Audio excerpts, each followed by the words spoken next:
Say it clear. Say it right. Say our name. Built this nation with our bodies and brains. You benefit, don't give us credit, say our name. We FBAs, foundational Black Americans. You want us to fight every time you in pain, but when it's time to vote for, silence remains. Yeah. They wanna be us, from the style to the hair, from the lips to the hips, body shaped in our glare. They cross borders, profit off the fight, civil rights paid in blood just to stand in this light. Asia to Africa, you walk through the door, but this land got a history you can't ignore. FBI fought and still fighting today, made room in the system that kept us away. You praise the same power that never chose you, turn your back on the ones that broke chains just to move you. Say we don't know where we come from, that's wild. North to the south, this land raised my child. Built this nation with our bodies and brains. You benefit, don't give us credit, say our name. Say our name, say our name, say our name. We FBAs, foundational Black American. You want us to fight every time you in pain, but when it's time to vote for, silence remains. We were renowned, check the globe for proof. Streetwear in Japan still mirror our roots. K-pop chase the cadence, study how we move. Rapper world language, everybody fluent. From Atlanta blocks to Mumbai lanes, Hyman spitting bars, connected to the flame. That ain't hate, that's impact, that's reach. Culture travel worldwide when the source run deep. They copy the look, they borrow the sound, but skip the respect when we still hold the ground. Love the rhythm, ignore the pain, celebrate the wave, don't say the name. This was home, before permission, before approval. Say our name. Built this nation with our bodies and brain. Don't give us credit, say our name. Say our name, say our name, say our name. We FBAs, foundational Black Americans. You want us to fight every time you in pain, but when it's time to vote for, silence remains. Say our name, say our name, say our name. Say our name, say our name, say our name. Don't need your respect, never needed permission. We built everything when we weren't even seen as human. Biting the hand that fed you, surviving on scraps. FBA stopped begging. We learned to build from scratch. Say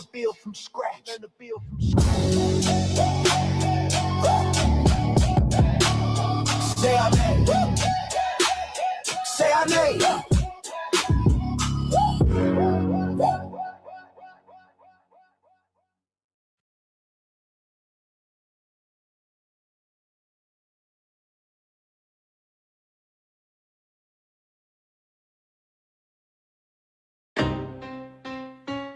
Y'all don't hear us.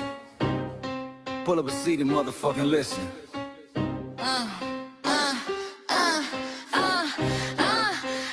Pull up a seat and motherfucking listen.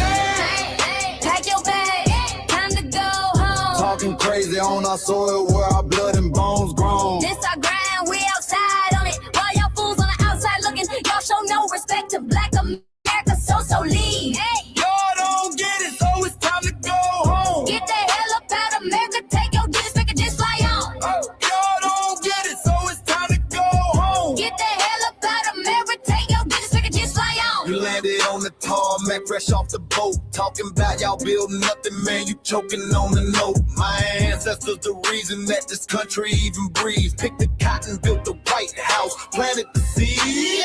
Jim Crow laws, redlined the map, we was the target. You think that struggle's a costume, man, you can't mark it. We fought the wars, we bled the blood, we died for our future's chance. And you come here and give our legacy a side eye while throwing shade on the guard. While you benefit from doors we kicked down with our last breath. Now you spit on the architects who stared down death. Disrespect thankful. That's disrespectful, ungrateful, a slap in the face to only people who gave a fuck. So let me show your ungrateful ass to the right place. Pack your bags, time to go home. Talking crazy on our soil where our blood and bones grown. This our ground and we outside on it. Why y'all fools on the outside looking? Y'all show no respect to Black America, so leave. Y'all don't get it, so it's time to go home. Get the hell up out America, take your duties, thing just fly home. Y'all don't get it, so it's time to go home. Get the hell up out America, take your duties, thing just fly home. Passport, the visa, the privilege to be here. Cause my grandma did march for y'all, so disappear from our land. You cosplaying our pain. Think it's a trend you can borrow, but you ain't inherit the ghosts of our sorrow. We the foundation, the bedrock, the soil, and the root. You not no branch on our tree, and unproductive people always cosplaying me. Talking about we ain't do nothing. You lost your mind. We built this from nothing, time after time. From the beginning to now, we been the backbone and muscle. Why you look down on the struggle and cause a whole tussle? The energy style with discussing is whack. So let's make it clear, there's no turning back. This land is paid for in full. In blood, sweat, and tears, and dreams deferred. You don't get to come into a house we built from the dirt and telling Black America y'all ain't worth nothing. That's a violation, facts. Pack your bags, time to go home. It's our soil on our soil where our blood and bones grown. Show respect, this our ground, y'all just tenants on a leash. Oh, get the step. Show no respect to Black America, so leave. Don't get it, so it's time to go home. Get the hell up out America, taking your business, I can just lay on. Don't get it, so it's time to go home. Get the hell up out America, taking your business, I can just lay on. Yeah, fly little birdies. Fly on back to where you came from. This ain't for you. The soil is sacred. We said what we said. It's time for y'all to go home. So fly a little birdies fly. So fly a little birdies fly. So fly a little birdies fly. Fly far, far away from here. So fly a little birdies fly. So fly a little birdies fly. So fly a little birdies fly. Fly far, far away from here. So fly a little birdies fly. So fly a little birdies fly. So fly a little birdies fly. Fly far, far away from here. So fly a little birdies fly. So fly a little birdies fly. So fly a little birdies fly. Fly far, far away from here. Bye-bye, little birds.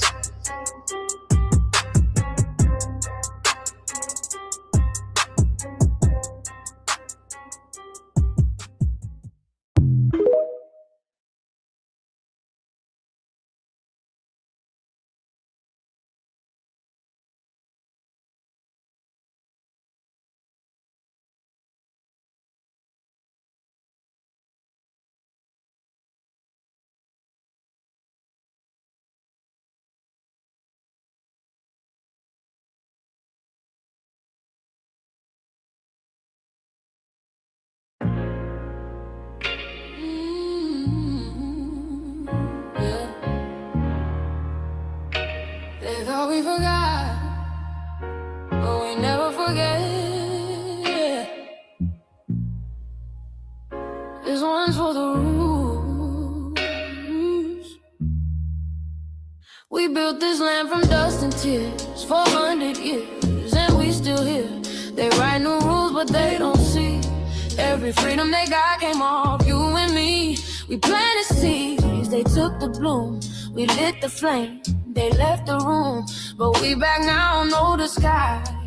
The spirits woke, we realize all we want is what we earn. That sweat and blood, yeah, that table turn. You can't buy culture, can't fake that fight. This is our day, this is our ride.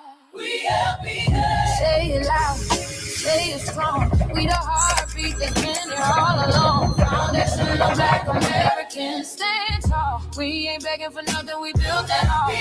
Born from pain and grace, you can see the truth written in our face. We the soul, the sound, the fight, the flame. Foundational Black Americans, say our name. They love our rhythm, but they dodge our blues. Use our voice when it fits their news. They take our sound but not our scars. We the backbone, we the scars. Now the veil is gone, the mask is clear. We see the game, we know what's here. No more silence, no more lies. We lift that flag and watch it rise. Rise up, rise up. We the ones that made this nation breathe. Our flames are power. Our roots are trees. We know world. It's rhythm and grace now, and now we reclaiming our rightful place. Can't copy courage, can't steal pain. You can't inherit soul by changing names. Our story ain't done, it's the revival. We guard the gate, it's about survival. We FBA, say it proud, say it loud. The world dances on what we vow. Foundational Black Americans. Still we stand, still we fight, still we demand. Every block, every song, we've been right here all along. The soul of a people strong and free. Foundational Black Americans.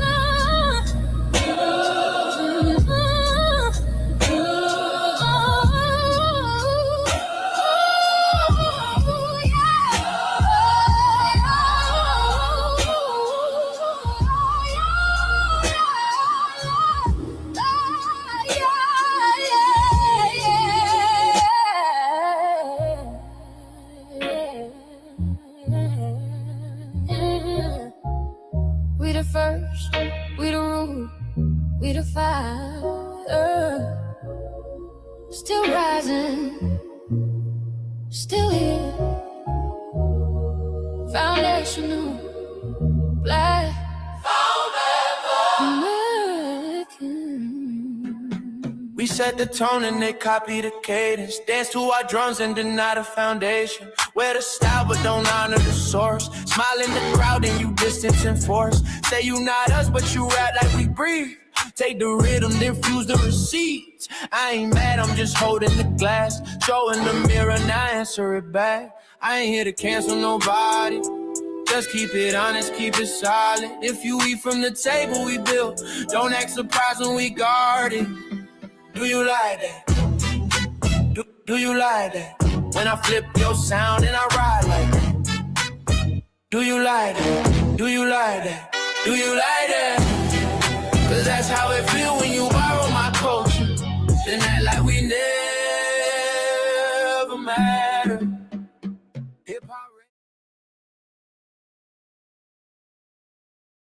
Mike Larry. Now this shit here, it's what I see it is. We're not fighting your battles. We're not carrying your fear. We're not lending our history to people who erased us while we were here.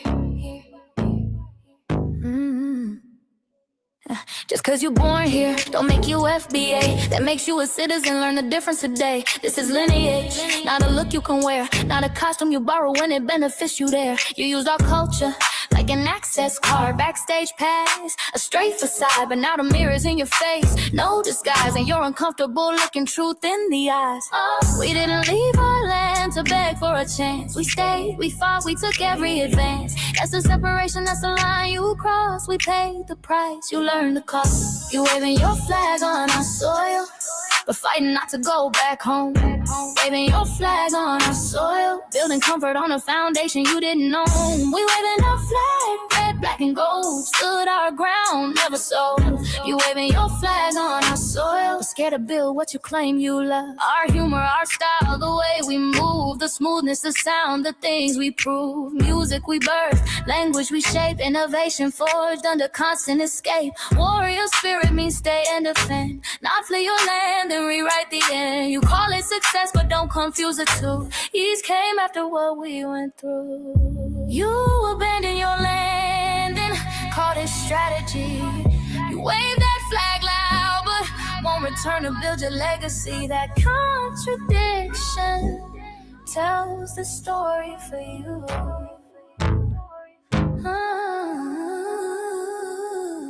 You waving your flag on our soil, or fighting not to go back home.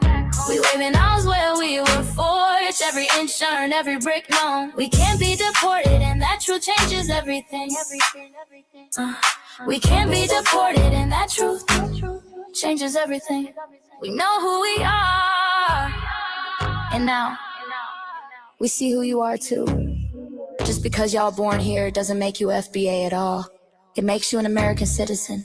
It's biologically impossible to be us because it's a lineage, not some damn costume you can just put on to look cool. You immigrants and immigrant Americans has used our culture as an access card, a backstage pass to our culture. Now y'all have to look in the mirror. Our sense of humor, the aesthetics, mannerisms, the style of dress, the smoothness, the creativity, our genres of music, innovativeness, our slang, our warrior spirit by staying on our homeland and fighting and not fleeing to somebody else's land to beg for a better life and shit on the very people who fought to have us there. That's who we are. And we know who the hell y'all are waving your flag on our soil and fighting to make sure y'all don't. Go back.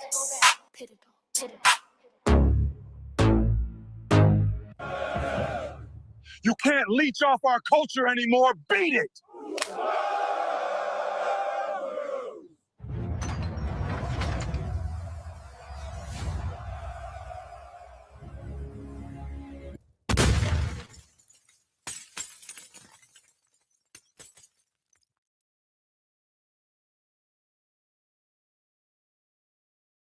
Mike Larry, man, you did it again. We really making history. Let's go. Do you like that? Do you like that? Flip your sound, how you like that? Do you like that? Do you like that? Say it loud, don't walk it back. Do you like that? Do you like that? You grew up mimicking us, now y'all switch it up. Turn the carbon copies, y'all ain't black, what the fuck? It's funny y'all connecting to our culture like it's Wi-Fi. Surfing on our waves of our culture, no more Wi-Fi. Still in my culture for all these years. Look how time flies, all these colonizers in disguise. Hate y'all still, hate us outside. Study doctor, vampires, it's the blood of our guilt. They copy the flavor, sip the juice. Love the results, hate the truth. Who? Do you like that? Do you like that? Do you like that? Flip your sound. How you like that? Do you like that? Democratic shields, talking points, the road they fill. Fish and chips, agent on the mic, judging FBAs, but ain't you half white?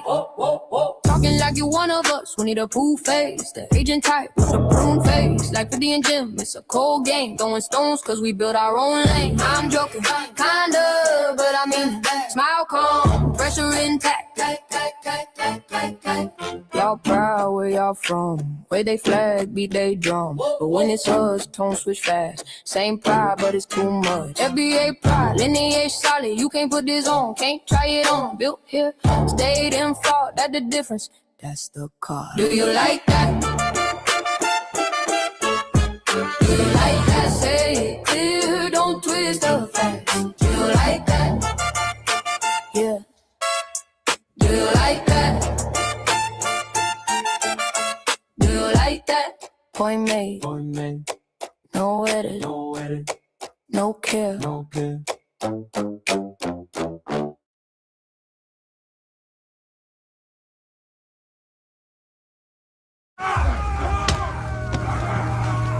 You know, erasing history is something that you have to do when it comes to conquest, domination, and destroying a people. If people knew who they were, what they were, and what they were capable of in the past, they will understand what they have a possibility or a likelihood of doing in the future.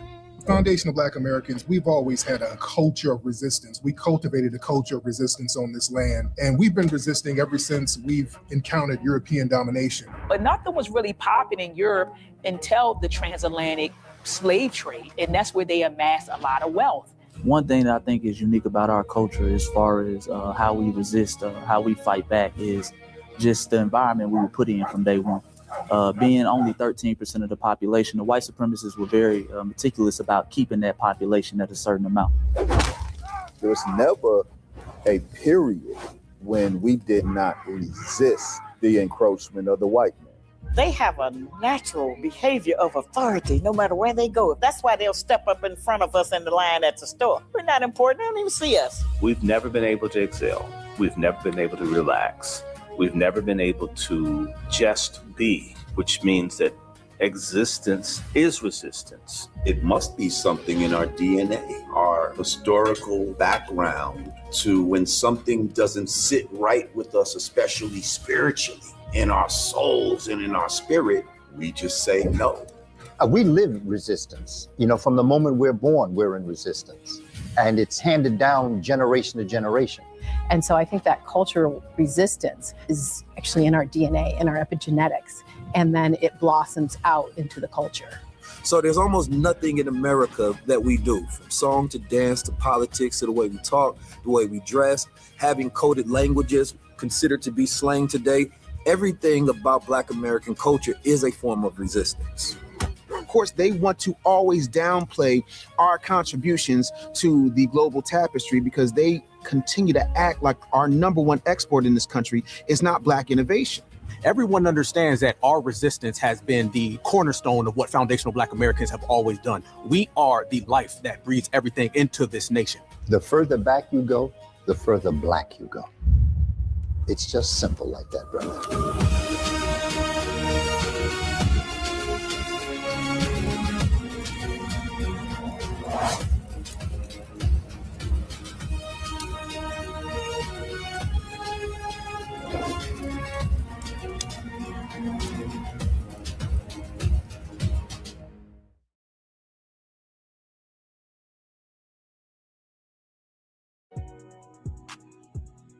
Introducing the B1 Rolodex, the easiest way to search for and support FBA and B1 businesses.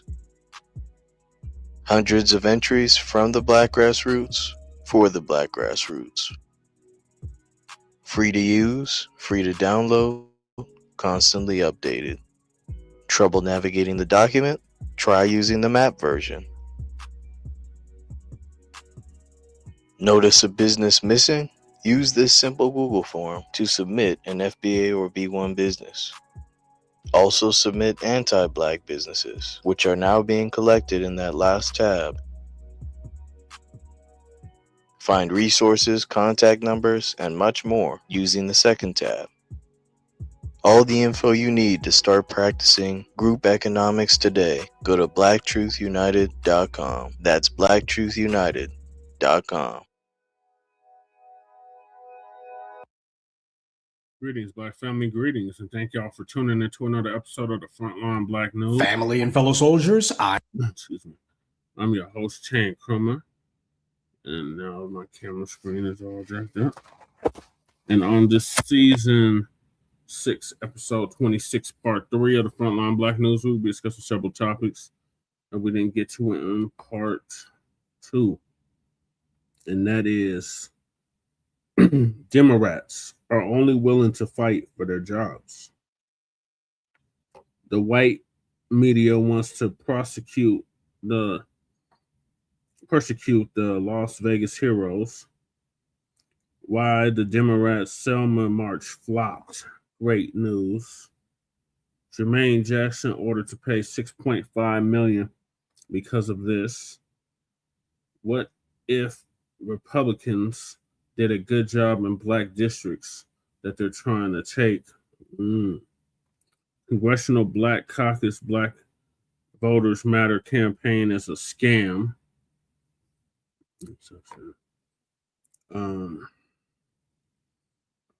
Where am I at? Scam. Where reparations still unpaid and people are tired of waiting. I know I am. California new leadership assembly with Carolyn, Essex, Sandford, Billions, Godson. Then Tish Hyman is running for mayor of Los Angeles. Cascio is running for state assembly in California's 55th assembly district. Should FBAs give reverence to Africa? No. Unhoused neighbor news. illegal migrant news, and local Denver/Aurora news. And we are based out of East Denver, North Aurora, Colorado. Get the news from a frontline and Black first perspective. We are a part of the New Black Media and also the signal boosters of the New Black Media. We have been around for 6 seasons now and counting. And we have several platforms that are part of the Frontline campaign. Frontline Black News is the first one, which we started back in 2020, 2021. And Shabaka's Black Experience Enhanced is based on the 50th anniversary of the founding of the original Black Panther Party for Self-Defense. We started on Blog Talk Radio back in 2016 and have been around for 11 seasons now. Shabaka's Black Experience Enhanced covers the Black experience from the beginning of time until 10 minutes ago. It is also a part of the Frontline campaign and has recently, within the last 2 to 3 years, moved from Blog Talk Radio to StreamYard. Please make sure y'all like and share the broadcast, family, and join us tomorrow for a brand new episode of Shabaka's Black Experience Enhanced, Malcolm X edition.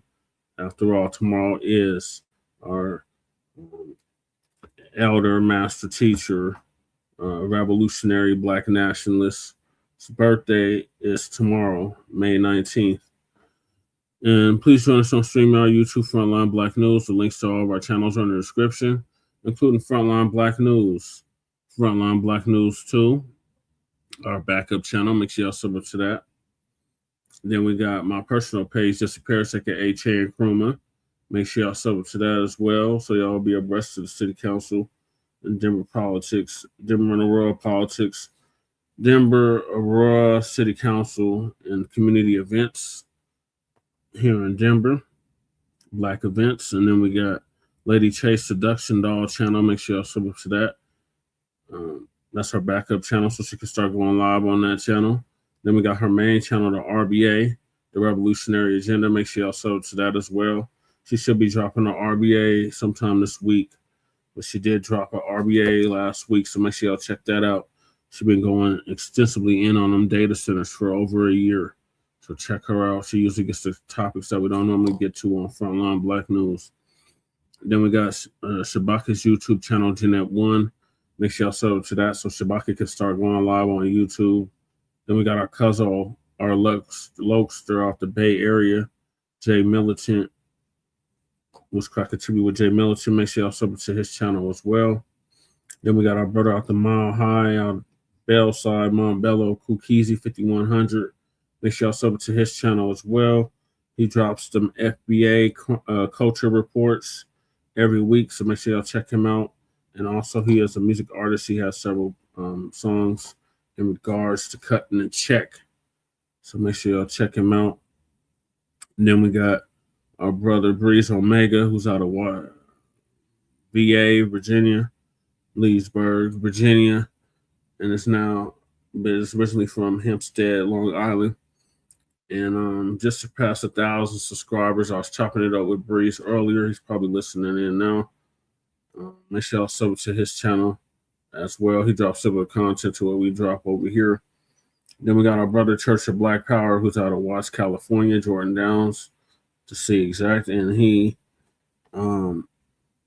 is now in Houston, Texas, and he just surpassed 3,000 subscribers. So salute to Church of Black Power. He shows us love, so we show him love back. Then we got our brother Torian Rain Reloaded, who's sitting at about 77,000 subscribers. Make sure y'all check him out. He's heavy. He's been dropping content for over a decade, and he actually put Lisa Cabrera on. So salute to Torian Rain Reloaded. And he shows us love, so we show him love back. And then last but certainly not least, we got our brother Black Truth United, who's been on hiatus, or was on hiatus, and came up with the B1 Rolodex, which is the modern-day green book for FBA and B1 businesses. And I did show the commercial, the ad for that. So make sure y'all check that out. And yours truly is in there for my political work. As you can see, I am a candidate on the ballot, and I am in the Rolodex. And the link to submit your business to the Rolodex is in the description. The link to the Rolodex itself is in the description. Then we got Council the Congressional Black Caucus, long overdue, and create a foundational Black American Caucus. The petition link is also in the description for that. Then we got Sister Brooke out of New York's call to action. Submit those letters and those emails so they can get that Freedmen's Borough off the ground out there in New York State. and get them lineage-based cash payment and reparations checks coming to the New York freedmen. Then we got Lady Chay's GoFundMe. Make sure y'all donate to that if you haven't already. And then we got our brother Joshua, who's a hero, if you ask me, and several other FBAs. Standing with Josh and family after shooting from Dalton, a.k.a. Chud the Bussy. And the link to his GoFundMe, our brother Joshua, not Chud the Bussy, but the link to our brother Joshua's GoFundMe is in the description. Then we got Support Me for House of Representatives here in the state of Colorado. I am on the ballot here for the state of Colorado, Jesse Parrish for House District 8, Colorado State House District 8. And a link to my website is also in the description. And you can donate directly on the website. Then we got copyright disclaimer under Section 107 of the Copyright Act of 1976. Allowances are made for fair use for purposes such as criticism, comment, news reporting, teaching, scholarship, education, and research. And I do not own the rights to the music. And if you don't understand racism, white supremacy, what it is and how it works, everything else you think you understand will only confuse you. In all 9 or 10 areas of human or people activity, and that is economics, that is education, that is entertainment, that is labor, that is law, that is politics, that is religion, that is sex, and that is war. And some say health and nutrition. In all 9 or 10 areas of human or people activity, and that was by Mr. Neely Fuller Jr., who transitioned exactly over a year ago, now at the age of 95, produced justice.com. And when you are a Black person or captured by any race soldier, you must never fuss, fight, or flee. Comply and defend yourself in court, also by Neely Fuller Jr., produced justice.com. And last but certainly not least, we got racism, white supremacy. The only racism there is conscious and subconscious behavior to maintain white genetic survival, to prevent white genetic annihilation. And that was by our late great master teacher, Dr. Francis Cress Wilson, who transitioned exactly 10 years ago at the age of 80 and would have been 90 as of a month ago. And shout out to our FBA brother, Tariq Nasheed, for paying for her funeral, along with several others. So those are the topics. Make sure y'all hit that like and subscribe button. All right, so I'm going to hop right into it with the Democrats are only willing to fight for their jobs. So they keep talking about, oh, we're losing our voting rights and all this nonsense. No, we're not losing our voting rights. All it means is that you Democrats are going to have to actually compete for the Black vote now in those districts. So our brother, Professor Black Truth, is going to give us an update on that. Shout out to Professor Black Truth. I've been listening to Professor Black Truth for over a decade, and everything that he has said has come to pass. I'm the professor, and this is the moment of truth. A lot of people are very much concerned about the redistricting that's taking place in these red state GOP hellholes, and there is justification for that concern, but family and fellow soldiers, I'm the professor, and this is the moment of truth. A lot of people are very much concerned about the redistricting that's taking place in these red state GOP hellholes, and there is justification for that concern, but the real question is, what were the Democrats ever going to do about it? The main slogan that the DNC and their bootlick sock puppets, especially the ones that they installed in office, love to tell Black folks for generations now is, why, if the Democrats didn't stand up for Black folks, who would stand up for us? But is that true? Do Democrats stand up for Black people? Hell, do Democrats even stand up for themselves? As the Black community, we've been conditioned by the white media to believe that those laws in the 1960s were what constituted progress. But when you have one half of the political dynamic in this country fighting for out-and-out white supremacy and the other half of the political dynamic who does nothing about it, that's not progress. Even if you got some Black faces in high places, we've been taught that we should accept balance in American politics, when what we really should recognize is that we need a breakthrough. The 1960s was not the end of the fight for Black empowerment, but once there were some Black faces in high places, that's what it became. It became the end of the fight. White supremacy had been pushed back, or so we were told, but it also adapted too, and pushed the lie that Democrats were champions of the changes in the 60s, when in reality, Democrats were standing in the way of change. They fought against it. They only changed their tune when they weren't able to stop it. The same way they fought against any measures to punish the police for murdering black citizens. Most folks have completely forgotten about that fact, and that was just a few years ago. The loudest voices against punishing the Democrats were the police, not the Republicans, though the GOP did give them a run for their money. Even after the 2020 election, Democrats were campaigning heavy not to break the backs of police brutality, but instead they were campaigning against their own voters for demanding that these murderers be punished. Even after the GOP had long since stopped talking about defunding the police, Democrats were still invoking it as an excuse for their own electoral failures. We are still carrying the weight of defund the police around. Come on. Now, by the way, almost no member of Congress said that. It was a Republican talking point that you guys let them run with at you. And so we're just the passive victims of that fact? Or can we stand up and say defunding the police is a bad idea that is opposed most intensely by African Americans?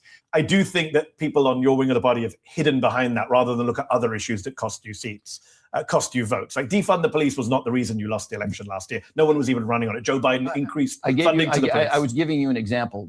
In 2020, you had people in the streets directly confronting the thugs in blue. And that's what finally got the needle to move, not the Democrats. They didn't pass one single law. They didn't even propose one. Democrats pretended to be down with the people with that corny, awkward, cringe-inducing kente cloth stunt.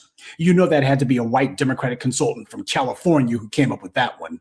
When they were desperate to get back the White House, they were only too glad to act like they were supporting the anti-police violence protests. But as soon as they won the election in 2020, what did they do? They began attacking the very protesters who got them back into power in the first place. Negro Jim Clyburn was leading the charge on that when you know the Democrats had to put a black face out front. He was whining and complaining that his hand-picked boy, Jamie Harrison, lost his pathetic bid for the Senate, when in reality that clown was never in it in the first place. That phrase, defund the police, cost Jamie Harrison tremendously. And what did Democrats do in response to this?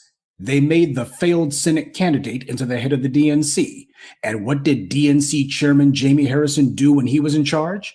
He oversaw the Democrats losing the next 2 federal election cycles and then Trump retaking the White House by a bigger margin than he had in 2016. And these days, former Chairman Jamie Harrison has been reduced to being nothing more than a pathetic bystander, while the GOP in his home state redistricts the Democrats out of existence. Say, how big a priority was protecting voter maps when Jamie Harrison was DNC chairman? Can someone remind me? Because I don't remember Negro Jim Clyburn croaking a single syllable about that. In fact, how high a priority was that for Democrats, period? Did Negro Jim say a word about that while he was huffing and puffing and whining about police protesters? How about Jim Hymes, who also pushed the defund the police is what cost us the White House lie? These are the Democratic Party's failures because they're not a political party. They're a DC-based social club. They've only cared about what happens inside the Beltway, and that means their top priority has been protecting the congressional seats of the DNC leadership. All they care about is what happens in DC. Far as they're concerned, those state legislatures, that's small potatoes. That's not important. All politics is national. Down in Louisiana, that Cajun Klansman they have running things is an unpopular racist. I told you about how he attempted to shove a bunch of illegal legislation down the voters' throats as nothing more than a perverted power grab. He was trying to imitate Ron DeSantis. But just like in Florida, the voters in Louisiana voted down every single one of the governor's asinine proposals. Not one of Jeff Landry's ballot initiatives passed. Not even one.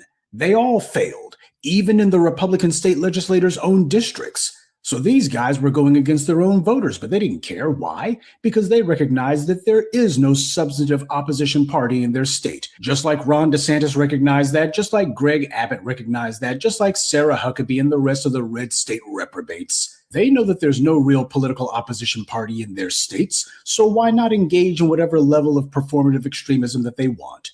Even the Louisiana Republicans' own white voters didn't want to support them. And yet the state legislature there is allowed to be under white right-wing misrule.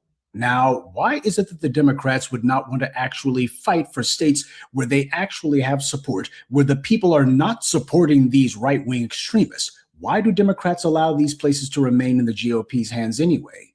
That's how you know there's a duopoly at work. I remember about the only time Democrats came close to exercising some common sense in politics was, ironically, when Howard Dean, of all people, was DNC chairman. Yes, that unhinged idiot. But there was one thing, and one thing only, that he ever did that, had Democrats continued to do it, would have changed things at the state level. Howard Dean went into places like Mississippi to not only back Democratic candidates, but to also start challenging Republican ones there. This is weakening the enemy in their own homes. The problem is, after Dean became DNC chairman, Obama got elected president, and Democrats got back the House and the Senate, and they then decided that they didn't have time to go on the offensive or to try to take political offices in these battleground states. After all politics is national as they see it. And this absolute refusal by Democrats to actually push back against the Republicans is exactly what's emboldened them. Republicans have done their overreach before in places like Michigan, and overnight they went from ruling the state legislature to being out in the political wilderness. But Democrats have refused to capitalize on the opportunity when voters give them control, because we've reached the point now where the economy is so out of balance that empty gestures and symbolism aren't going to pacify people anymore. Democrats can't do the old playbook of soaring rhetoric and flowery prose. Nobody's going for that. They have to address the real concerns of the base, and that means policies that actually empower the people who put them in office. And that fact has been the biggest problem for the Democrats. That is the very thing that they as a party are hell-bound and determined that they're not going to do. The game for them is to get into office without promising Black voters anything. Or, in the case of Joe Biden, okay, he'll go ahead and make some flimsy half-brained promises that really are for some policies that don't help us, but he'll go ahead and do a couple of gesture policy proposals. But as soon as he wins office, he's going to turn around and say, you know what, on second thought, I just remembered I don't have any time and Congress needs to handle it. And I know what I said I was going to do, but I'm just too busy for that. That's what the game has been. They want to hold on to office without doing anything for Black voters. So people need to be reminded that racism still exists, white supremacy still exists, and it only makes sense to vote for Democrats if they're actually going to do things. Notice how not one Democrat will say what they're going to do even now. Republicans are going hog wild, misusing and abusing their ability to draw voter district maps in such a way as to say, you know what, forget about it. We're just going for it. We don't care whether or not this is illegal. We don't care whether or not it's bad for the country or immoral. This is all about us trying to hold on to power no matter what. And what have Democrats done in the face of this political aggression? Well, not surprisingly, for the first time in generations, Democrats are actually talking about doing something. They're actually trying to politically retaliate, but they're not doing it on behalf of the voters. They're doing it on behalf of their own political party's representatives. Whoever their office holders are who are threatened, that's what they actually want to fight for. Threaten their political offices, and now all of a sudden they want to actually fight. For example, take Tennessee Congressman Steve Cohen, whose congressional district covers most of Memphis, a majority Black city. He's announced that he's going to retire after 19 years in office because the Tennessee GOP has redrawn the map so as to make it impossible for a Democrat to win in that area now. But my question would be, what has Congressman Steve Cohen ever done for the Black folks of Memphis in the 2 decades that he's been in office? Now, he did an interview with NPR, and what was interesting to me is I recall how years ago Michelle Obama said, when they go low, we go high. Well, soon-to-be former Congressman Cohen, he's saying that Democrats have to go tit for tat. They can't afford to go high when Republicans go low. That's just the landscape now. Is there anything that you would advise your party to do differently? There's not a better way. The whole idea of they go low and we go high failed. It doesn't work. Interestingly, though, NPR's interviewer was hostile to this idea, so I guess the word went out that if the deadbeats at NPR want to keep that federal money coming in, they better start cheerleading for the administration a little bit more eagerly. But this is how the Democrats are talking now that Republicans are doing things that's getting in the way of them holding on to their own personal political offices. I say personal because that's how they see it. They see those offices as being their personal property. And if the voters turn against them, then they've been robbed. Or if the Republicans pull some sort of policy or legislative maneuver, well, then that's robbery too. The problem, of course, is they're far more interested in fighting against their own voters' distrust of them than they are the GOP's legislative treachery. Now, the Republicans have been illegally using legislative policies and maneuvers meant to target Black areas for decades. They've been doing this for the longest time.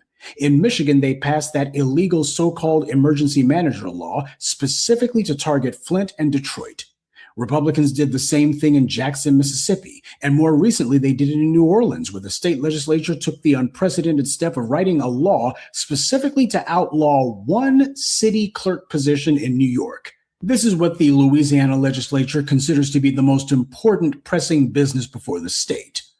Since they don't have the numbers locally or at the county level, they resorted to using and abusing the state legislatures they control to target Black areas. If they can't stop Black people from voting, then what they've decided is they'll just simply declare we're taking over these areas where Black people are in the majority politically. This has been allowed to go on for decades. And what have Democrats done about it while Black people have been complaining?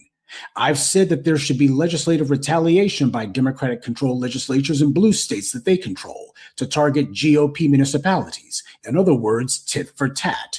Well, Democrats would lecture you that they can't do that because that would be wrong, set a bad precedent. Oh, it would just send us into a cycle of attack and reprisal, and we can't do that, et cetera, et cetera. But now that white Democratic congressmen are being put in danger of losing their seats, now all of a sudden they want tit for tat. In fact, now it's the only reasonable response. Yeah, now it is. Even if you were dumb enough to believe that Democrats are not suicidally devoted to their racial policy of benign neglect, you cannot deny that they're just simply too stupid to serve the interest of a constituency who are being targeted due to their race. So whether it's Democrats deciding that they're going to just sit on their hands or that they're simply too stupid or cowardly to get off their butts, either way, supporting them makes no sense.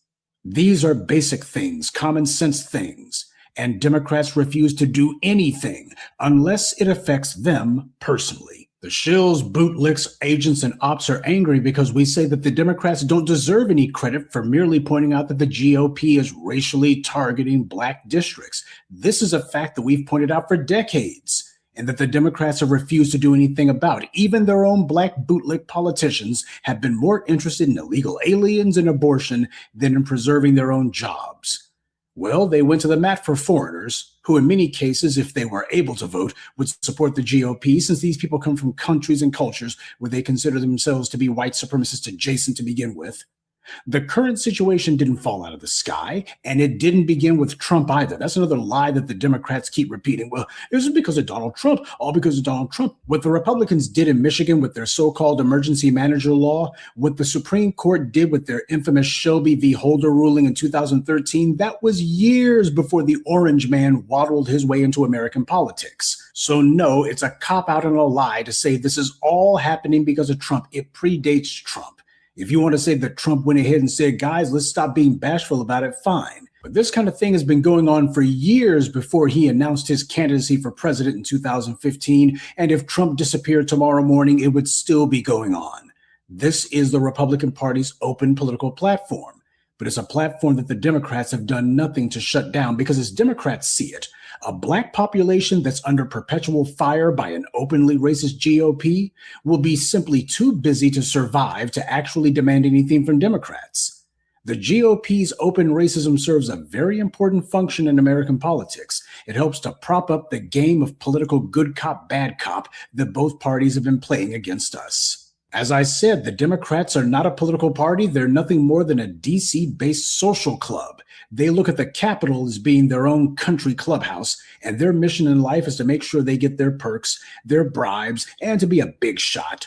They're so focused on that, they don't care what happens to their own voters. They've completely ignored the old political saying that all politics is local.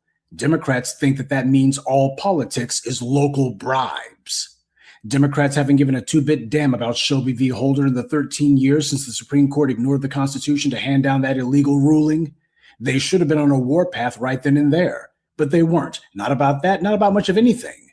The Black media told you about it.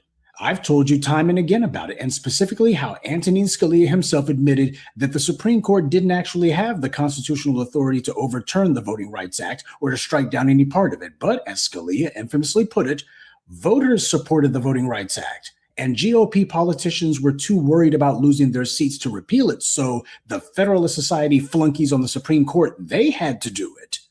That's what he said in his ruling. Now, that was in 2013 when Obama was president. Not only was Trump not in the White House at that time, he hadn't even announced his candidacy. That wouldn't happen for another 2 years. Democrats didn't care because they controlled the White House and the Senate. People forgot that. When Shelby v. Holder went down, Republicans didn't control both houses of Congress. They only controlled one. So as Democrats saw it, their DC-based country clubhouse wasn't in any danger of falling. After all, everyone knows the law of averages also applies to elections too, right? So under a political duopoly, which is what the two-party system is, one political party or the other will always be in control at least 50% of the time. As Democrats see it, it was inevitable that they would get back the House either in the 2014 midterms or certainly in 2016, except it didn't go that way. Republicans got the House and the Senate in the 2014 midterms, and they managed to hold on to both when the Orange Man was elected in 2016. Democrats are not serious about governing because they're not serious about seizing power. They're simply trying to keep the power out of the hands of Black people. They're not serious about attaining power, and they're certainly not serious about producing policies for the base. All they're serious about is using their position to enrich themselves, getting their patronage jobs and bribes, and making sure these corporations take care of them and their family members. So why the hell should I fight for a political party that won't even fight for itself? Yes, the GOP is blatantly violating the Constitution, but Democrats don't really want to do anything about that. Who in the Democratic Party is making taking over the federal judiciary a priority issue, even now? Who is even saying that it needs to happen, even with all that's going on? The voters are saying that, the base are saying that, but the party leadership, they're not saying that at all. And don't let anyone tell you the problem is a lack of Democratic leadership. That's a lie. Democrats have spent decades now fighting for precisely this kind of a political party. But the political development that they simply refuse to face is Black voters have gotten tired of fighting for this party at all. Good day and be one. I'd like to take a moment to mention some of our contributors. Arden M., Owen M.E. Family Tree, Jerlene Harris, Cornell Sly, and Deep Eye 904. Salute to them and thank you to everyone for listening, liking, and sharing this message. Black empowerment only exists because of you. Yeah, so the Democrats don't give a damn about your voting rights. If you're not already, just want you to vote blue no matter who, so they can stay in office doing nothing specifically for you. That's what it boils down to. Shabaka, greetings. Hey, greetings to you, man. I'm mad as hell, man. Yeah, I am too. You remember when I called you earlier this evening, man? Yep. Yeah. Do you know the motherfuckers didn't show up, man? And I ain't gonna say too much about it on the air, man, but I'll tell you about it, you know, in private. Okay. Out here on my end, okay, I went over the list. I'm not trying to get off topic. Okay, we're getting ready to have a major health scare. People is because the Ebola viruses broke out in the Congo and the in two parts of Africa, in the equatorial part. And then, as we all know, anything with the equator, man, you know, is a Garden of Eden, is because that's where the rays of the sun hit, you know. So anything that's living microscopically, you know, is getting at there as well too. So I hate to say, I'm willing to bet dollars to donuts is that you got this hantavirus, now you got the Ebola, and you know who they're going to target first on it, people. Melanated people.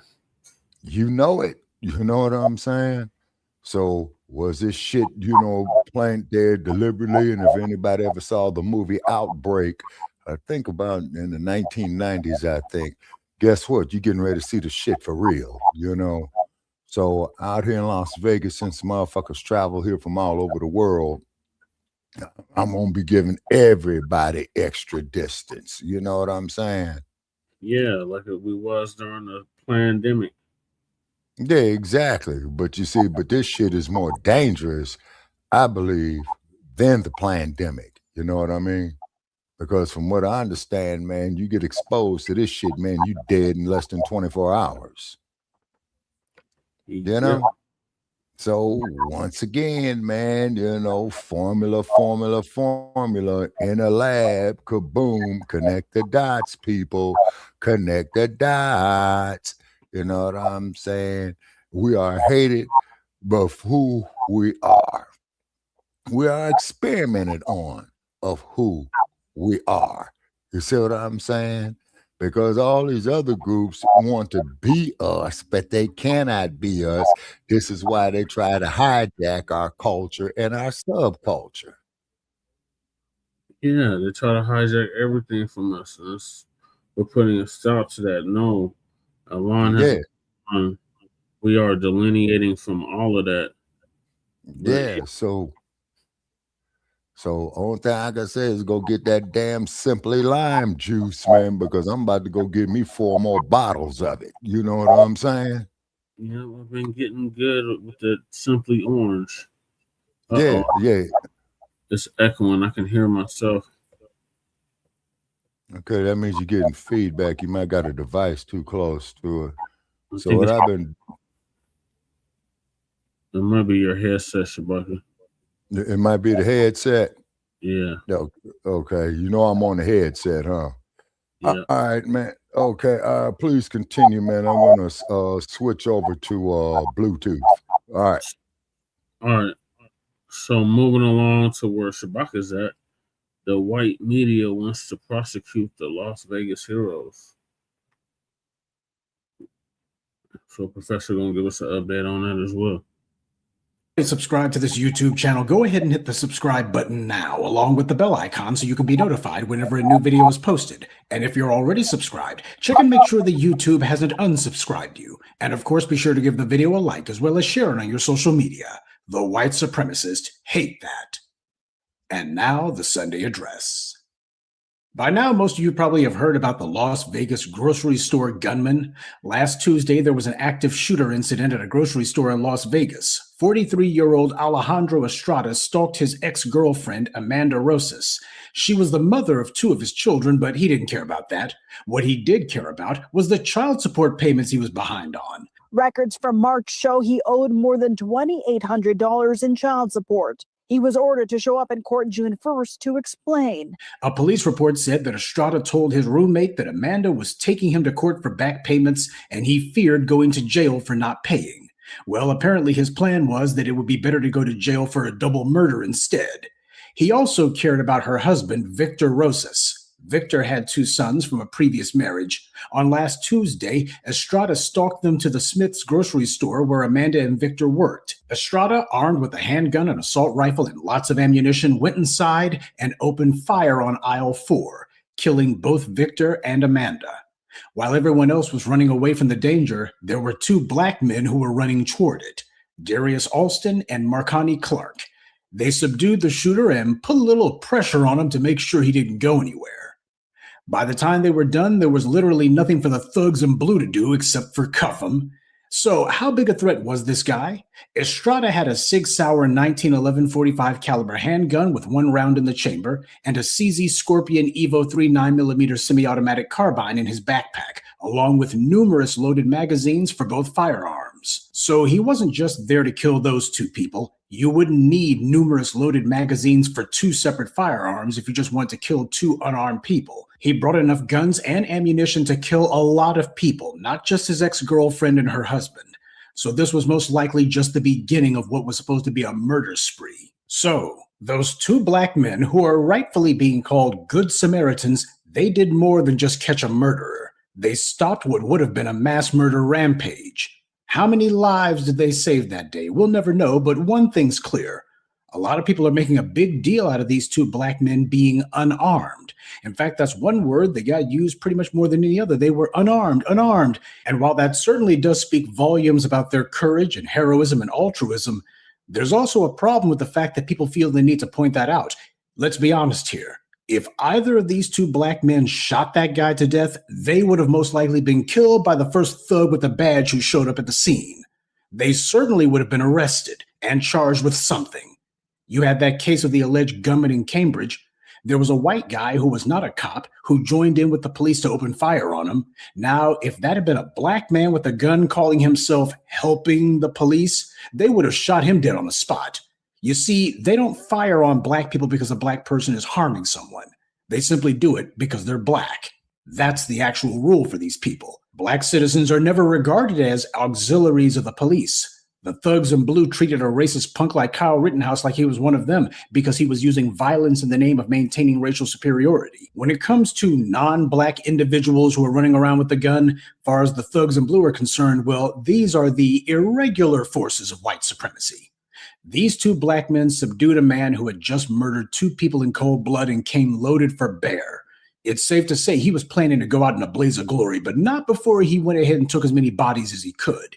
You don't bring multiple handguns and an assault rifle with you with tons of ammunition unless you intend to kill a lot of people. Now, of course, the racist loudmouths on the white right who are always talking about the need to confront crime and always talking about what to do about these mass shootings, predictably, they're not heaping any sort of praise on these 2 black men because of the fact that they're black. That goes against the narrative. The narrative is supposed to be that black people are the ones who need to be stopped and black people are just a bunch of mindless criminals.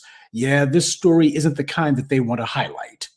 And while even the white authorities out there in Las Vegas are calling these men heroes, mainly because they have to due to the public support they received, the white media nonetheless couldn't resist the urge to ask, is there a way for these 2 heroes to be charged with a crime? Now, that shooter wasn't in court due to his injuries he suffered at the hands of those Good Samaritans.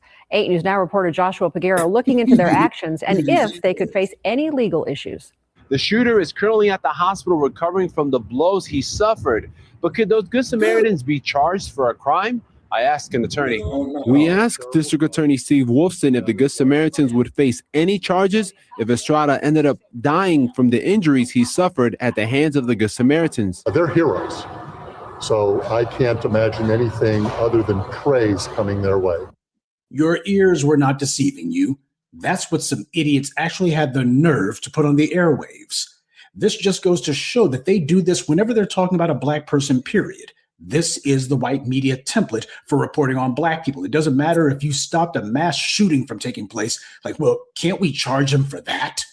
They just went out of their way to be able to say, now, why are these black men being allowed to run around free? Isn't someone going to do something about them? You have never and would never see the white media say this about a non-black person. And the commenters on their own video went in on them. They understood exactly what these creeps were doing. What they were hoping to do is to set up somebody in some prosecutor's office somewhere. Well, shouldn't we be at least investigating these guys? We don't want this to become habit forming for the niggas. That's what's really going on here, because this wasn't just clickbait. This is the white media's typical psychopathic anti-black racism on full display. The principle is that a black person has no right to self-defense. And if a black person attempts to defend themselves, then that is the real crime. After all, can you imagine if this gunman had been a white Caucasian instead of a white Latino?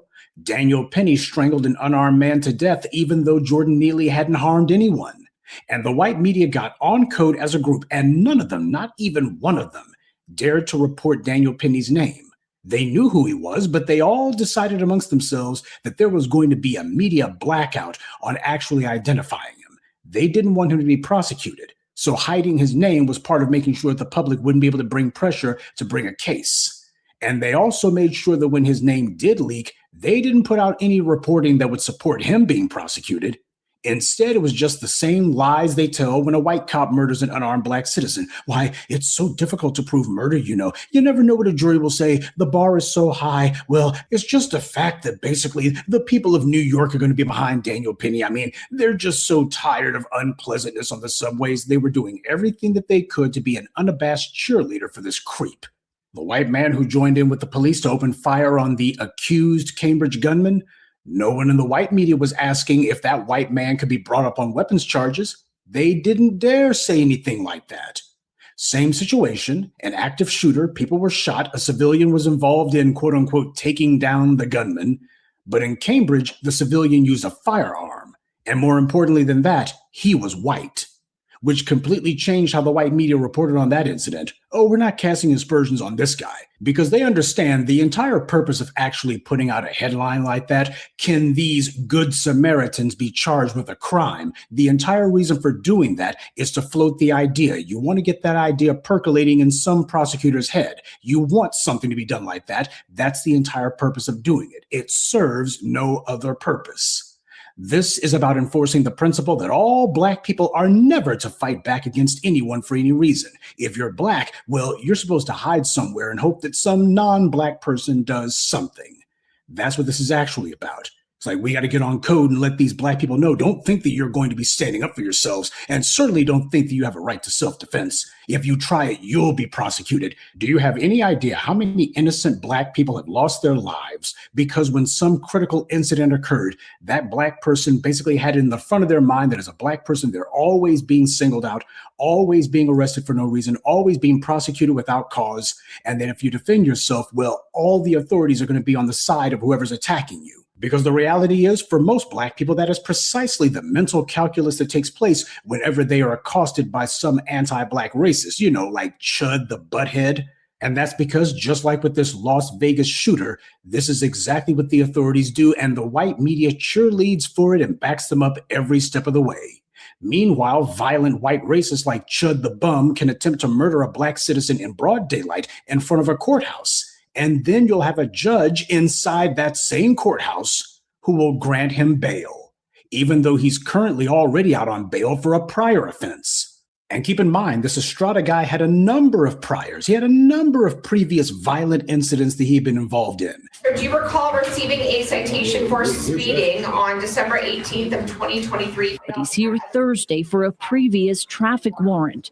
At times, he appears to doze off. Also on his record, a previous domestic battery arrest, exactly 10 years to the day of the deadly grocery store shooting. The 8 News Now investigators obtaining the report stating Estrada's own sister said she and her mother showed up to talk to Estrada about money he owed his mother, and he became violent toward both of them.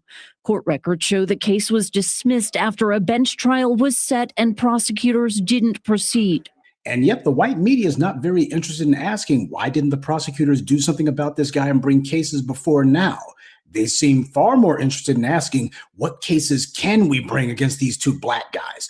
That's the kind of rampant speculation they want to do now. Can we get a case on these two Black guys? They're not asking too much about, hey, why wasn't a case put on Estrada before now? Shows you where their priorities are. So what that means is that if you're the right skin color, bail conditions, such as not getting arrested for any other violations, don't apply to you. So this is not about whatever the alleged charge is. It's about the old racial immunity from law being the totality of the law, and that you got these prosecutors and the white media, all of them on code to defend that no matter what. Because nobody in the white media is trying to ask, will Chud the Butthead's bail be revoked for having violated his other bail? Oh yeah, there's some headlines about him, but nobody in the white media is trying to use their megaphone to get prosecutors to start doing the common sense work of saying, hey, this guy's already out on bail already. He shouldn't have been granted bail at all. And if you did grant him bail, his other bail certainly should be revoked. Instead, they're using it to try to get prosecutors to begin speculating on whether they should go after Black people who didn't harm anyone at all. This is psychopathic racism. This is the face of evil that we're dealing with, and its mouthpiece is the white media.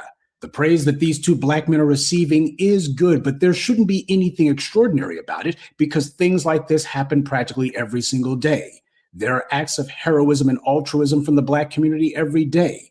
And of course, people ask, why is it that we don't see more stories like this? Well, the reason that you don't see more stories like this in the white media, where they show all the good things that Black people do every single day, is for the same reason the white media reflexively felt the need to ask if these two Black men could be criminally prosecuted for having saved lives. It's not about whether or not they committed a crime. Black is the crime.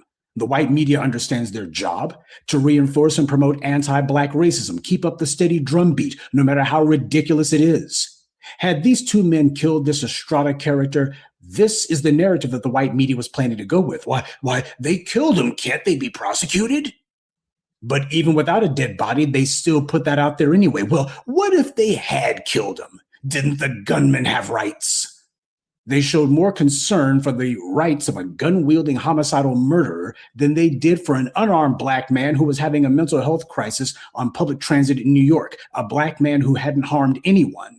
And that's deliberate. Repeating these racial narratives over and over again, this is a key part of how the white media conditions society. This is part of the social conditioning that they subject the society to. This is part of mass brainwashing. This is how they do it. Repeating these racist narratives. Sure, even if people object to it, the point is they keep putting it out there. It's meant to be part of the discourse, even if for no other reason than you have to sit there and refute it, to rebut it, to denounce it. And this is the entire reason that we don't hear more stories like this, because the white media makes sure to censor them and they make sure to ignore them. See, they didn't know that these two heroes who stopped this would-be mass shooting were black. They didn't know that part. They only want to report on stories like this if they can show a white hero, just like in their movies and TV shows.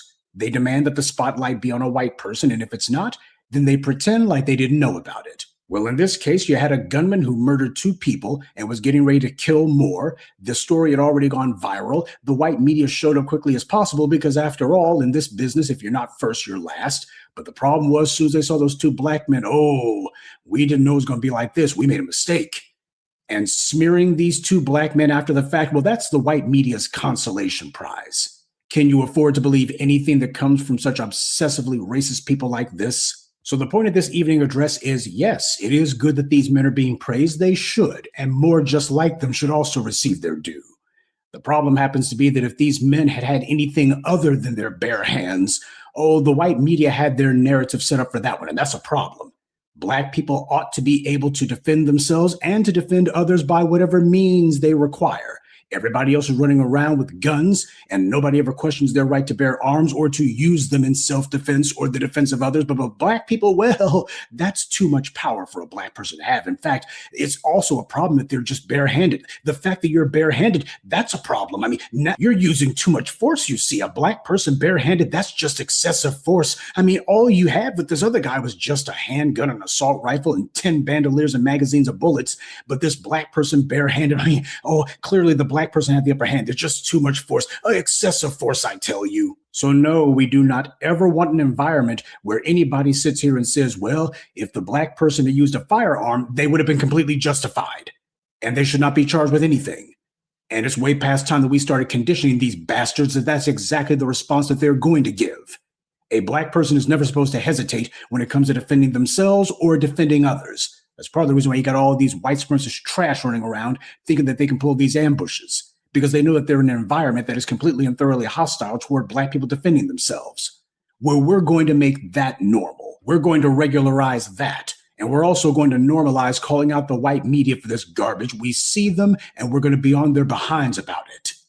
So yes, these are the heroes we need, but we need to make sure black people know that had they shot him dead, they would have been in the right, and the thugs in blue would have most likely tried to kill them. And that's what would have been wrong. That's what the narrative should be in a case like this. Had these men used guns, they would have been right, but would the police have decided to try to open fire on them, keep the bastards in blue on the defensive?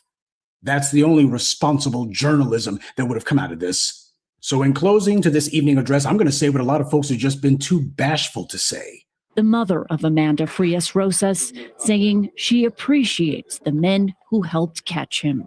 Oh, they're my heroes. Due to the guys that saved everybody else from possible more danger, those guys are superheroes. They say heroes don't wear capes, but they're superheroes. Folks are calling these two black men good Samaritans. Others are calling them superheroes. Well, that's certainly an accurate description of them. There's a lot of truth to that. Sure, not all heroes have capes, but the strongest ones have melanin. Good evening, and be one. I'd like to take a moment to mention some of our contributors: Trampstein, Kenneth Prescia, John Harvin, Isaac, and Chris Pruitt. Salute to them and thank you to everyone for listening, liking, and sharing this message. Black empowerment only exists because of you. Did y'all see these diabolical Democrats out here? Sabaki. Earth page is Sabaki, or we lost Sabaki. All right, so yeah, that's what it is. That's exactly what it is. I don't know if I'm just watching. This is disgusting. I lose them. But yeah, the professor laid it down like always. What it is with them Democrats. Like this. Bucky. All right, go ahead, Shabaka. Welcome back. Difficulties here. Okay, so we're waiting on our Denver office to get back in. Okay, it appears that he's trying to right here. Okay, so this here, these brothers got a case for false arrest whatsoever. I mean, a big case of false arrest. Is because they had intervened in a threat to public safety. And for them to go put their lives on the line, okay, and they were unarmed, and this bastard was armed, and it looked like they whooped his ass a little bit, as well as they should have. You see what I mean? And it's just ludicrous, you say, of us trying to assimilate, integrate, and all this old type of shit. But once again, you know, there's almighty Whitey telling you, right, smack to your face, just your mere existence of being black in America is a crime. You say, and then not to mention the people that they was going to save were not even black. So they're going to prosecute them for that. See how redundant this shit is? This shit is redundant. Yeah, they heroes. They're trying to demonize the heroes. Yeah, that's what I'm saying. That's the redundancy of it. Now, if this crazy bastard went in there and killed everybody, man, you know what I'm saying? And then if they didn't intervene, well, then they would have been cowards. I mean, damned if you do, damned if you don't. You say, so these men went and put their well-being on the line to prevent OTBs from getting killed by this dude. You see? You see what I'm saying? You know, and then we built the damn country, gave it all its innovation, gave it all its theorems for technology. Hey, got it. You say, so, and like I said, man, if that was me, Brother Che, right now, I'd be finding me a goddamn a civil attorney, man, to sue the shit out of them.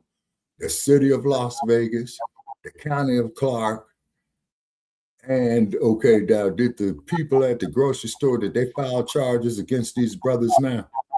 No, they were looked up as heroes. We got Lady Che in the building. Okay.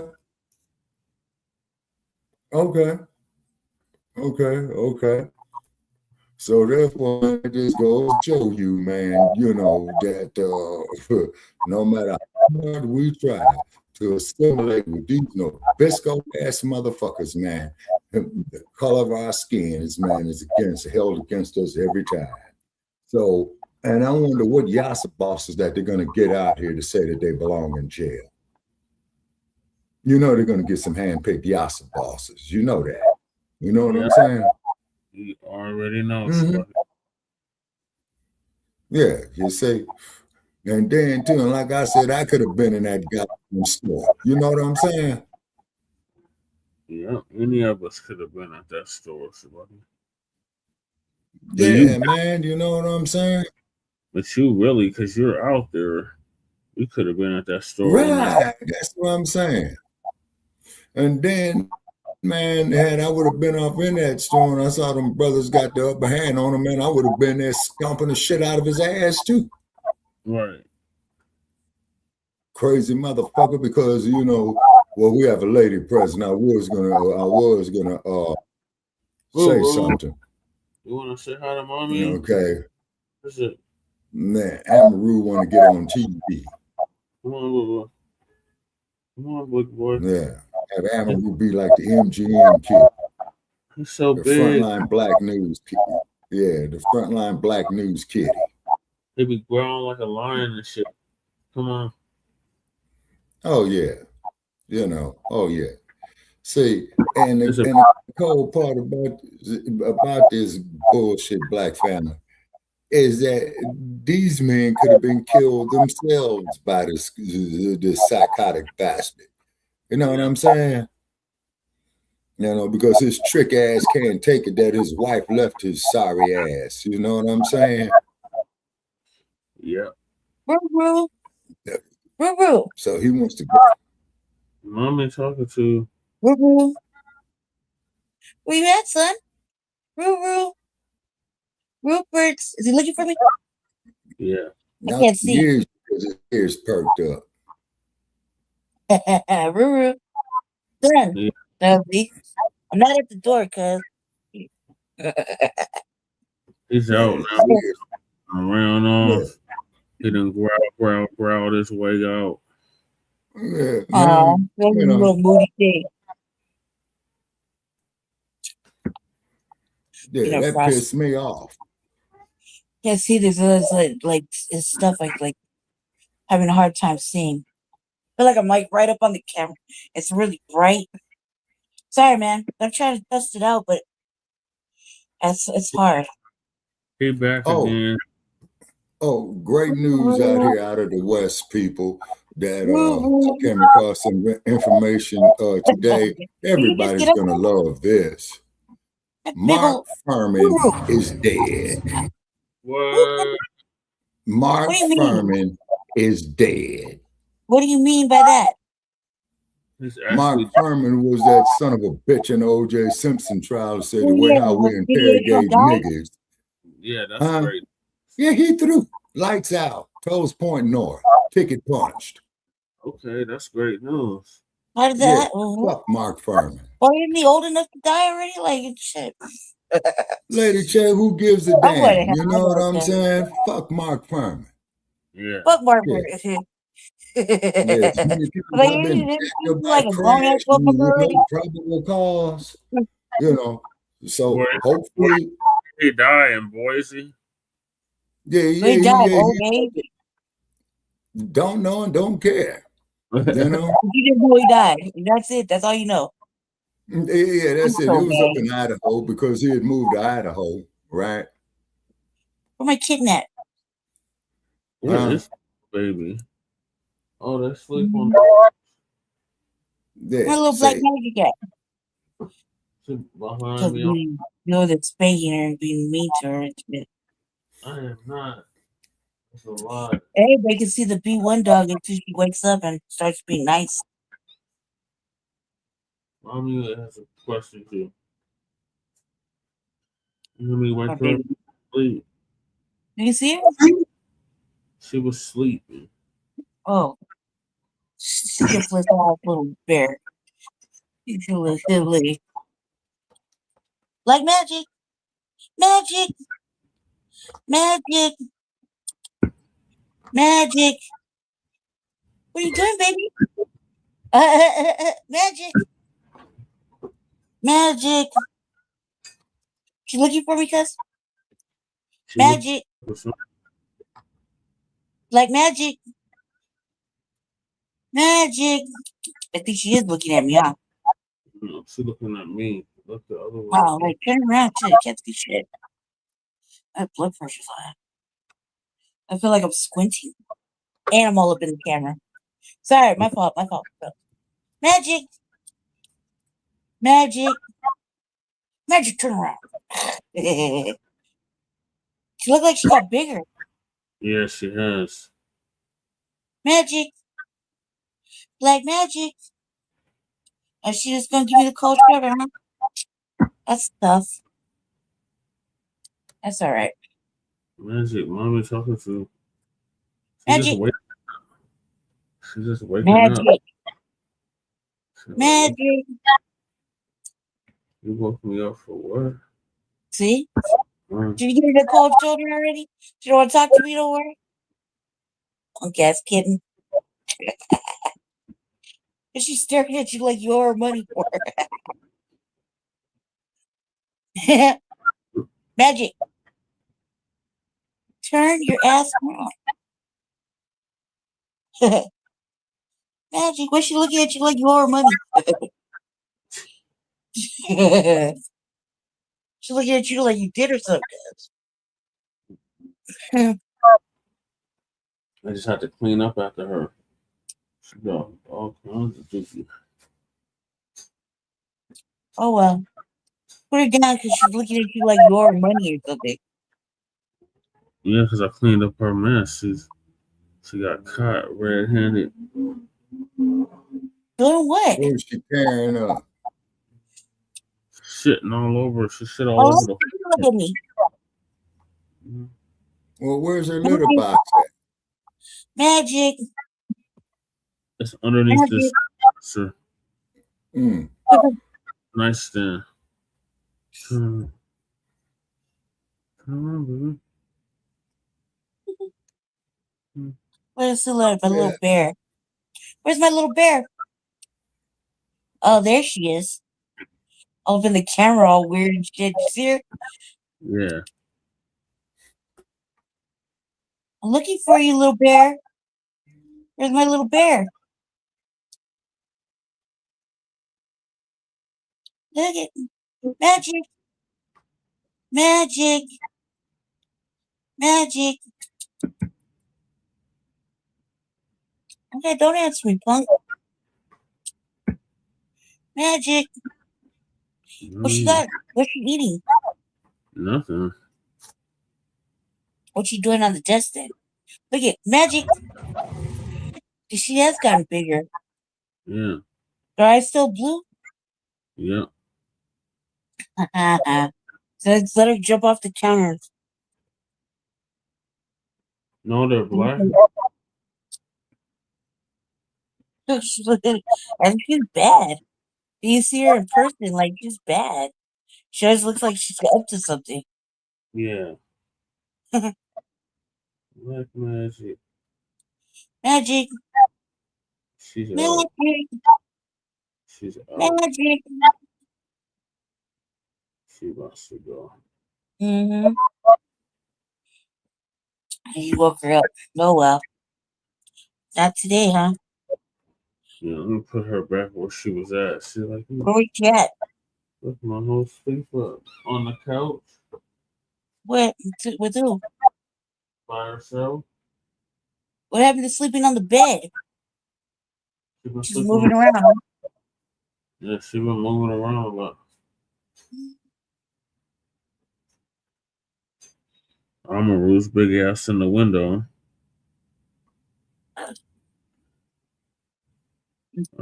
Left. Yeah. He in the window on patrol. Oh yeah, he's the one watching the cricket fight. Yeah. Or get rained on. One of the two. Yeah. Brain, y'all got brain?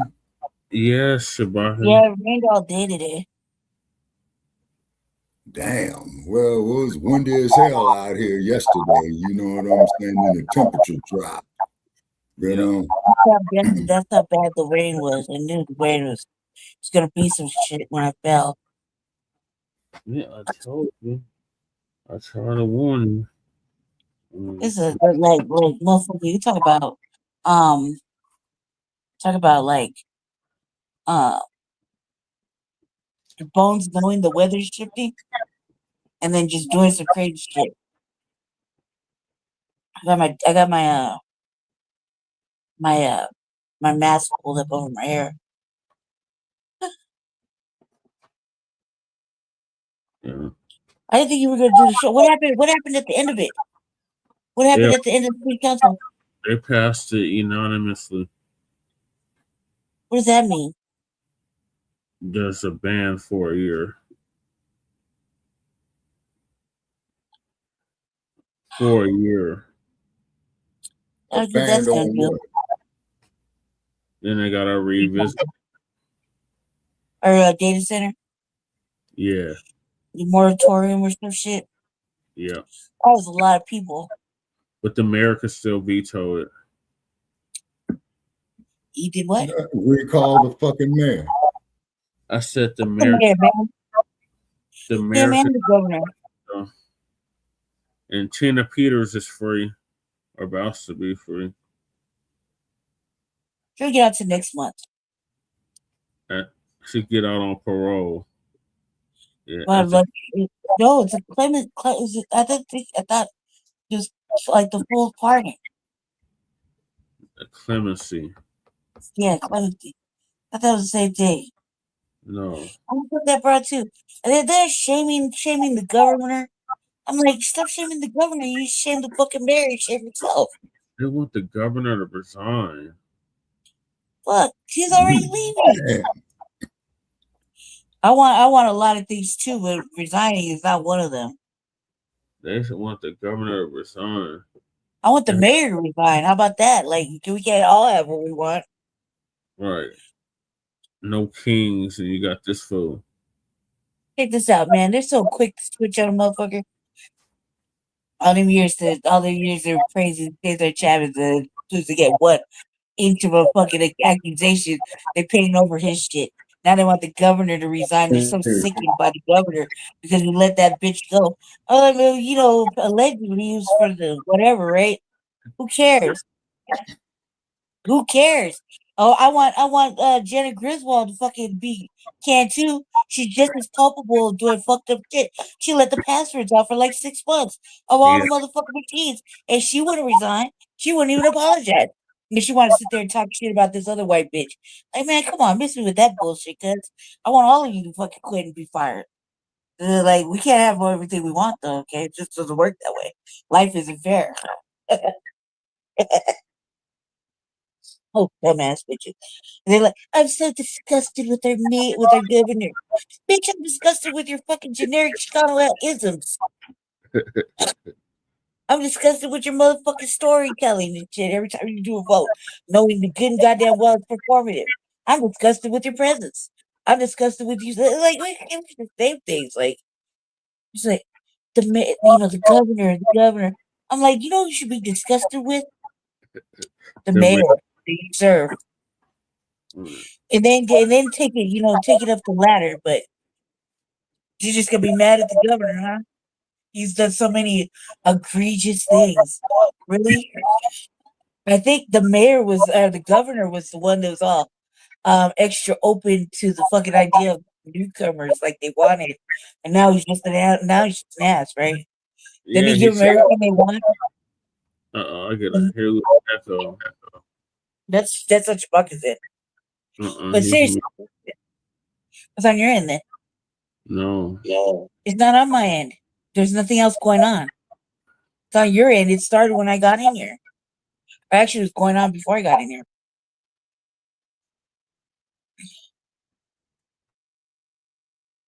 Yeah, man, it's sick. I just didn't think you were going to be on the show after that. That shit ended. When did it end? 10 o'clock. Jesus.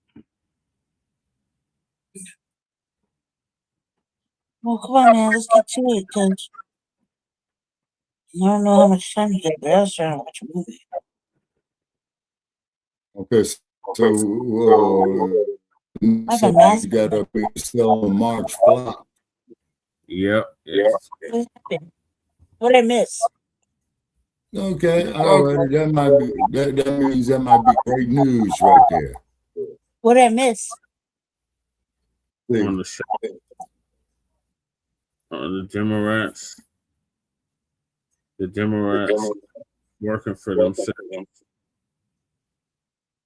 And the last topic with the two brothers in Las Vegas. Didn't we go over that already? Yes. It was an update.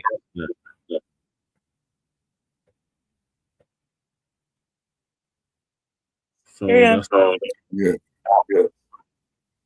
All right, so that's ridiculous to charge those men, from preventing a catastrophe that could have happened. You know what I'm saying? Yeah, I got it from you. I'm getting feedback. I'm getting major feedback.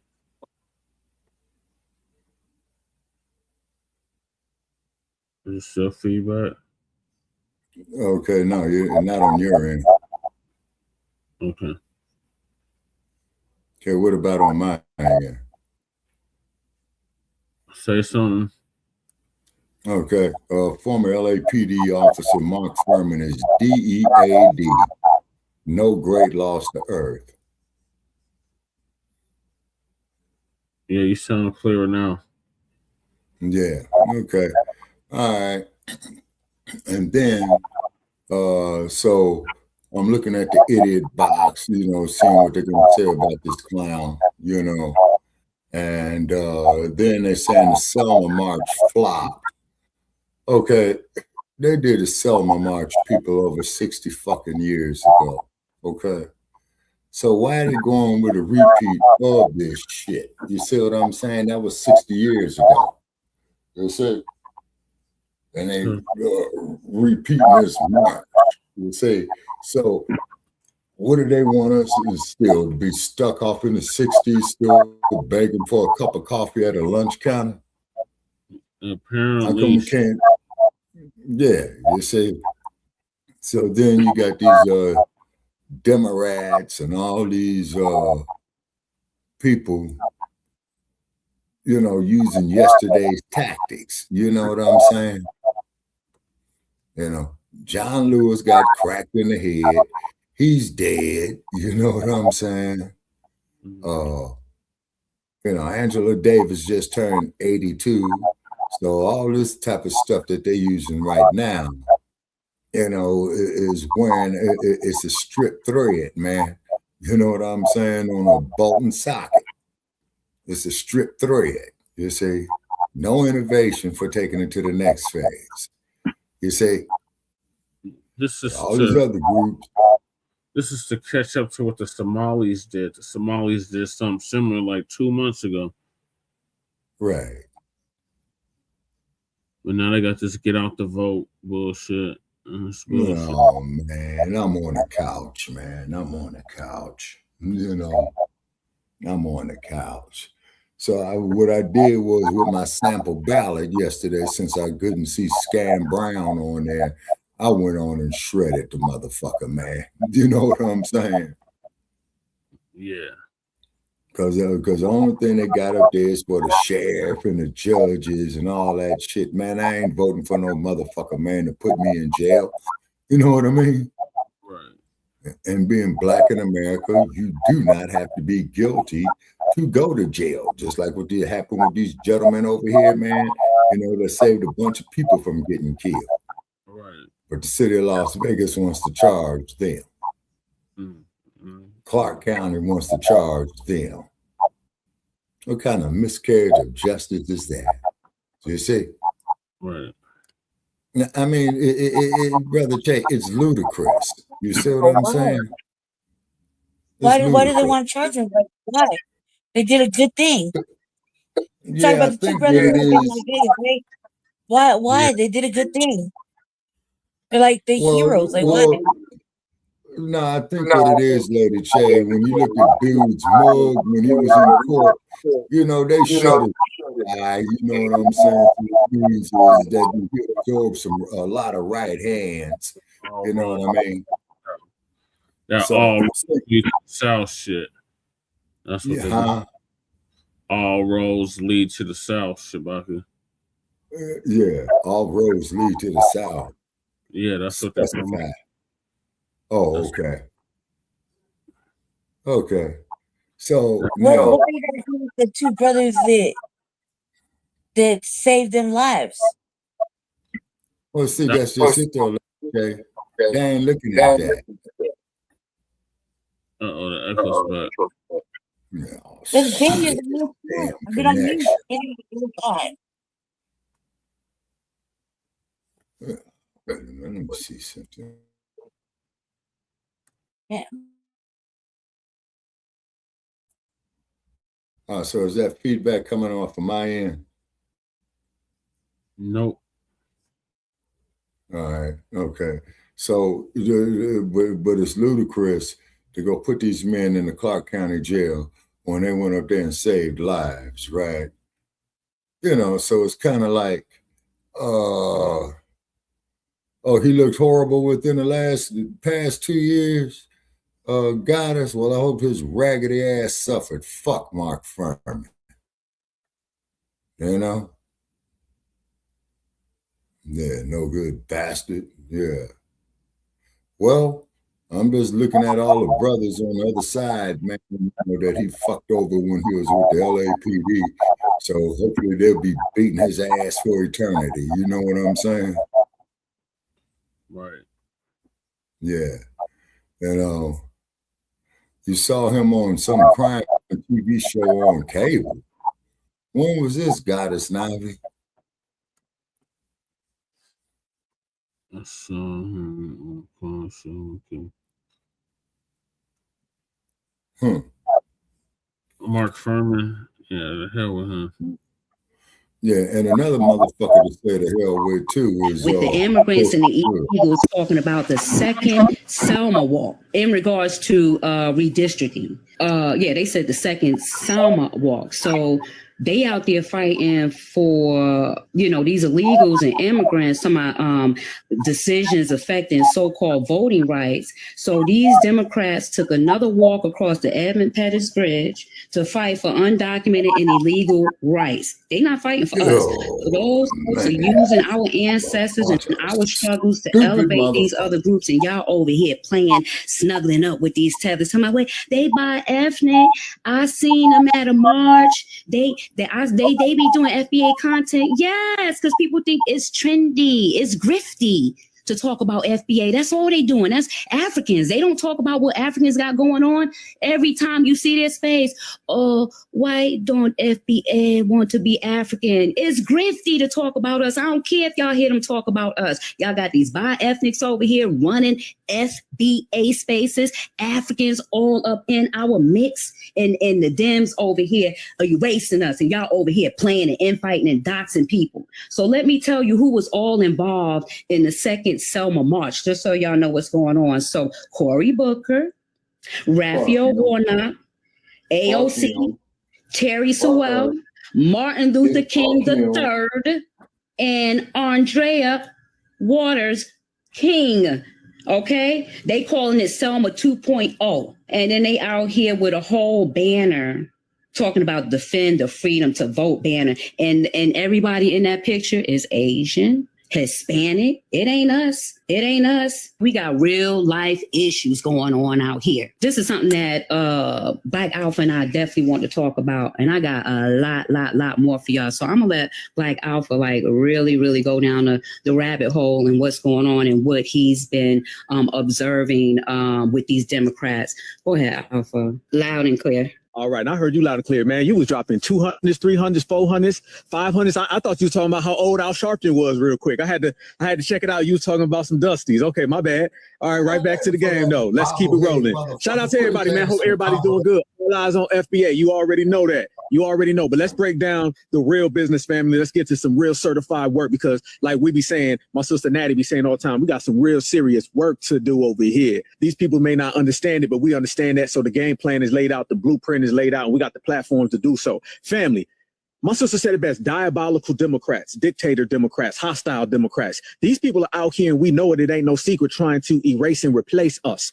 And they out here having wheelchairs on Washington, family. Yes, wheelchairs on Washington. I thought to march, you actually had to have usage of your legs. You know what I'm saying? I didn't know. I thought, march meant step, step, step. I didn't know that folks was out here trying to roll because their feet don't work. And if their feet don't work, I bet something else don't work. You know what I'm saying? They can't get it up. That's word on the curb, though. But that's another time.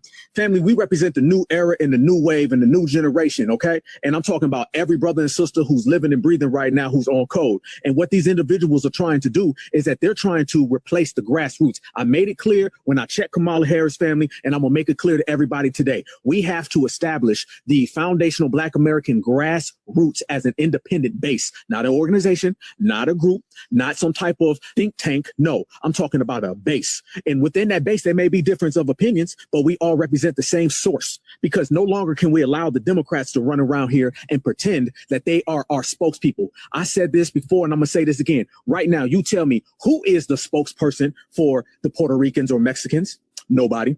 Who's the spokespeople for white folks? Nobody. Who's the spokespeople for Asians or Arabic people? Nobody. then why in the hell is a Democratic political party running around this country pretending to be the spokespeople for us, even though they don't speak for the people? Family, now, I'm talking about right now, we got the momentum on our side. We are establishing that there is a split in the rift. These people do not represent us. They damn sure don't speak for us. Don't use my ancestors. Don't use the legacy of what we go through. Don't use unalive Black Americans so you can gain votes. I seen a Democrat today put out a statement, and this individual said, today is the marking of the anniversary of the Black Americans who were unalived in the racial massacre in Buffalo. And she said, it's a stain on our democracy. Family, how is that a stain on a democracy? A stain on the democracy? No. That was an anti-Black massacre that had nothing to do with democracy. See how everything's about votes for these people, family? Okay, when Black Americans in Jacksonville been there, when Black Americans in Buffalo, when Black Americans in South Carolina are unalived by a supremacist, that has nothing to do with democracy. Notice how everything always go back to democracy. They're not pro-Black American. They are pro-Democrat. These are Democrats in disguise. They are really Democrats who are disguised as pro-Black. And that's what they're trying to do. They're trying to take the energy away from the FBA grassroots because slandering us ain't been working. Nope.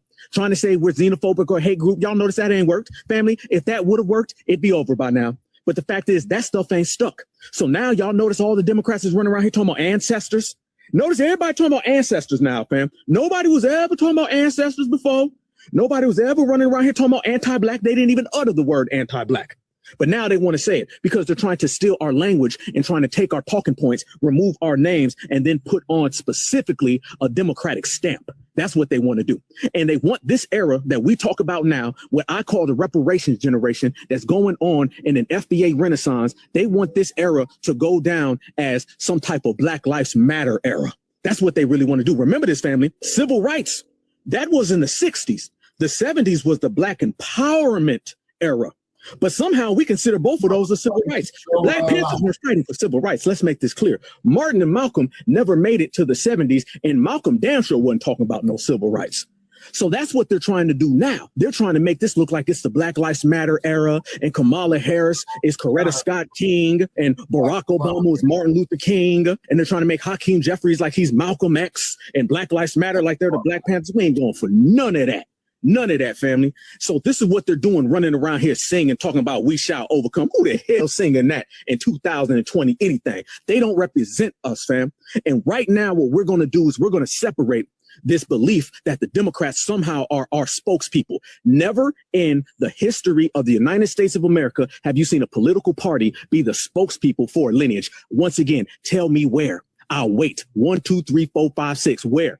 Nobody else has to run around and have a political party pretend, proclaim, or declare themselves as the spokespeople. Who gave them the right or the authority to act like they speak for us? You don't speak for Black Americans. Hell no. And when people wonder why we can't go anywhere, is because the sentiments and the expressions and the beliefs of the foundational Black American community is not represented in the Democratic community. They have Democratic policies, Democratic beliefs, Democratic agendas because they're Democratic fanatics. Okay. And they run around here and make it look like they're speaking on behalf of us. No, the hell you don't. This is why when I check Kamala Harris, family, notice what I said. I said on behalf of foundational Black Americans. That was the first time in American history where the FBA grassroots was on the same stage with the Democratic establishment. I'm talking about going all the way up to the person who used to be in the White House. And now people are looking and saying, they can't act like they represent Black Americans no more. Why? Because that Black American man right there stood up and he let it be known they don't. Shout out to the people in New York. They did the same exact thing with Al Sharpton and the Ghanaians.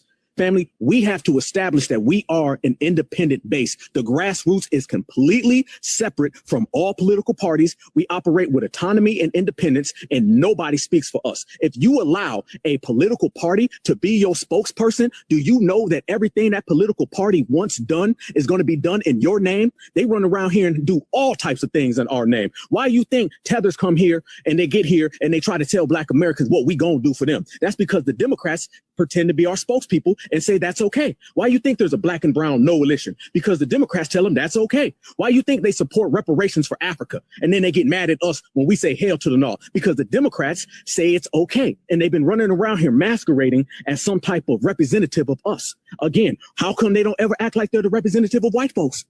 How come they don't act like they're the representative of Asians or Arabic people? Notice, fam, they only want to be that person who's the representative when it comes to Black Americans. These Democratic smuts have intertwined our lineage with a goddamn political party. If you're thinking that's pathetic in your mind, you damn right. It's very pathetic.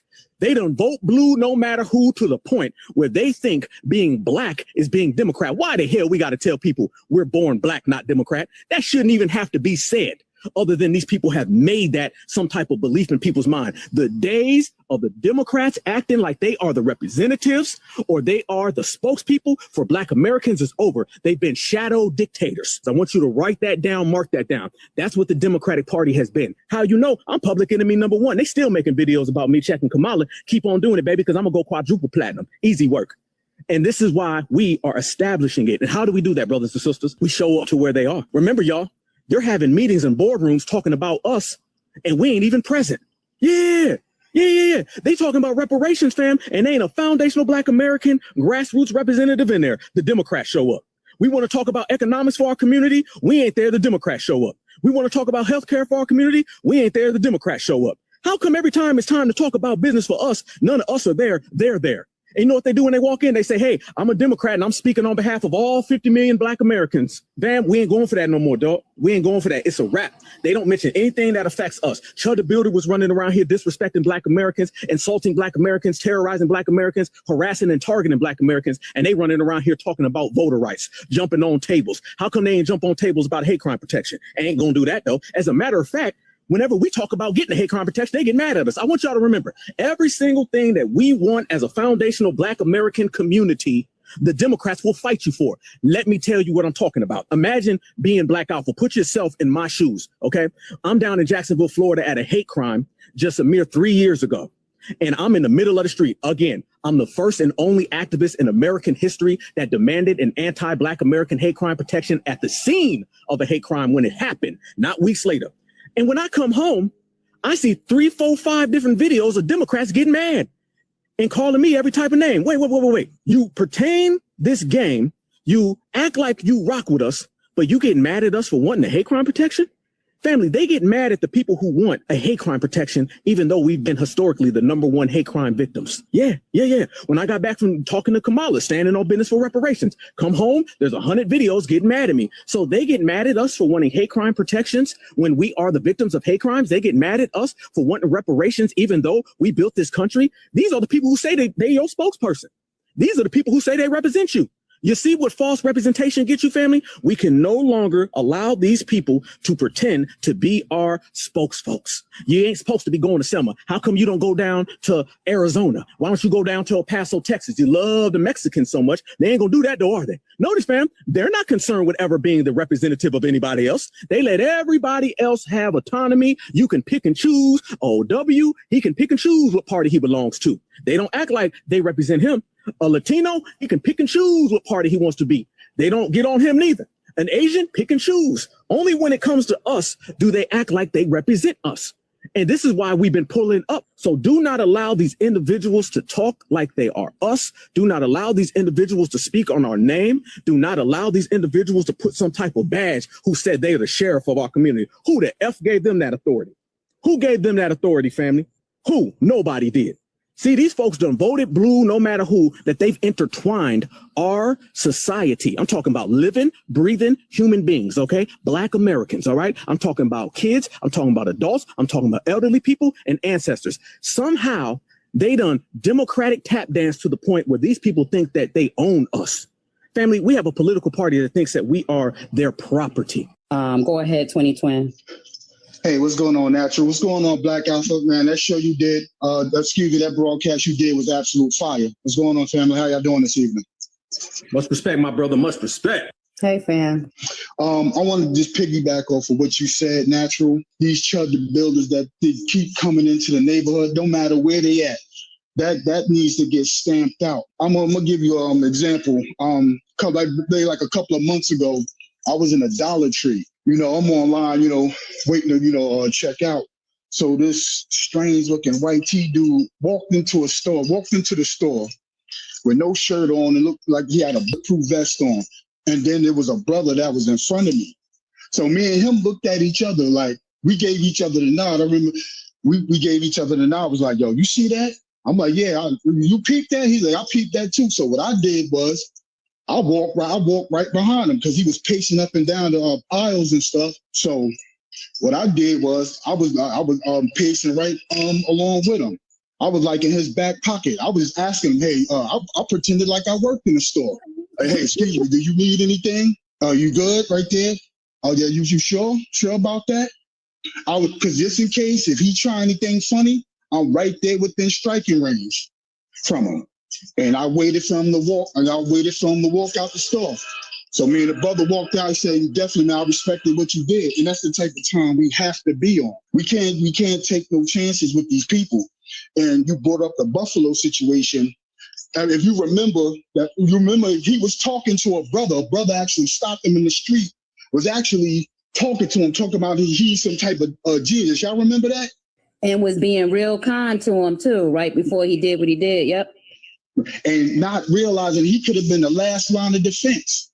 And in Peyton Gendron's mind, he thinking to himself, I'm about to red rum this idiot. He just don't know what's about to happen to him. So what I'm saying is, family, we got to be vigilant, more vigilant than ever. If you see any license plates, take license plate numbers down. The same thing they do when we're in their neighborhoods and we monitor our business, how they roll up on us. It needs to be the same type of energy.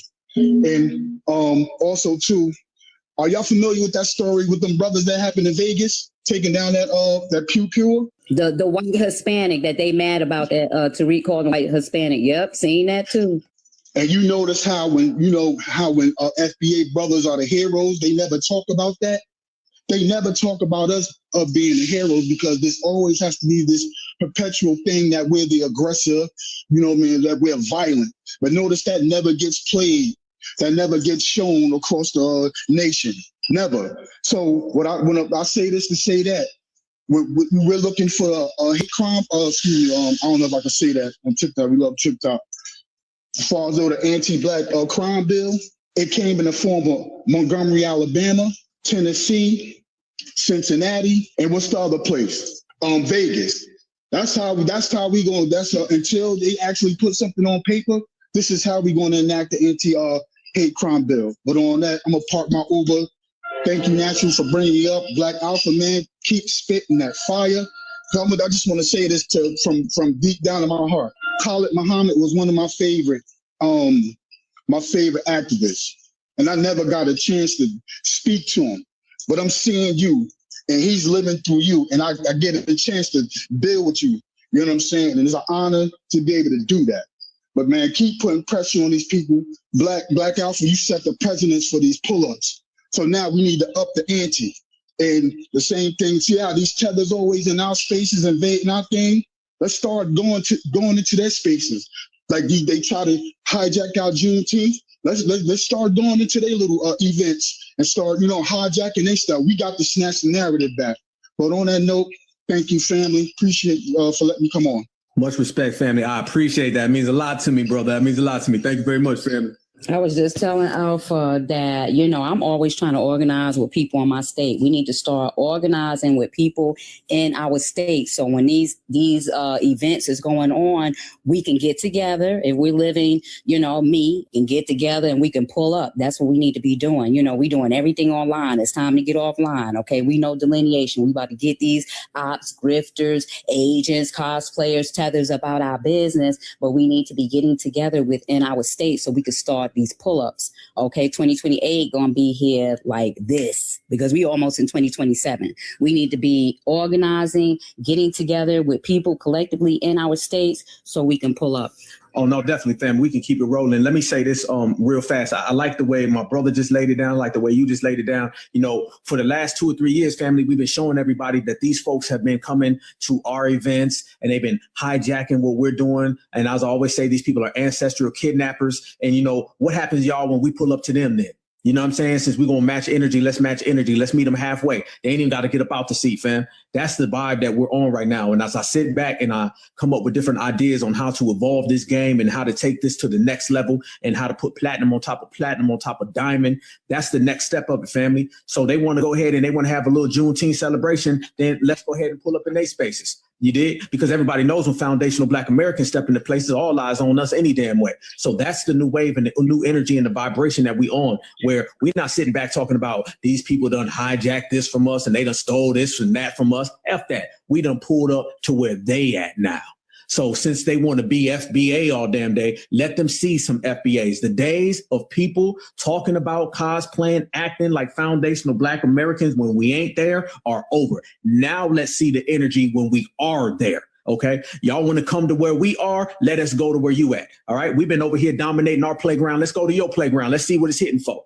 And you know what I'm saying? And that's what it is. And that's really the momentum we have right now. And that's what's really started off. And this is why we got to continuously push this, brothers and sisters, all across the United States of America. Anytime foundational Black America as the grassroots is spoken of, I need to see 10, 20 foundational Black Americans there. How about that one?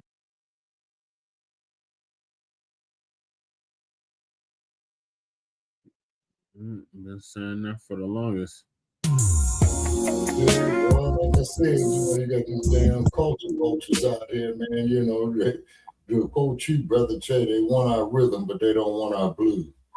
Yep, that's what it boils down to, Sabah. Yeah, no, that's the crux of it right there. These motherfuckers want our rhythms, but they don't want our blues. Me personally, I don't think they could handle our blues, you know? Yeah, someone play Tariq, what he said about this same topic that failed to Selma. Yeah.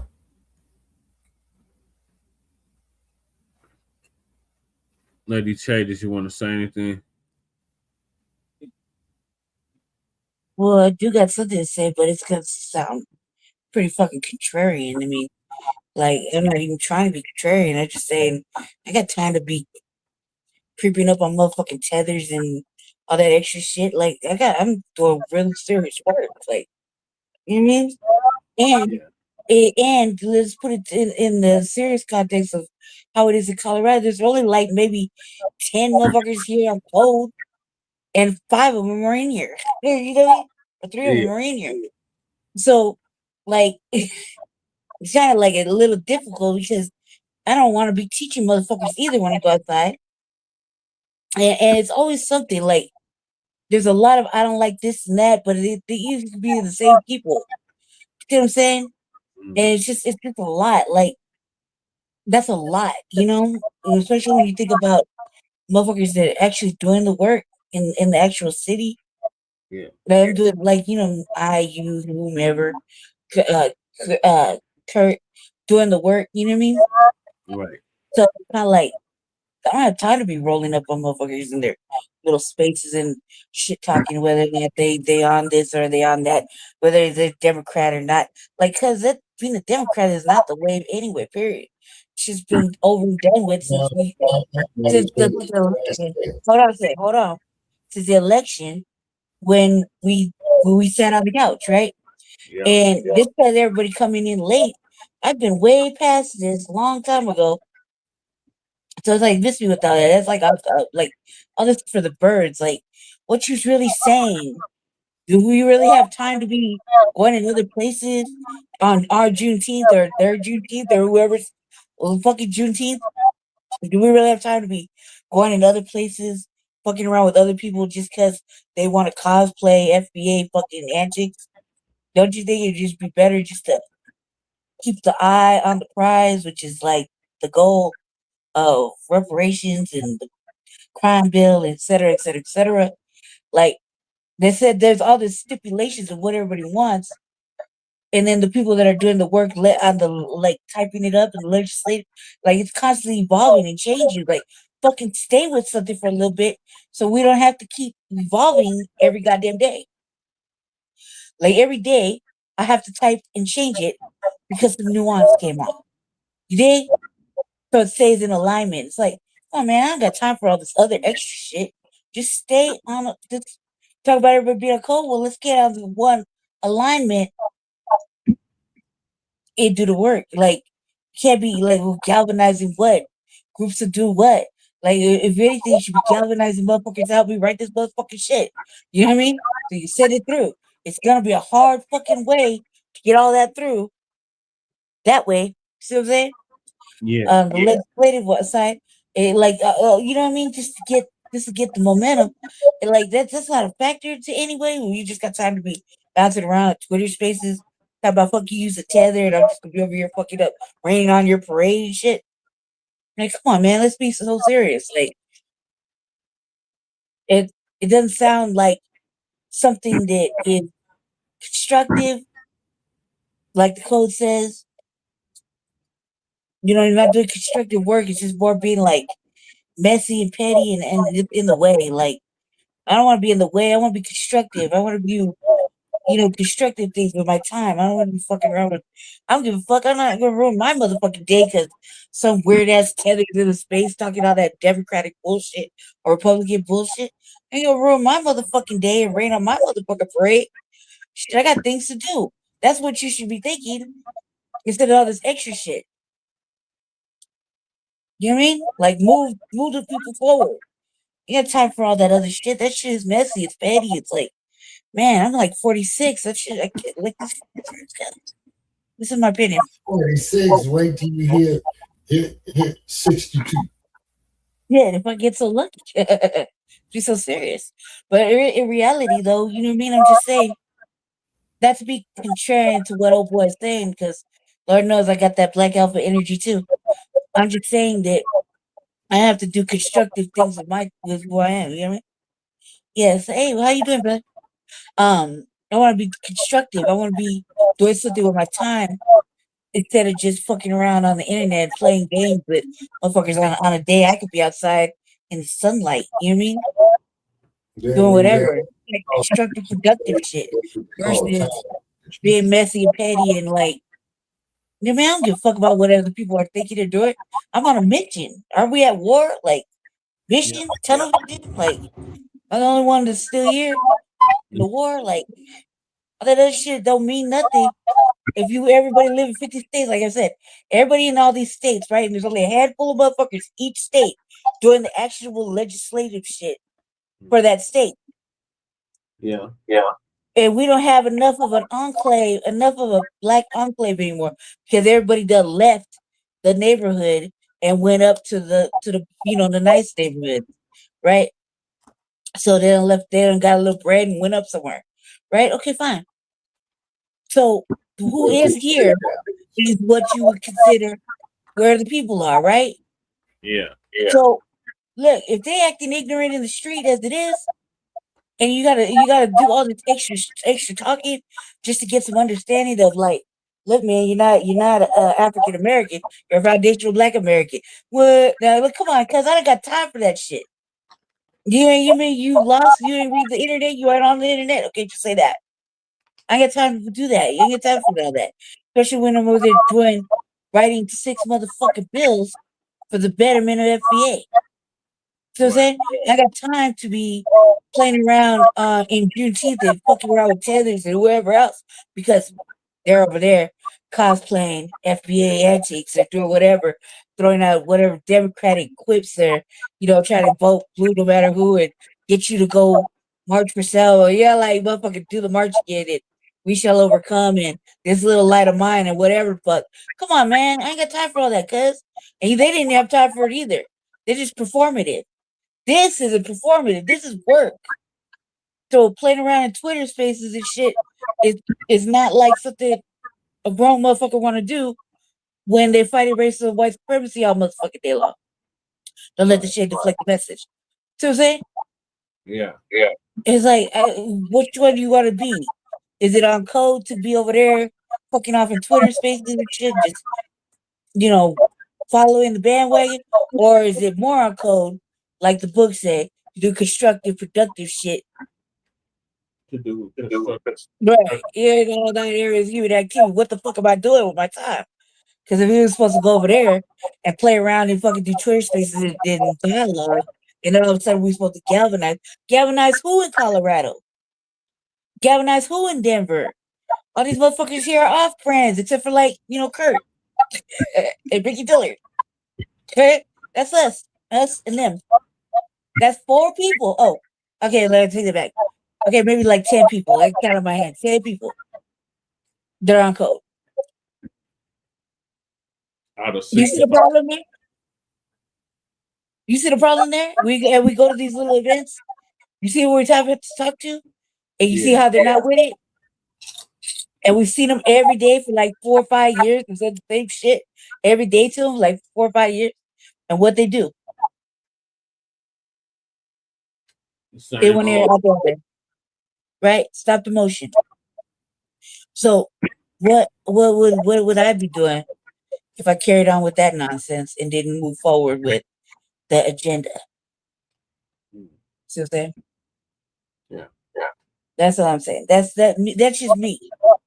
I don't have time like that. Like especially if you want the work done on the legislative side, as in like a bill or all that extra shit, like we talking about. Yeah. Motherfucker like this don't got time for all that. Because that's just that. You can be the activist outside if you want to, but somebody got to be doing the work on the inside. Right. So they ain't got time for all that other shit because it's just that's mess. It's like that's a lot of mess. You dig? We got Kel Dog. Yeah. Hey, Kel Dog. On camera, no, I had to get all up in the camera because you see what I'm saying? That you understand what I'm saying? So it's not like I'm trying to be contrarian and be like, oh boy, saying the right shit. No, I'm just saying that for me, that's doing the shit, I can't waste my time doing that other stuff. Right. That other stuff is just that's not for me. I ain't got time like that because you see how long it takes me just to write up, just to do what I'm supposed to do for you, do for them. See what I'm saying? Do for the whole that's a lot of people. These bills got to cover. Right. You see what I'm saying? And they got to go in the way they got to go in, like separately. And I can't, you know what I mean? There's all this other shit that goes into it. And it's a lot. So for me to take focus off, just go gangbanging Twitter spaces of motherfucking tethers all day, it's just like, or Democrats, I don't give a fuck about anybody right now. We at war. In case anybody forgot, we are at war. You activate all you want to, but we at war. Yeah. That's how it's been. I didn't lose the memo. I think everybody got lost in the homework, but I didn't. We at war, and somebody got to do the work for the big house while everybody over there just chopping it up. Unfortunately, it's got to be the most light-skinnedest motherfucker in the free world. It's got to do it because nobody else is going to do it. We had plenty of time to do it. Now you can't wait to do it anymore. Now somebody got to take the fucking reins and lead the charge. Do you think I wanted to? No, but nobody else is going to do it. Don't got time for all that other stuff. That stuff is like, that's why you got to think about it in the sense of, I'm grown. And it wouldn't behoove me anyway. I only do shit that's going to benefit me. This kind of benefits me a little bit. You know what I mean? Makes me feel good about myself. What the fuck am I going to do over there in the motherfucking gang banging in Twitter spaces all motherfucking Democrats? Cuz. You know what I mean? Telling them this some old bitch ass mammies and shit. Fucking.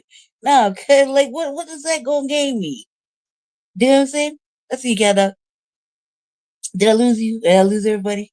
Chop it up. Okay, my bad. Sorry. So what it is it's really to playing chess now, particularly with this Ebola shit and this virus shit. Okay, so and I'm not surprised this shit reemerges because hey, Welcome to the slave theater. That's for fucking Dr. Khalid Muhammad right there. I'm a rebellion slave. I dream about conflict. That's it. I'll tell you. I go to sleep until talking that. Rest of my mind. Where my brother Todd Powell. I see War Talks, Michael Wharton. Hit me up, text me, Mike. I don't believe you until you told me. We got to do some stuff with the new film. Well, we'll talk. I've been meaning to hit you up, Michael War Talks. Well, I need you to do some stuff with the new film like we did last time, Mike. So if you could hit me up, that'd be great so we can get started on that, brother Mike. Yeah, I've been meaning to hit you up, Mike. I was so busy today. I was meaning to hit you up, brother. But I think everybody jealous. So. Where's Ty Powell? Man, I got to get my brother Ty Powell in here. Doesn't feel quite complete if we don't have all the moderators in here, but they'll come. They'll come. I give my brother some time to come. All right. So shout out to everybody in here. Don't forget, man. Listen, next week we're having the event at the Hidden History Museum. We're having the memorial. Let chairs definitely in. Oh, what? Oh, sorry. Sorry. Mm-hmm. Weekend mic drop. It's going to be a nice vibe. It is going to be a vibe, and you guys don't want to miss it. So get your tickets now at hiddenhistorymuseum.com. Hiddenhistorymuseum.com. All right, let's get right into what we're going to talk about, ladies and gentlemen. And retweet the space. Retweet this. Let everybody know we're live.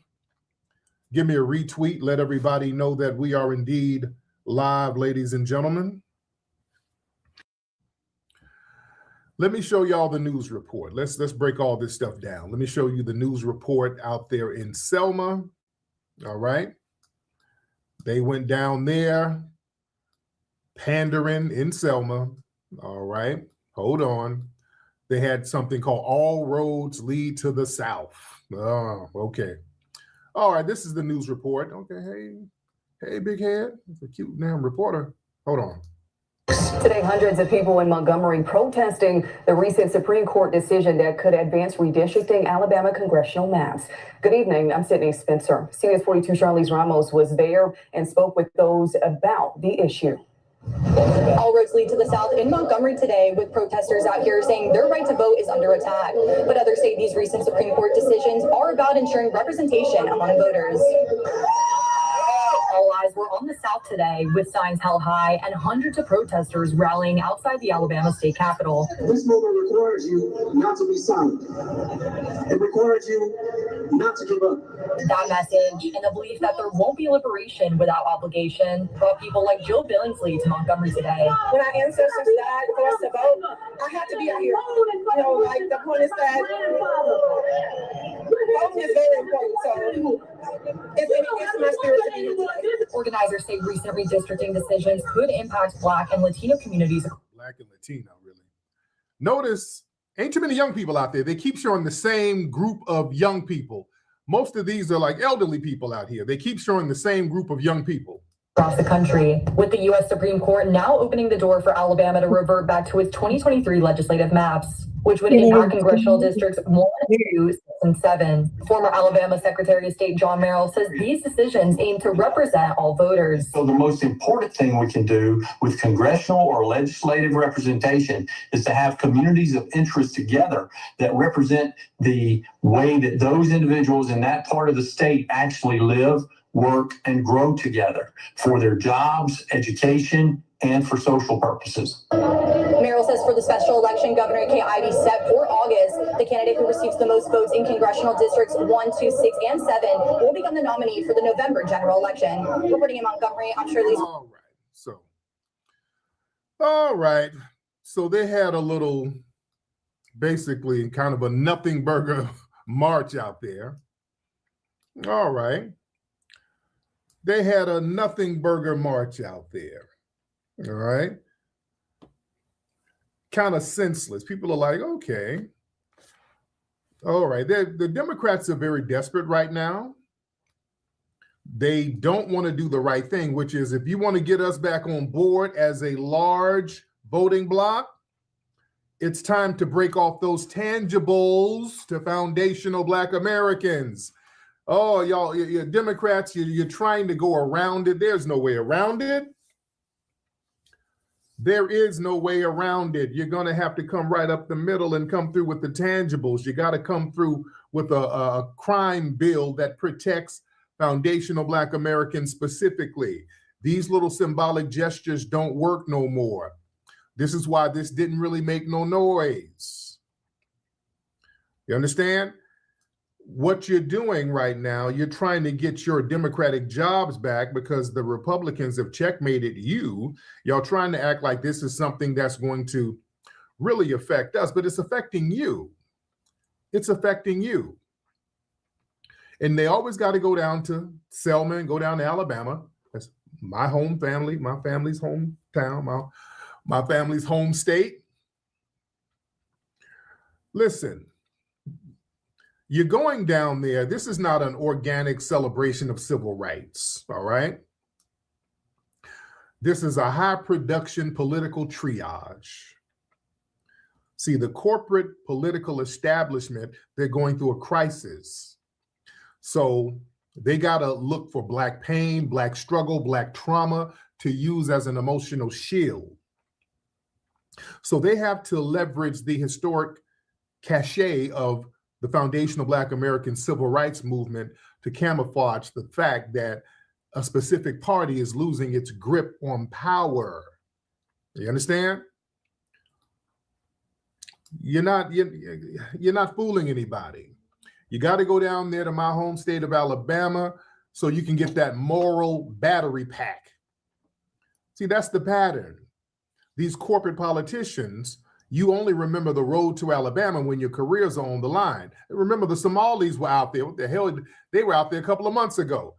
When your block is hot, y'all want to run down there to our folks. You want to run down there and get some of that spiritual energy to try to cloak yourself, because we were the real routers and we've always been that. Yeah. And y'all want to go down there and do this whole performative symbolic nonsense that we're just not going for. You know, you treat Selma and the Edmund Pettus Bridge like a spiritual charging station. You go down there and you stand on the ground where our ancestors bled. You hope that residue of genuine sacrifice will magically rub off on you and grant you legitimacy. Oh, no. But you only visit the heart of the civil rights movement, because that area is the heart of the civil rights movement. You need that when you have to do a photo op or jumpstart your failing campaign. You understand? See, it's different with folks like me and some of us on the grassroots. Some of us who you guys attack all the time. See, the DNC is always attacking me all the time. You notice that? If you go through social media, there's all of these funded attacks on me specifically. I want y'all to understand where that comes from. Roland, all these people constantly attacking me, and they get big money to do this. Because, see, I have the lineage and the bloodline of the ancestors from down there. My people are buried down in that area. So I don't have to go out there and do no photo ops and all that shit. It's in me. It ain't on me. It's in me. It's in me. My great-grandparents are buried down there in Selma. It's in me. You understand? So spiritually, I'm always going to stand up for what's right for them, because it's in me. I'm a part of that bloodline. So it's real when it's somebody like me speaking on it. You're not going to go out there and exploit that lineage. See, y'all go down there and exploit it. The tethers go down there who sit up here and denigrate us all the time. When shit gets hot, y'all run down there to Selma, big forehead and everything. We shall overcome. We will overcome, nigga. We will overcome, nigga. Having secret disdain for the same people that you need moral legitimacy from. Yeah? Because, see, I know the people. Those are my family members. I know what they felt and what they thought. I'm telling you, they weren't on some shit, we just gonna vote just to vote. They didn't go out there and get whooped on just to vote. They wanted something for their damn vote. These are my family members. Some of us in the South, you know, our people, we wanted something. We weren't just out here bullshitting. We didn't want benign neglect. We wanted something for our vote. And we saw that, okay, if our vote can help other people, we ain't got a problem with that. We're thinking, okay, it'll circle back to us. We'll help everybody. We'll wash your hand, you'll wash ours. It never circled back to us. That's the problem. It never circled back to us. That is the problem. So yeah, that little routine going down there, marching around Selma. No. It's time to cough up something now. We marched 70 years ago. No. It's time to cough up something. Oh, we got to cough up something now. See, they want to conflate the Democrat seat losses with Black progress. See, we got to separate the survival of the Democratic Party from the actual progress of foundational Black Americans. See, the panic is over that whole Supreme Court redistricting. You understand? So that redistricting ruling, it's not about protecting the everyday safety and economic standing of our people. It's about them losing their damn jobs. All right? Let's be very clear. When these maps get redrawn and these corporate politicians lose their seats, they want to frame it as a tragedy for the entire Black race. Ooh, Black folks are under attack. Ooh, we under attack. Black power. No. Your job is under attack. So y'all being very parasitic towards us. You're trying to fleece the legitimacy of the struggle. And we see what it is. You're not slick. We see it. So we're demanding tangibles. We don't want just theatrics. That era of us accepting theatrical performances in the place of concrete policy, that's over. That's over. That march across the bridge, that ain't paying bills no more. It's not securing land. It's not protecting families. So you're trying to use our history to secure your own office so that y'all can funnel resources in for all these other damn groups. No. If you get on that bridge, all I want to hear is what you going to do for the community while you standing on that bridge. You tell us what you going to do for the people.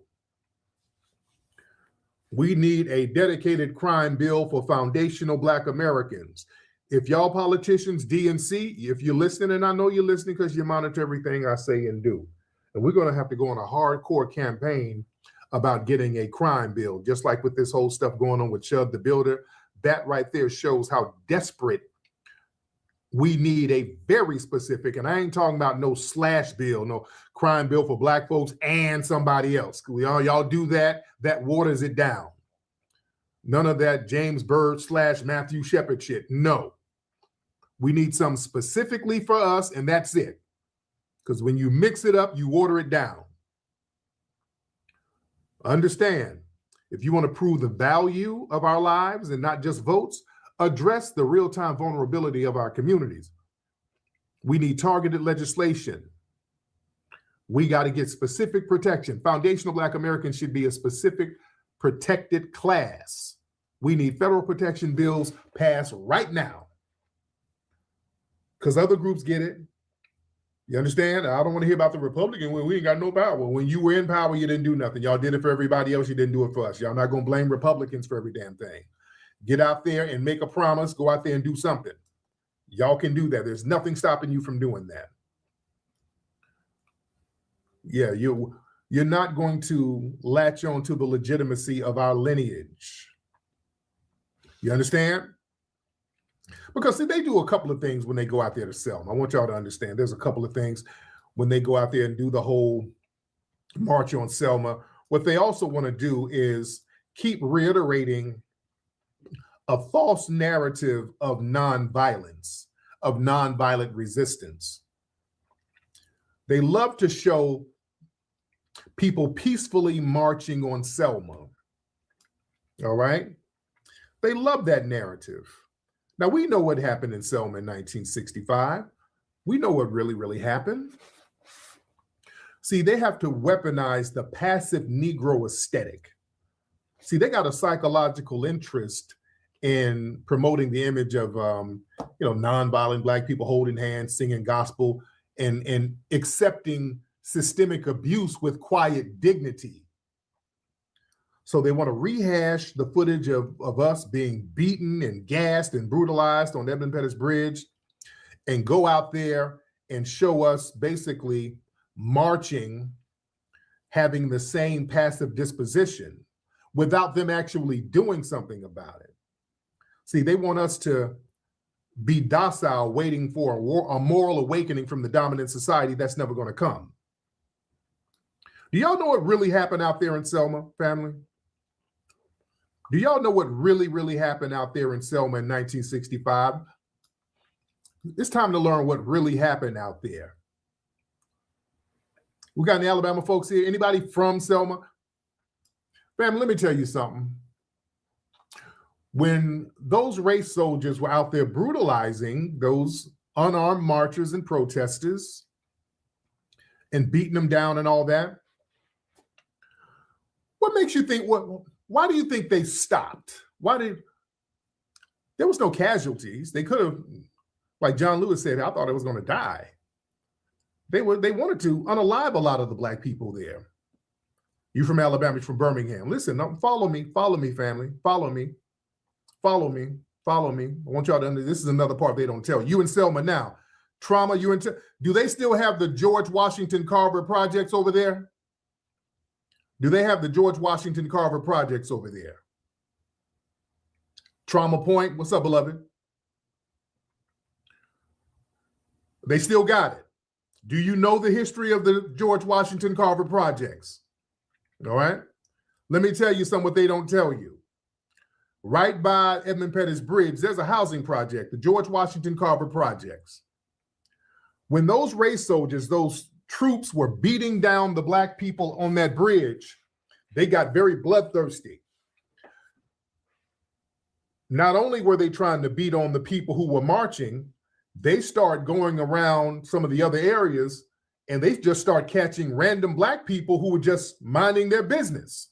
They tried to whoop on them. People who weren't even associated with the march, they got so bloodthirsty with it, they tried to they saw a random Black person coming from the store, they just started attacking them. They then ran up in the projects over there. They ran up in the George Washington Carver projects with their horses, tear gas, shooting tear gas in people's homes. A lot of folks don't know that happened. Yeah, most of the marchers were out-of-towners, right? Most of the people on Edmund Pettus Bridge getting beat up were out-of-towners. When they tried that shit on the locals, they said, hold up. We're not with John Lewis and them guys. We're not nonviolent. We'll fuck you up, which is what they did. The Black people in the projects start getting bricks and cinder blocks and bottles and Molotov cocktails, got on top of the second floor of the projects and started lighting them bitches up. They start lighting them white supremacists up left and right. They got the hell out of Dodge. The white supremacists had to retreat and get the hell up out of there because the locals was whooping on that ass. Now you look up what I'm saying and tell me if it's true or false. Look that up. They don't tell you that now. They don't tell you that part happened. You never heard that, right? My family's from down there. I know how with it, they with it. The folks from Alabama, let's get it straight. They've always been with the shit now. Let's be clear. They got, for some reason, they show that footage of people getting beat in Alabama and people think, okay, Alabama people must be passive. No, those were out-of-towners. People from Alabama will fuck you up. I done told y'all that. All right? I want y'all to really understand that Alabama folks ain't really taking ass whoopings like you think. It ain't like that. They said that we are, no. We're not with them. No. All those people, they're from somewhere else. Here, we're gonna bust you on your damn head. No, you're not gonna whoop on us. Remember, the original Black Panthers came out of that area, Lowndes County, that area. That's where the original Black Panthers came from. Alabama has never been no joke. Alabama's never been no joke at all. They just don't tell you that part of the game. But yeah, the locals ran the state troopers and all them race soldiers, they ran them up out of there. The locals, the young people, the locals ran them up out of there. Yeah? Your folks are from Anniston. I told y'all about what happened to us in Anniston. Yep. I told y'all how we had to fight our way up out of Anniston, Alabama. Yeah. I done told you about that. Shout out to Anniston. Shout out to Anniston. But the symbolic nonsense that they're doing, we're just not with it. We're not going for that. We're not going to co-sign that. That ain't it. Another thing that they're doing, speaking of Alabama, you from Birmingham, Roebuck? Yeah, shout out to Birmingham and Roebuck. Speaking of Alabama, did y'all see this? They got an event happening in Montgomery. Oh, Lord, look at this. This is what they got going on. They got this in Montgomery next month. Juneteenth, a taste of Pan-African. Chef Abazi of Curry Up Pan-African Soul. So down in Montgomery, they got some egusi, jollof, fufu, okra soup. Okay. Somebody says that 2 Chainz. It kind of does look like 2 Chainz. Listen, people. This ain't it. A lot of foundational Black Americans feel a certain way about this, as they should. This is not it, ladies and gentlemen. This is not it, not even a little bit. This ain't it. And also what I heard, the NAACP and the Congressional Black Caucus, I think they're putting together some kind of Juneteenth event in Ghana. I think they're doing that. Family, why are they trying to Africanize Juneteenth so damn much? Y'all notice this? These people keep trying to Africanize Juneteenth. They're just trying to crowbar an African aesthetic onto Juneteenth, which Juneteenth has nothing to do with continental African culture whatsoever. And we keep saying this, and they keep trying. Yeah, $50. Yeah, it's $50. Yeah, y'all saw some of those Juneteenth events they're having in Ghana. They got a whole bunch of them. It's like $4,000 and $5,000. They're making big money, or trying to make big money. They're doing all of these high money trips over there for a Juneteenth celebration. Listen, they're trying to Africanize Juneteenth because, see, that's a specific dilution of our lineage claims. See, when you try to expand Juneteenth to encompass the entire global diaspora, that intentionally blurs the lines of lineage. By trying to make it a holiday about general Blackness and global Blackness, that waters down the specific unique history of the foundational Black American population that endured and survived United States chattel slavery. You see, they're not honoring it by trying to Africanize it. That's a con game. And it's a money grab. You see? These people want to focus on symbolisms for us instead of fighting for reparative justice for us. In these Pan-African Juneteenth celebrations, that allows these politicians and these organizations to basically celebrate without committing to tangible deliverables or specific policies owed directly to us, the foundation. You see? And also what that is, man, it's an attempt to deflect from accountability for the United States. See, if you keep moving the focal point of emancipation to the African continent, you try to frame it as a generalized diaspora event, that takes pressure off the US government. You know what I'm saying? That takes pressure off them. No, we want to tell you exactly what it is. It's us getting up out of slavery, which we were held in bondage by the damn government here. We want people to remember that. I don't know, don't bring Africa in it. Because hell, we need to ask them why you were selling people too. You don't get to spin the block. So we got questions for them, but that's later. We're dealing with the government right now. Don't Africanize us. Don't Africanize the celebration. Because Africa wasn't involved when we were getting out of slavery. We didn't get no help from Africa. We had to get it out the mud on our own. Yeah? We had to survive on our own. We didn't get no help from no damn body. You understand? Don't spin the block now that we survived and start thriving in spite of the atrocities. Now you want to come African? No. No, that's the way to shift geographical accountability. Hell no. Damn that. Listen, and that erases a lot of the infrastructure and the contributions that we did. See, a generic Pan-African narrative, that bypasses the pivotal role of foundational Black American populations in the infrastructure and the development of the United States.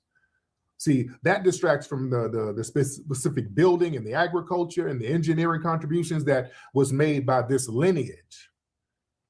We constructed the nation from the ground up. And again, this is a tourism finesse because they keep Africanizing it. Oh, our brothers, Juneteenth, come over to Nigeria for a Juneteenth celebration. Come over to Ghana.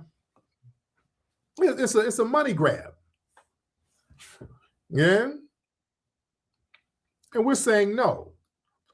And I heard a conversation where some people were talking about the food, because a lot of people have been complaining about this flyer. This flyer has been going viral, and some of the tethers been trying to explain. We're like, hey, man, all that foo-foo and Jollof and all that ain't got nothing. Hey, man, knock yourself out, but that ain't got nothing to do with our shit. That has nothing to do with our food and our culture. It just doesn't. And their argument, well, listen, nigga, a lot of soul food by you FBAs, you got the ingredients from Africa, nigga. You got the spices. You got all of your ingredients from Africa. Gumbo is just like egusi, nigga. No. Those, look, fufu egusi, knock yourself out. Those are traditional West African dishes. Juneteenth has a very specific, historic, culinary tradition created by our ancestors. Barbecue, authentic soul food, all that stuff. Trying to replace our traditional emancipation food with continental African dishes on our holiday that we fought for, that's cultural erasure. We're not going for that. You know, you're disrespecting lineage on sacred ground. Even taking this going down in Montgomery and all that. Come on, no. They know what they're doing. They tried the same shit with the Essence Festival in New Orleans. That wasn't to honor. That was to kind of colonize and take over. That's a colonized move right there. Yeah? Man. And all that taste of Pan-African. The hell are you talking about? Juneteenth that's us. That commemorates the emancipation of enslaved foundational Black Americans in Galveston, Texas. And y'all need to visit Galveston, beautiful city. Absolutely fell in love with Galveston. So y'all they try to open source our specific history so that people outside the lineage can use our holiday as a marketing vehicle for their own phenomena. You see? Listen, our food is anchored in foundational Black American agriculture. You see? You ignore the land we're standing on. We didn't have a boat getting spices and herbs and stuff going back from Africa. We had to get it up out of this mud. The corn, the sweet potatoes, the pecans, the tomatoes, the squash, the indigenous peppers. We had to get it here. We didn't have a trade agreement with Africa. I don't know where y'all getting this bullshit where we got all the spices from Africa. We had to get it from here. We had these crops here. You understand? There was flora and fauna that was here that we had to utilize. Our flavor profile comes from foundational Black American survival. It didn't come from West African spice markets. Don't let these people come around and lie. A lot of West African cuisines, they rely on red palm oil, locust beans, the grains of paradise, these fermented seeds and all that. We don't use that. The closest thing is okra. That's why they like to hang their hat on okra. Okra, that's from the motherland, nigga. So we had okra over here. And we barely use okra in a lot of our dishes. We don't really use okra like that. And we put it in some gumbo. We don't use okra like that, if we want to be honest. You understand? So we got to watch people trying to co-opt and attach themselves to what we've done. Our foundational Black American ancestors, they utilize their rations. They use salt, black pepper, onions, local cayenne pepper, rendered fat, smoked meat from hogs and cows. Listen, that the food we have now is a result of FBA ingenuity under chattel slavery, not imported African spices. That's just the reality. Because everything we do, man, just because a few ingredients like okra or black-eyed peas were brought over, that doesn't make the resulting cuisine African. You see, tomatoes are native to the Americas. But nobody tries to claim that traditional Italian food is actually Native American. You see, the origin of a seed doesn't dictate the ownership of the culinary dish. You understand? We have stuff like barbecue, the way we barbecue. Nobody barbecues like us. Nobody's food tastes like ours. If it were all the same, how come the traditional African food just doesn't taste the same? It doesn't taste the same. And that's okay. That's not an insult. But the thing is this, family. A lot of these folks feel like our culture has to be an open door resource for everybody. And the irony is when these folks come over here, they go out of their way to delineate and then set up boundaries around their culture. You understand? They come over here and set up boundaries around their culture. Family, do you know how many African and Caribbean organizations that they have over here that they advocate for things, tangibles, and resources strictly for their ethnic groups over here? I saw something down in Georgia. They had the Georgia Haitian Chamber of Commerce in Georgia. Do y'all know that? Do y'all know in Georgia, they got a Georgia Haitian Chamber of Commerce where they advocate and get resources just for Haitians who live in Georgia. The Nigerian nurses. Do y'all know how many organizations? Y'all don't know that, family? Look up some. Dude, it's hundreds of them. They got in Florida, oh my God. They got the Greater Haitian American Chamber of Commerce, different branches in Tampa, Fort Lauderdale, Miami. They got one in Massachusetts. They got one in Philadelphia. Dude, we'll be here all night. Jamaican Chamber of Commerce in New York, the Jamaican International Chamber of Commerce in Georgia. They got one in Florida. They got the Guyanese Chamber of Commerce in Florida, the Guyanese American Workers United in New York, the American Chamber of Commerce for Trinidad and Tobago. They got the Nigerian Chamber of Commerce in Texas. Dude, the Ethiopians, Chamber of Commerce in DC. They even got some for specific tribes. They got the United Yoruba Association of Tulsa. They got one in Tulsa. Dude, they got the Ghanaian Association in San Diego, the Ghanaian Association in Staten Island, the Ethiopian Community Association in Atlanta. I'll be here all night. I'll be here all night naming these damn organizations that they got all over the country set up for them, where they put a boundary around it and say, okay, we're getting resources just for our ethnic group. What's up, Trinidad? Trinity to the bone, respect. But yeah, you know your folks got their little organizations for themselves. We can't access none of those resources. We can't access none of those resources. Okay, you got your organization. You want to advocate for yourself because you delineated. Okay. Now, the minute we say FBA, we want to get some resources for us. Hey, xenophobic. Nigga, what is this xenophobic shit? What is this shit, nigga? Xenophobia?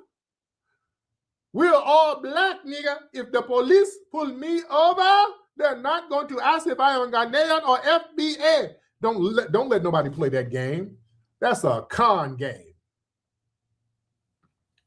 That's a damn con game and a double standard. We recognize and we can respect your boundaries. If you got boundaries, we respect it. You're going to respect ours. When we say, hey, we are a unique ethnic group and we have boundaries, we don't want you coming over here trying to misrepresent us. You're not of the lineage. Then y'all want to act dumb and the FBA is a cult, it's a head group. Nigga. Shut your ass up. Don't let nobody say nothing. They cannot call us xenophobic. They got a gazillion organizations over here for them that we can't access. Don't let them sit up here and shame us.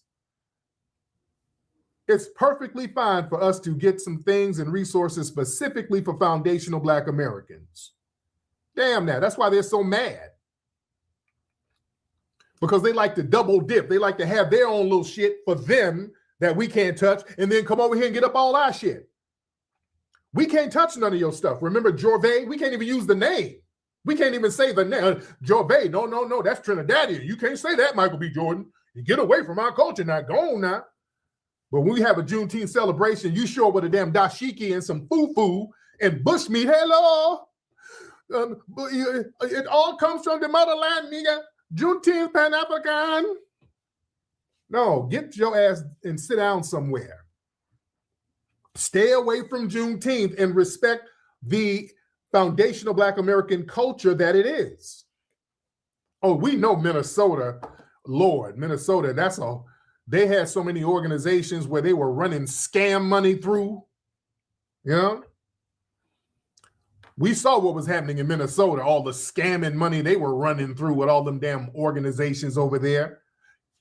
Getting our tax dollars, scamming them up. And when we say we got to get us some damn resources for our lineage, they want to sit here and try to shame us. That's why you better stand 10 toes down. I ain't letting you shame us. We're going to do what you doing. Delineate and get resources for our ethnic group. Damn that. Yeah, listen. These ethnic groups, they like to utilize the civil rights infrastructure and the affirmative action policies that was built by our blood, sweat, and tears over here. So they get minority grants, corporate diversity funds, SBA loans, all that shit. Then you want to operate under generic blackness to get the funding from some of the stuff that was meant for us. Yeah. And when they get that money, boy, they start putting boundaries, boy, they get real tribal about it. But we are supposed to uphold the banner of Pan-Africanism. They don't hold it up for nothing. Not even on the continent, they don't hold it up. And they want us to hold it up over here so that we can hold the bag open for them so they can just get all the goodies and treats out of it. And we're saying, hell no. We're not doing that. Everybody's going to have to hold their own nuts and pull their own weight. Y'all not going to gaslight us with all that xenophobic nonsense. That's a manipulation tactic. When a Somalian is proud of being a specific lineage, they're celebrated. When a Jamaican protects their cultural boundaries, okay, we'll respect it. When foundational Black Americans demand that same respect, that autonomy, boundaries for our culture, y'all want to try to shame us. You sound like the white man. No, y'all not doing them shaming tactics on us. Y'all want us to keep the door open so y'all can just keep eating. And we ain't doing that. It's a whole new day. And that's what it is. Shout out to everybody in here. We got a lot of folks in here. Respect to the family in here. I might go live on TikTok a little later. Y'all need to follow me on TikTok. Oh yeah, boy, that SBA money. Oh, boy, they were fleecing that SBA money. That small business loan money, boy, they were fleecing that shit left and right. But no, we're gonna protect ourselves. We're gonna protect our lineage. We're not going to let people exploit us. We're going to tell the truth and teach the truth about our lineage and our history and the real truth. And we're going to respect our ancestors and make everybody else respect our ancestors. That's what we're going to do. Oh, yeah, man, all the grants, all those, man, by the time when we have nonprofits and organizations where we try to get grants, all the money is dried up. And all these people, they didn't finesse the money. And then when you call down there and talk to the people, it's Check. tethers. You know? Yeah, what's about that? So yeah, man. Yeah, I'm we're giving a not call the on gravy that. train, I'm about to which is fall what we asleep. should have been. So I'll give you guys a call later. All right, Chewbacca. Have a good night. Good night. All right. Okay. And shout out to our ancestors. Always show respect to your FBA ancestors. That's very important. Don't let it's not these people's position or place to sit here and try to disrespect our ancestors. We have to protect our ancestors. That's where you're going to get your blessings from. That's where you're going to get your spiritual protection from. And I'm telling you, because family, we've been so codified around our lineage and showing respect, showing respect to our ancestry, there's been a certain level of protection. Excuse me.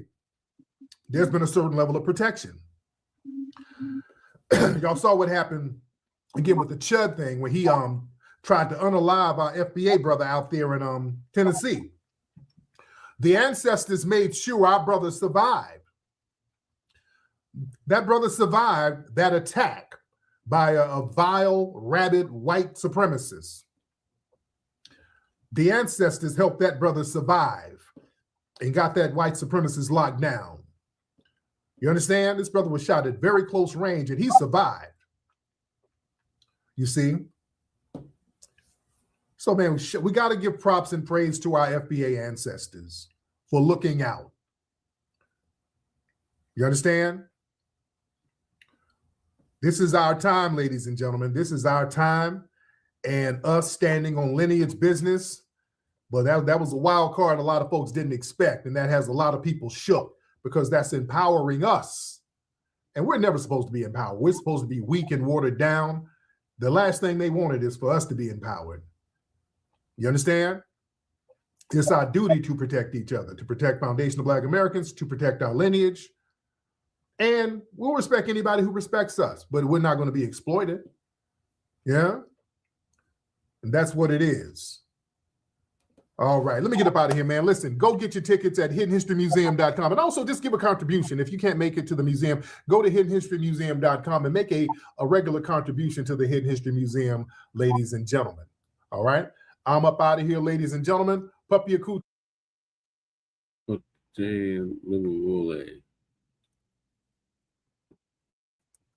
Let's just be clear. All right, Lady Chair, what's your thoughts on that, Marshall Selma? Did you unmute or did you unmute me? You unmuted yourself. Jeez, my fault. What's my thoughts on it? Yeah. It's performative arts, performative theater. That was my thoughts. I didn't even watch the whole thing. I watched like 2 minutes of it. And as soon as I heard him singing old spirituals, I was like, man, no. That's all I said. No. Right. Because it's what it was. It's all it is. I mean, I think I've been thoroughly disgusted, really. If you think about it, sorry, my hair is all over my face. I think I've been thoroughly disgusted ever since I saw Justin Peterson. That's the one with the afro, right? That's his name? Justin Pearson. Pearson, yeah, whatever cousin's name is, right? Ever since I seen him chopping it up every like I'm watching little shorts, and every third one is him chopping it up about some Democratic bullshit or him talking to Kamala about some shit. As soon as I saw that, I just clicked. I don't even know what the fuck he said. I think I heard like 3 words and I was out. You know, that's enough for me. But when I saw that, I stayed for like literally 3 Mississippi, 1 Mississippi, 2 Mississippi, 3 Mississippi. I was out. There's enough for me to get enough to see them walking and singing, and I was like, no, because it's just like how I've been saying. This is only about their seats. It's not about the people. They don't give a fuck about the constituents. They never have. There's nothing saying that we can't vote. I mean, just think about it, like all the shit that's been happening. It's still like that. It's still like that in everybody's state. Either you can or you can't. Or they're going to let you or they won't. Either you can because you can, or you can't because you're a felon, or some shit. But it's just it's going to be the same way. And when did we ever really pick anybody we wanted?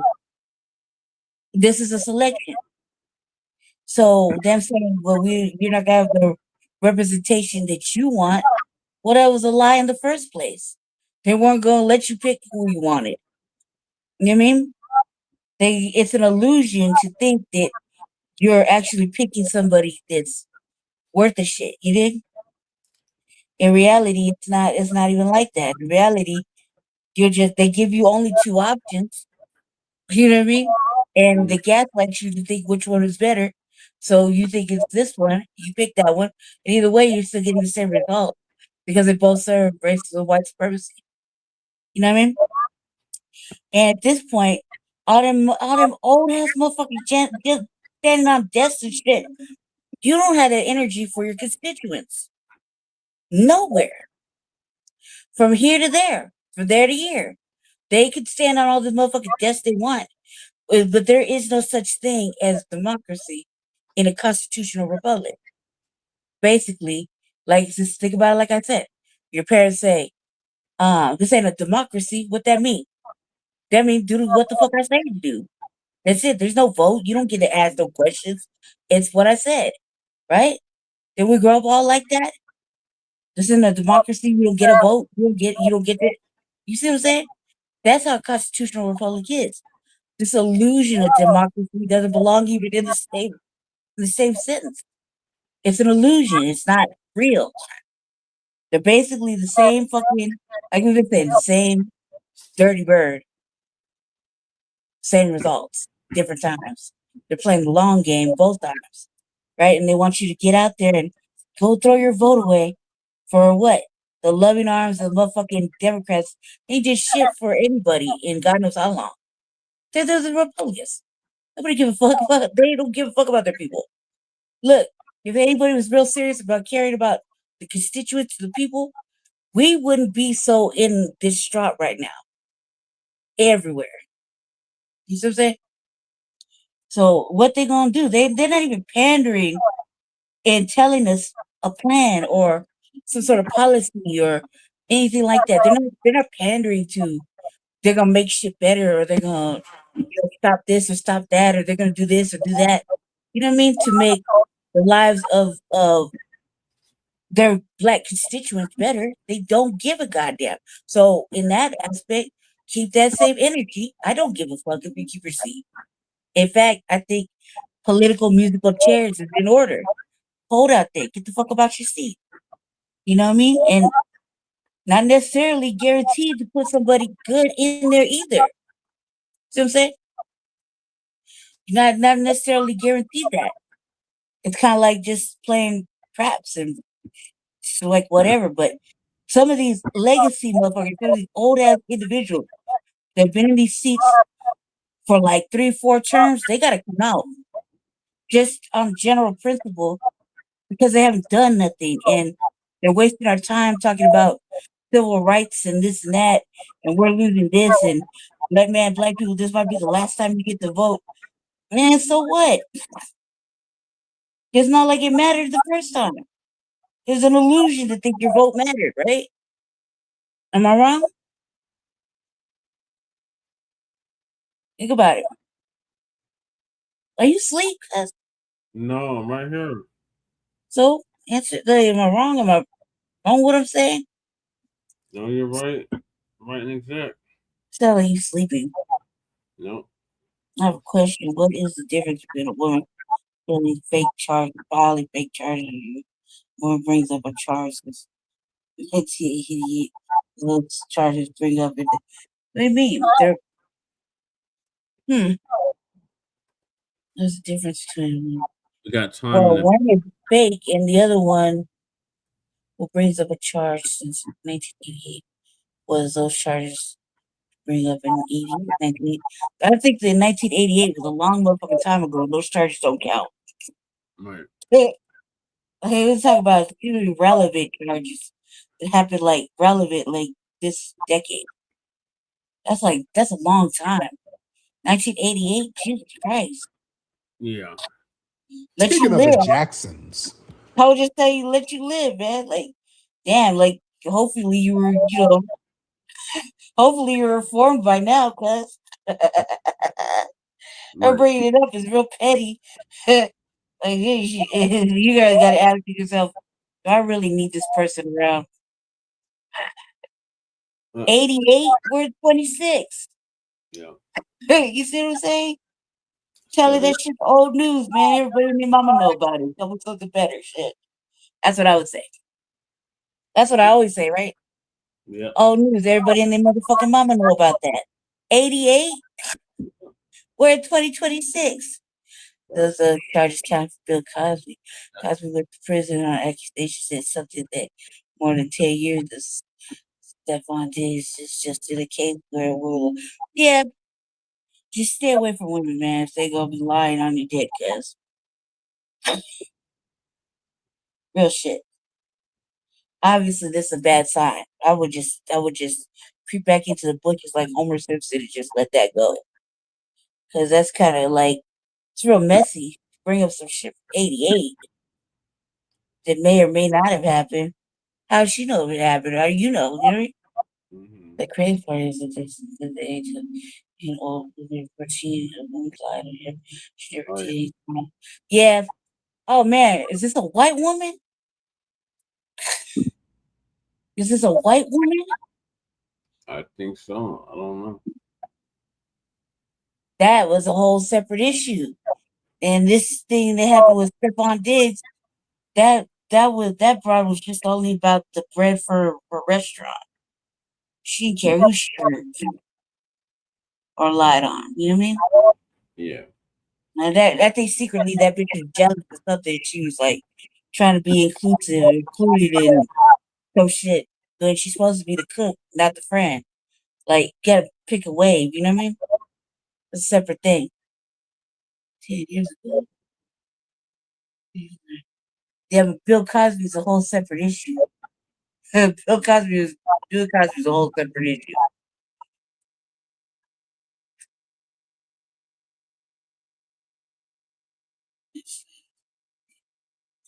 Do not want to think that what are you making?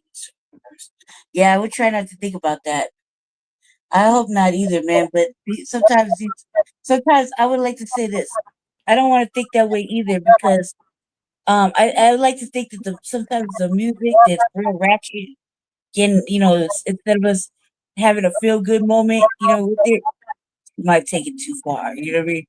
And really think it's like that. So I pray that you don't run into some situation like that. I don't think that because I know I have a lot of sisters that are my friends, and they don't think like that at all, like at all.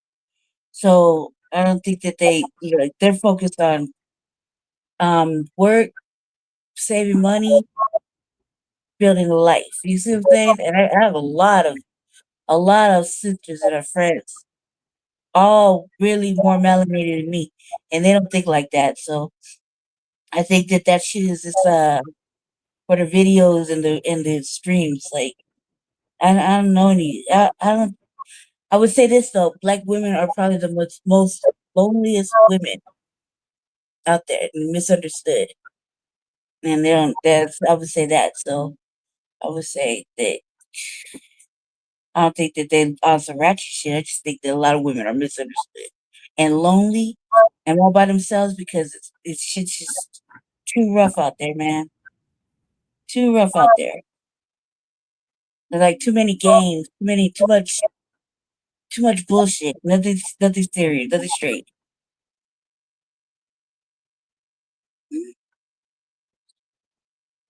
These families right here in San Luis, right off the main. It's my fault. That's what I would think. I think they don't get enough. Carolyn Bryan. She is very good. Yeah, that bitch was a whole white lady. And that bitch was just trying to save her ass. She know what she did was wrong. And the fact that nobody would give her up and she just had to, you know what I mean? Nobody would give her up and she just got to go to to wherever the fuck hell she went to by herself. I felt like there was no justice right there. Like somebody should have went in there and grabbed her like TMZ. You know what I'm saying? I think that was totally messed up. Leave men. Leave me men not to trust women because they don't have best interests in partners to make money off. I wouldn't think like that. I don't think everybody's like that, man. I think that maybe those women are like you're attracting that type. I don't think women are like that at all.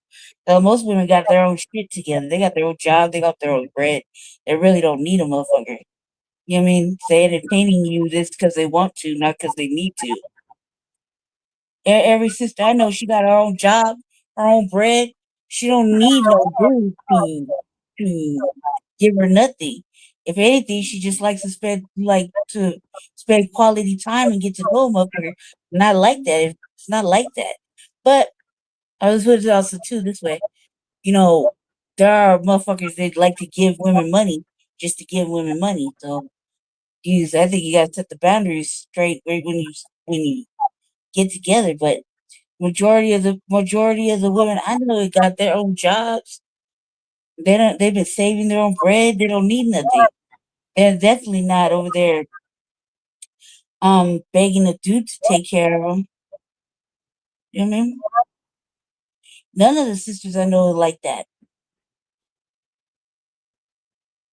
I think if you think that a gold digger is gonna come your way, then you manifest that. You know what I mean? Try to manifest the opposite, and then maybe see what happens. Mm-hmm.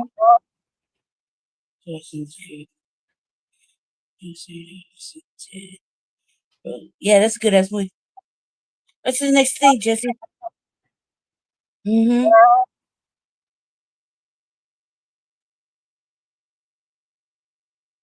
Right. I was gonna say this, like, to have a healthy relationship, you shouldn't have to be trying to extort money off your mate. You know what I mean? Or off somebody you see. Like, I never did that. You know what I mean?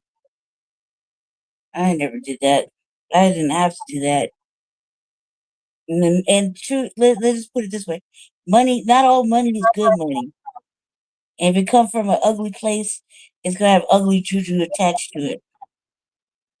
My personal opinion. Jesse, what's the next topic? Oh, that is Jermaine Jackson. I was waiting for you to stop talking.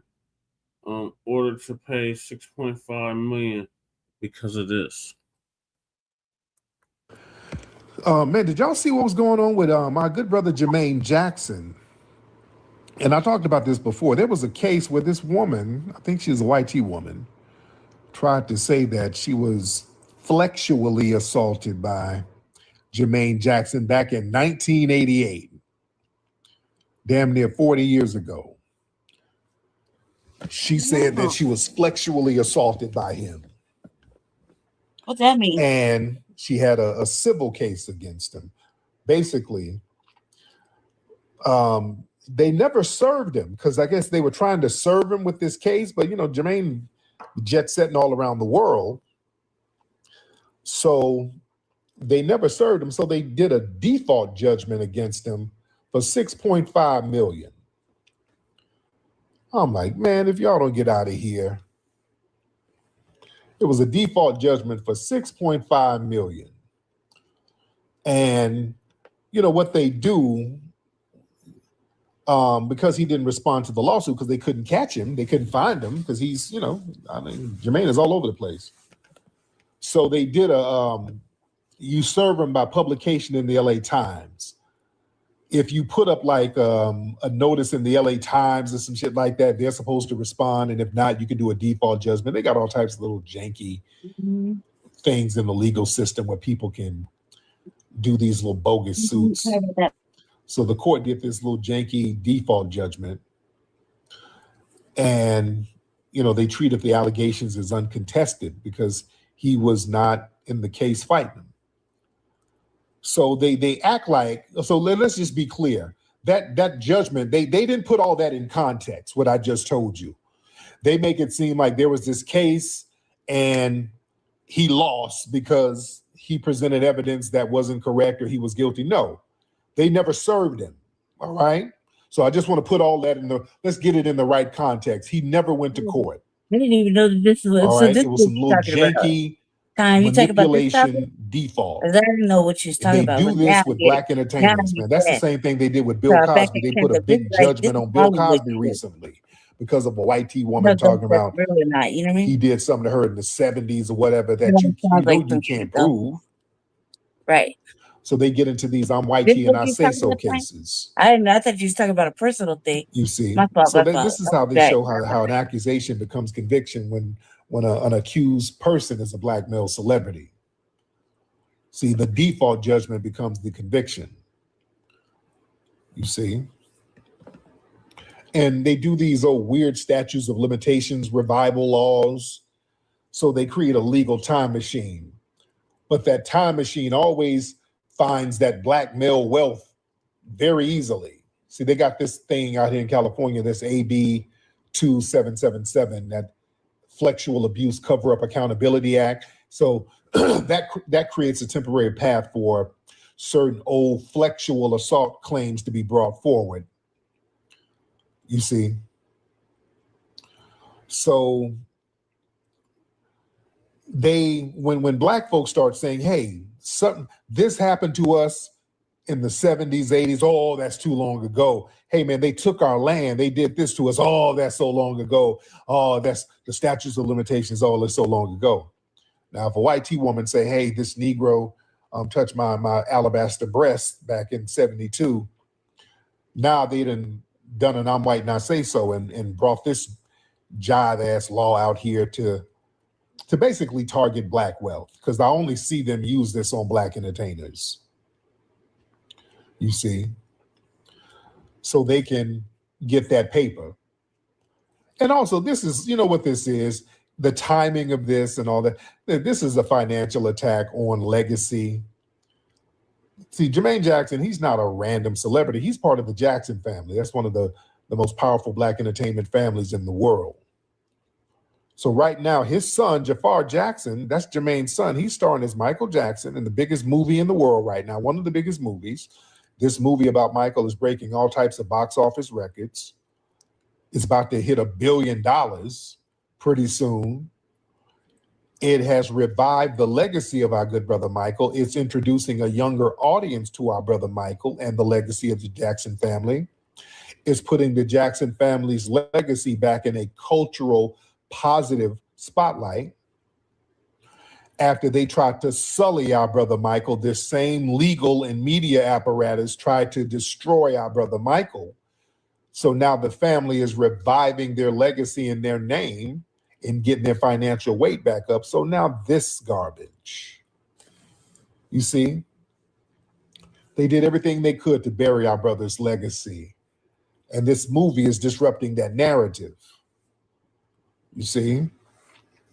With these lying ass white T supremacists putting these bogus accusations on our brother Michael. All of that shit was bogus, family. All of it. You understand? Even that first one with that Jordy Chandler, whatever. Y'all know that was bogus as hell. He did part of his testimony. He was supposed to have described Michael's genitals and got it all wrong. That wasn't even what Michael's genitals looked like. Do y'all know that? He said Michael's genitals looked a certain way. And then when they investigated, it was the complete opposite. You know what I'm saying? All of it was bogus, man. It was bogus as hell.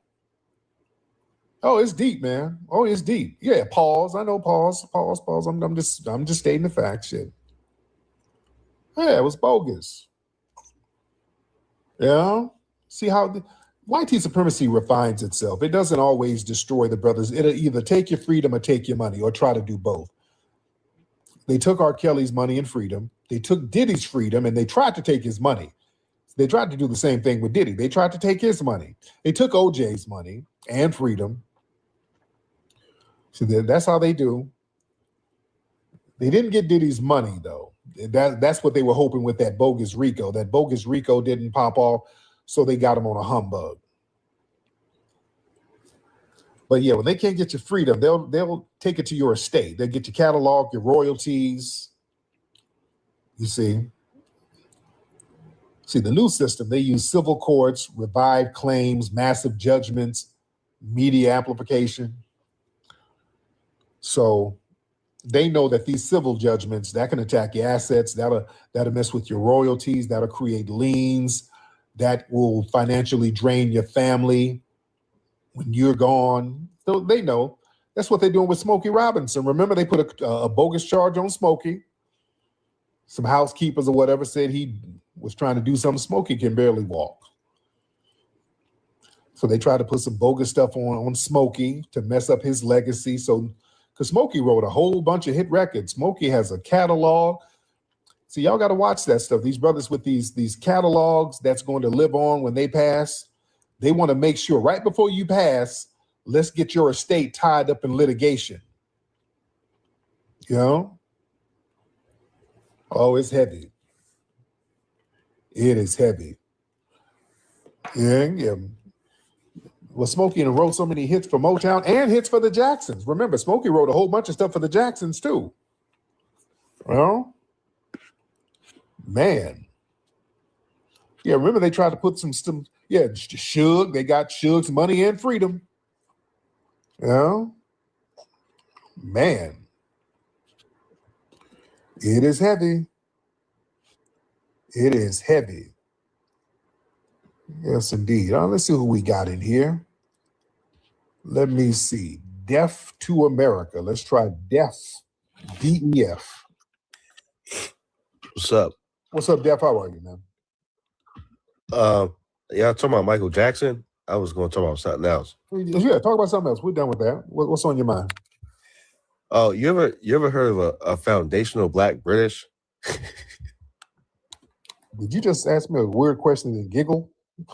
No, I'm dead. I heard somebody talking about that earlier. They was making the same argument and saying that like they've been in the UK just as long as we've been in America and stuff. And they were saying like they built the culture over there.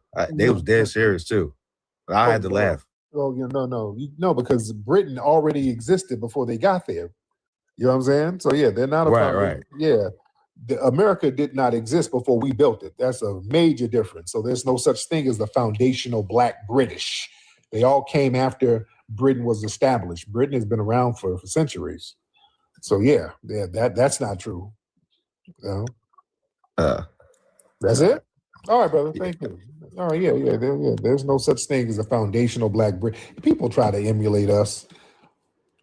Anything we got, because they see the foundational Black American delineation movement is popping. So now the white tea people try to get it. They try to call themselves heritage Americans. Man.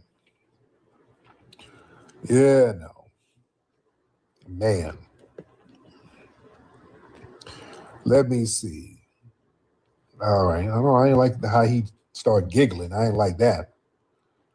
Brother got ticklish. All right. Yeah, everybody copy what we do. Oh, man. All right, let me see. Is this Reverend Tether New? What's Tether New doing in here? What's up, Tariq? What's up, Tether New? Yeah, somebody sent me a live. And they say, yo, Tariq is talking crazy about Marcus Garvey. I said, nah, Tariq can't be talking crazy about Marcus Garvey. They're like, why wouldn't he's saying that Marcus Garvey's a failure. He's a fed and all this crazy. I didn't say he was a fed. I said he was a fat tether. I didn't say he was a fed. See, your fellow tethers be lying. I said he was a fat, failed tether. Okay, what made Marcus Garvey a failure? What did he achieve? Well, he had over 12 businesses. He had a hotel, trucking company, doll factory, a host of other things. I'm like, Marcus Garvey did more for Black Americans than Tariq ever did. Not really. Okay, so give me the hotel that you own, Tariq. Give me the companies that you own. Give me anything. Are you employing Black Americans? Marcus Yes. Garvey employed 80% of his employers was Black Americans. No, they were Caribbean, and those Caribbeans. Well, I were the could pull ones- up the source right now. Yeah, I can pull up the source too. Most of those people were Caribbean that he employed. He employed No, his it was fellow 80%. Caribbeans. And 80%. also the people who put him on were foundational Black Americans. He was emulating what we were doing in Tuskegee. He was emulating the Tuskegee model, sir. He didn't do anything that we weren't already doing. Okay, Hubert Harrison was A. Philip Randolph mentor. J.A. Rogers was John Henry Clark And mentor. I love J.A. Rogers, by the way. J.A. Rogers is the truth. He's Jamaican. He's the truth. But Okay, so Garvey we failed. some of our people is your leaders mentors. They called Hubert Harrison the Black Socrates. They called him the leader of radical Black Harlem Renaissance. How come Garvey failed in Jamaica then? He failed in Jamaica and he did more for Black Americans than you ever did. No, he didn't. Okay, give me the factories What did he you do own, for Tariq. Black Americans? What did he do for us? I'm asking you, give me the factories or the hotel you own. Sir, I own a production company with the biggest Black History documentary series in the world, sir. That's Are taught you in- talking that's are you taught- talking about that's your taught- AI? That's taught in universities around the world.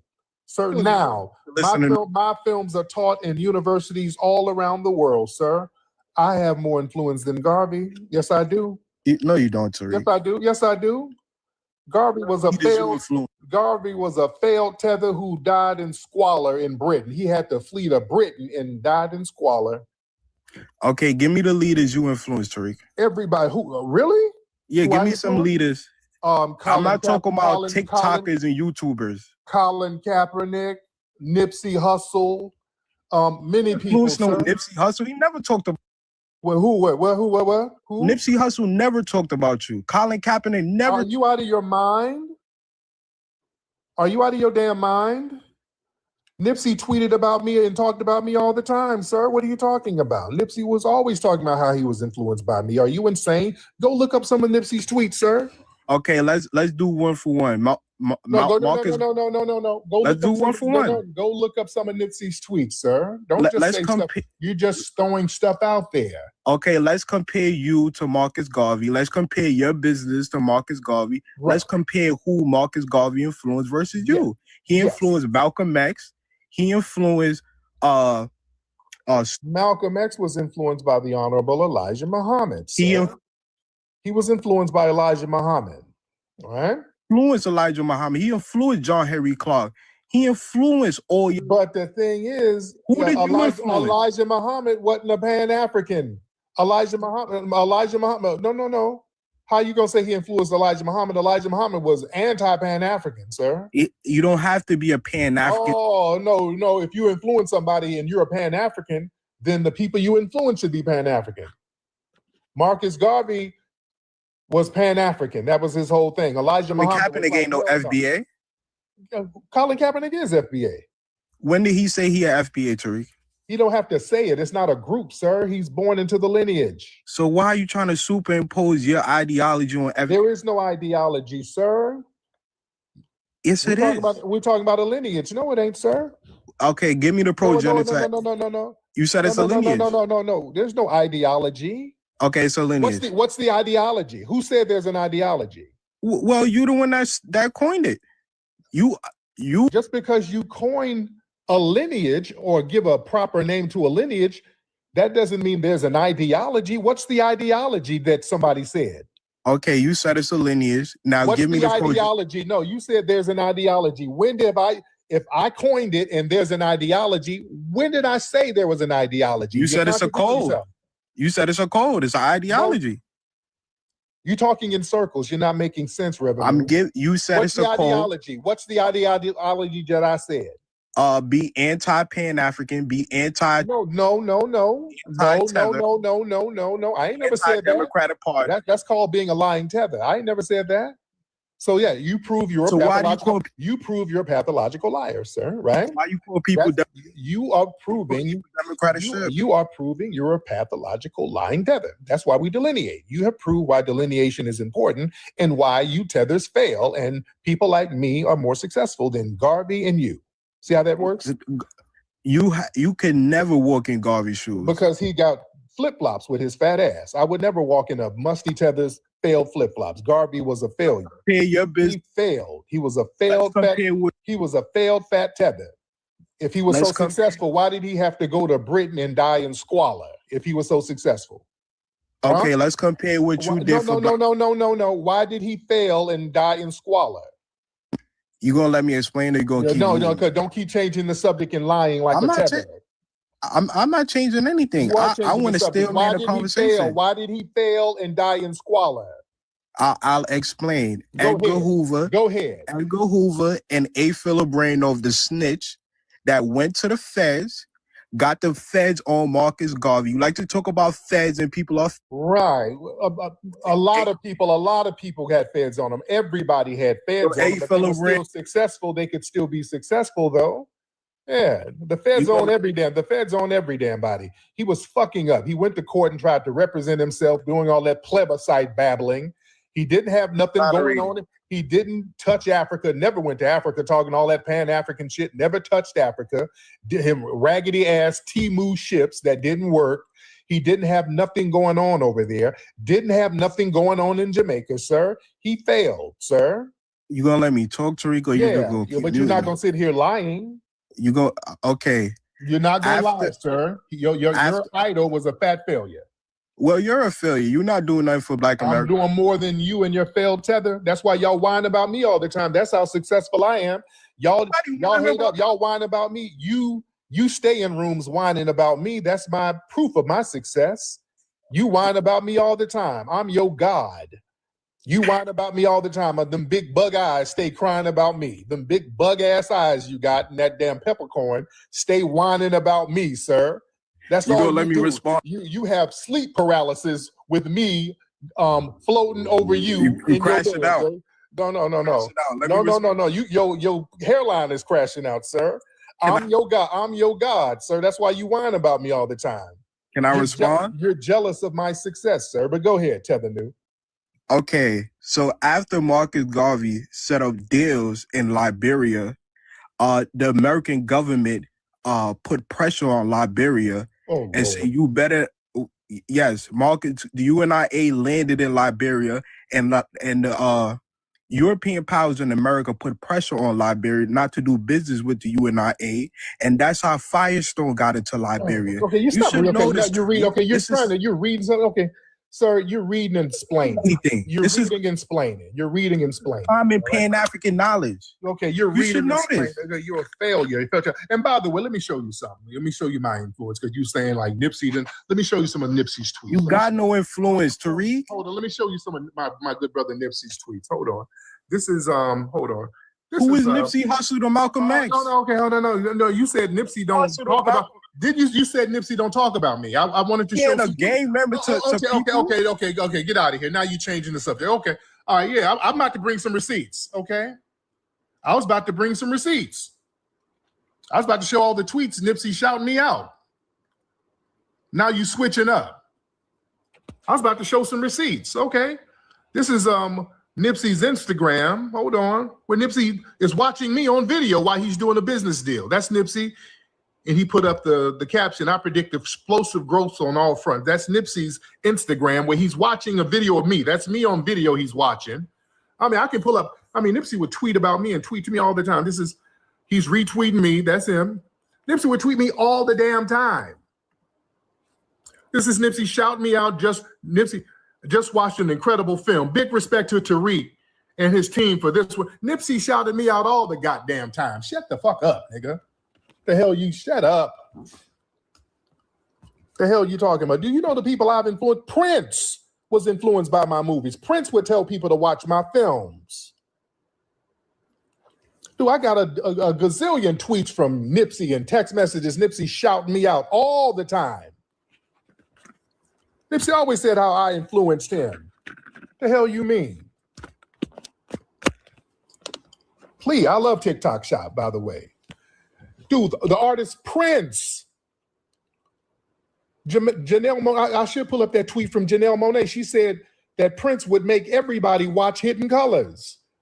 And when they did a tour of his estate, when he passed, he had all the Hidden Colors movies on his desk. The hell are you talking about? What? Do you know the people I've influenced? Dude. Come on. Hell. Do you really know? The movie Sinners. It was one of the biggest movies in the last damn few years. Our good brother Ryan Coogler was influenced by the foundational Black American delineation movement. That movie was centered around foundational Black American culture. His words, not mine. Michael B. Jordan. They follow me. Obama used to follow me. Y'all remember that, right? Obama used to follow me until I started going in on his tether ass. He used to follow me. Yeah, Obama followed. Yeah, did y'all remember that? Obama followed me on Twitter. I started going in on him. He unfollowed me. Yeah. No, that was his thing. Do you know all the people that I've influenced? Come on. Man. Come on now. Shit. ABC News. Dude, I've influenced whole continents where whole continents have to ban me. Yeah, I'm banned from Britain because of my influence. You don't ban people who ain't influential. A whole continent banned my ass. You don't ban people who don't have influence. Come on. Let's be real. Dude, I've influenced a lot of people. Yeah, these tethers know this. ASAP Rocky shouts me out all the time. That's my guy. ASAP. That's my dude. He's influenced by me. He said it. He did an interview, I think, with Questlove shouting me out. Come on now. I just don't brag about that type of shit. I don't really brag about it. Well, man. Come on now. Let's be real. I've influenced a lot of people by standing on business. Real work for you. Nothing else will do. I got that real work for you. And reservations for two. Real work for you. Nothing else would do. I got that real work for you. And reservations for two. I got that real work for you. Nothing else would do. I got that real work for you. And reservations for two. Stepped out clean, I'm fresh out the door. Natural sin, but it's hitting like more. Confidence high, got me walking real slow. Every move got a vibe, let it flow. Cut your ass from across the room. You smile back, yeah, you felt it too. Ain't no pressure, just energy speaking. But you leaning in like you been seeking. I ain't gotta say much, you can feel that glow. It's deeper than the surface, it's something in my soul. From the roots to the skin, yeah, it's all aligned. Now you right here vibing in my time. Oh shit, we did it, Lady Che. We made it to 500 subscribers. Congratulations. Go to bed. Can we go to sleep now? Can we go to? Of course, by now y'all have heard all about the sleep now because you made it all the way there. Shit. It's 2:15. We got a couple more topics, Lady Che, and then yeah. Jesus fucking Christ. All right, so what if the Republicans did a good job in Black districts that they're trying to take? So this is Demetria Case. I'm going to give us a quick update on that. the redistricting efforts that's taking place all over the South, where the Republicans have, in a sense, stolen districts from majority Black districts, right? And Black representation may be in danger. But think about this. Let's say the Republicans did get, control of these Black districts and all this, that, and the other. What if they did a good job? Now, this is really to the Republicans, right?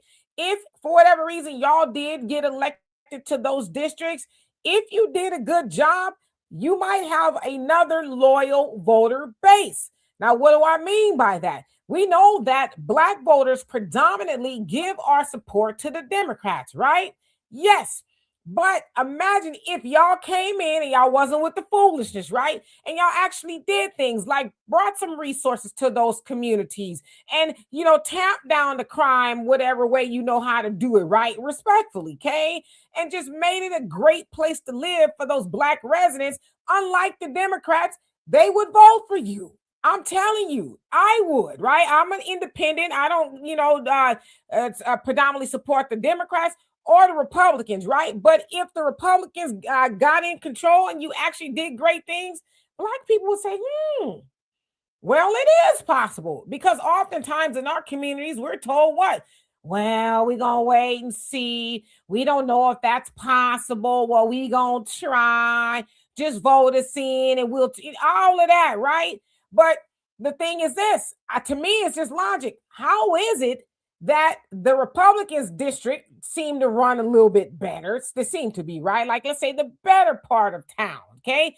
And even with the Democrats, they have their whole district, let's say, is not just Black or maybe run down. Not that it's Black and run down, but they often have a part of the district that's very nice and pristine.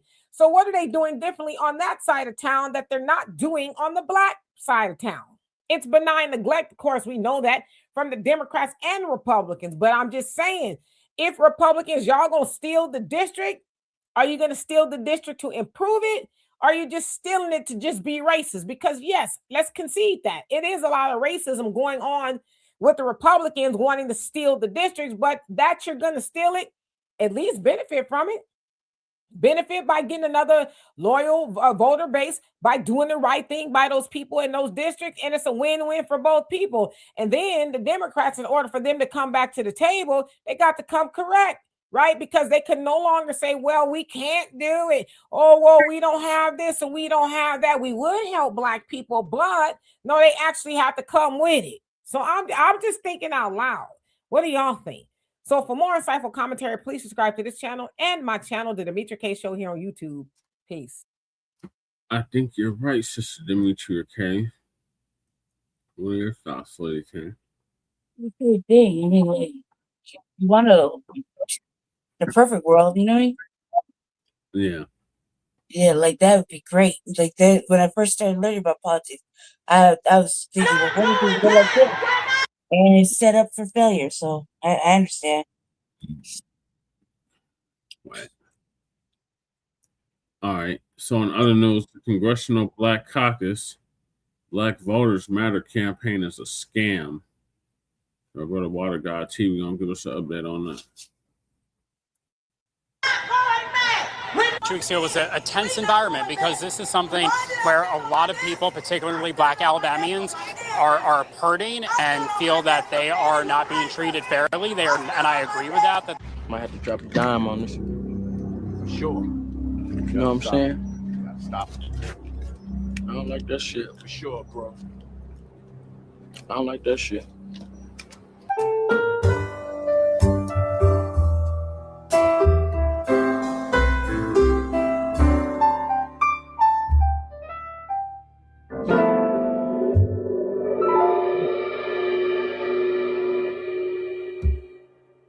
Always pushing help, wealth, and a better understanding self. So y'all know they done got everybody, grandma, aunties, out here for this voters' right protest. Now y'all know how the Democrats work. They know this is all a nothing burger. You know, doing all of this protesting and we finna boycott Target. All of this stuff that they doing, we already are sending out the messages and what we want people to do with what we feel that's going to be effective.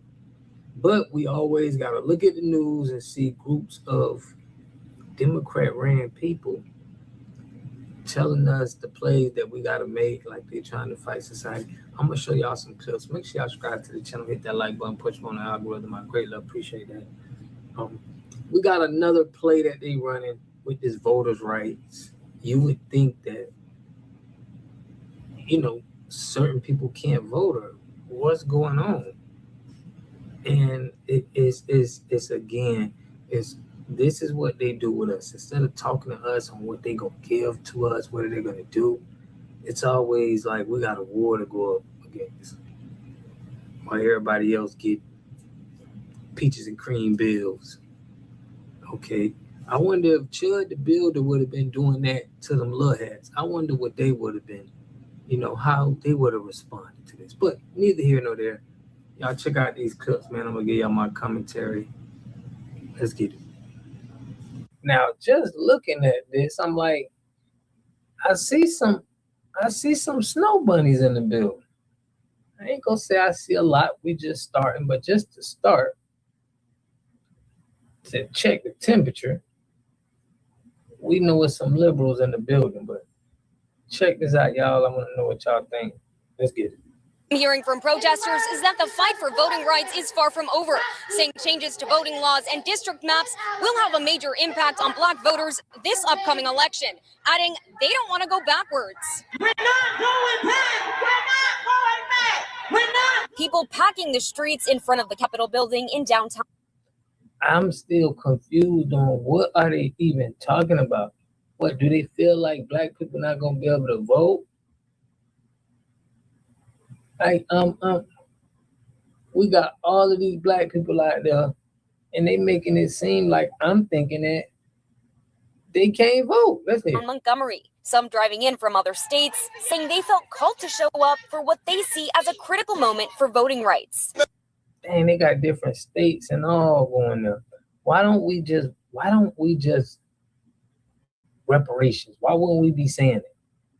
It's like they always talking about these rights and this and that. Why don't we just get what's owed? They don't want to be a part of that plan. I'm a registered voter since I was 18 and going to the polls with my grandparents and parents since before I can even remember, probably like 5 or 4. So this is my duty. I have to do this. National organization Black Women. Dang, y'all heard that? She said this is her duty. She has to do this. Same Democratic talking point. Same. It's like they got their news coverage team out there saying exactly what they need them to say. On a mission is using the moment to push its 25,000 voter initiative aimed at registering 25,000 new voters across the South before the midterms. Founder Camille McCallum says greater voter turnout means greater political power. Texas actually already redistricted last year prior to the Louisiana versus Calais decision. They redistricted in an effort to basically gain 2 new seats, which they were able to accomplish. Mississippi called a special session. They've now canceled it, I think, because of some of the pressure we're putting on. And we want to see more of that across the South. Alabama Representative Philip Ensler also spoke about what he called a tense atmosphere during the state's special session earlier this month, as lawmakers debated the future of congressional districts. 2 weeks ago was a tense environment because this is something where a lot of people, particularly Black Alabamians, are hurting and feel that they are not being treated fairly. And I agree with that. So we're going to fight for political seats. This don't make no sense. They ain't treated unfairly. They still feel a way. I mean, if you're from Alabama, you should know about the Anniston, Alabama water spill that they had. They still feel like they was robbed from that. And they're still wanting to go to court. So it's just crazy to say that they got Black people out here stepping for something that's not even worth protesting about. We protesting about reparations right now. they're not. So it was a tense environment. Former U.S. Senator and gubernatorial candidate Doug Jones was also among those in the crowd. When I prosecuted the 16th Street Baptist Church bombing case, so many people kind of pushed back a little bit and said, you know, we don't want to go, we don't want to see that again. We're beyond it. We're better than that. Well, now we're jumping back. Earlier, gubernatorial candidate Dr. Will Boyd crossed the Edmund Pettis. Y'all remember what Malcolm X said about them damn liberals? He said, now we jumping back. He got all the benefits in the world telling us how bad it is. Bridge in Selma at a Commer event before heading to the larger rally in Montgomery. There's a bridge we all have to cross together. There's a fight we're all part of. This is not just a war on the backs of black and brown people. It's a war. Man, y'all stop all that black and brown, man. Y'all had white people out there, man. Come on, man. Y'all always trying to include us with somebody else.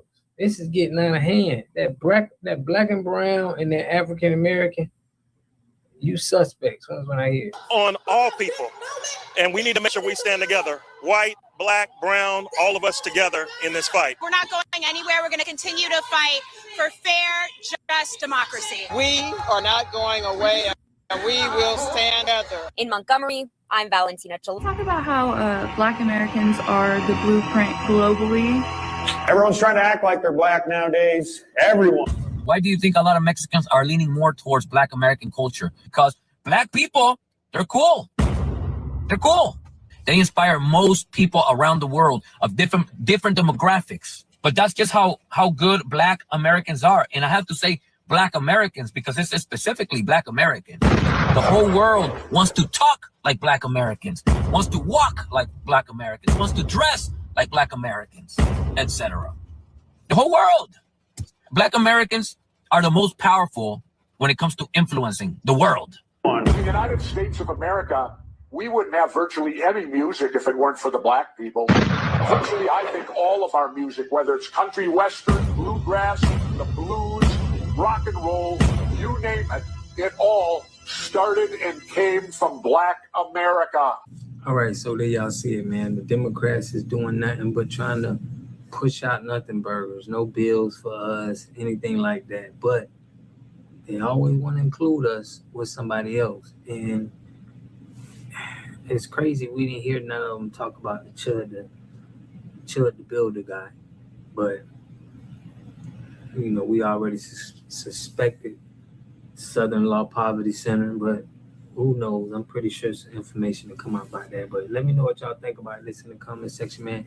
We is going live tonight, and I'd like to send a big thanks, man, to all of the supporters, Shabazz, Mama Lisa, all of my members, okay, the Water Gang. I appreciate y'all for tapping in. Everybody who been pushing the channel, man, we almost at 13,000. If it wasn't for y'all, we wouldn't be getting there, so I appreciate y'all. Shout out to the mods. Y'all know we got that think tank tomorrow. I appreciate everybody. I catch y'all live tonight. Y'all know how we do. Let's get it. A community must have three things to have a community in it. You must have a wholly independent economic structure that can provide goods, service, products, and things for your own people, and jobs and tax bases for your own people. You should at least control four basic things. You should be trying to control water, food, medicine, and energy to be able to survive and compete. Here we got Mr. Pollock. He had a cornfield. He took advantage of a free water test from us, and this is what we found in this water. We found sulfur, we found hardness, and we solved these problems with an easy fix of 2 tanks. So get your free water test today. Stay blessed. Click the link below.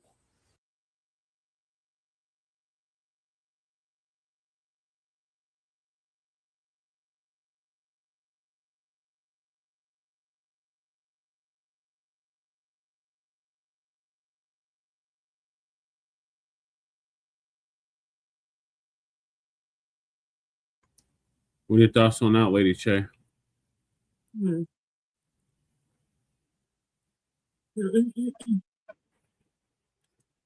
I feel like it's weird when you see white people trying to do photo ops. That's what I think that's about. You know what I mean? Like they're there. They don't really give a fuck. Like normally they don't really put themselves in Black people's shoes. But they saw something going on, they thought it was good, like, let me just get involved. Like they always do.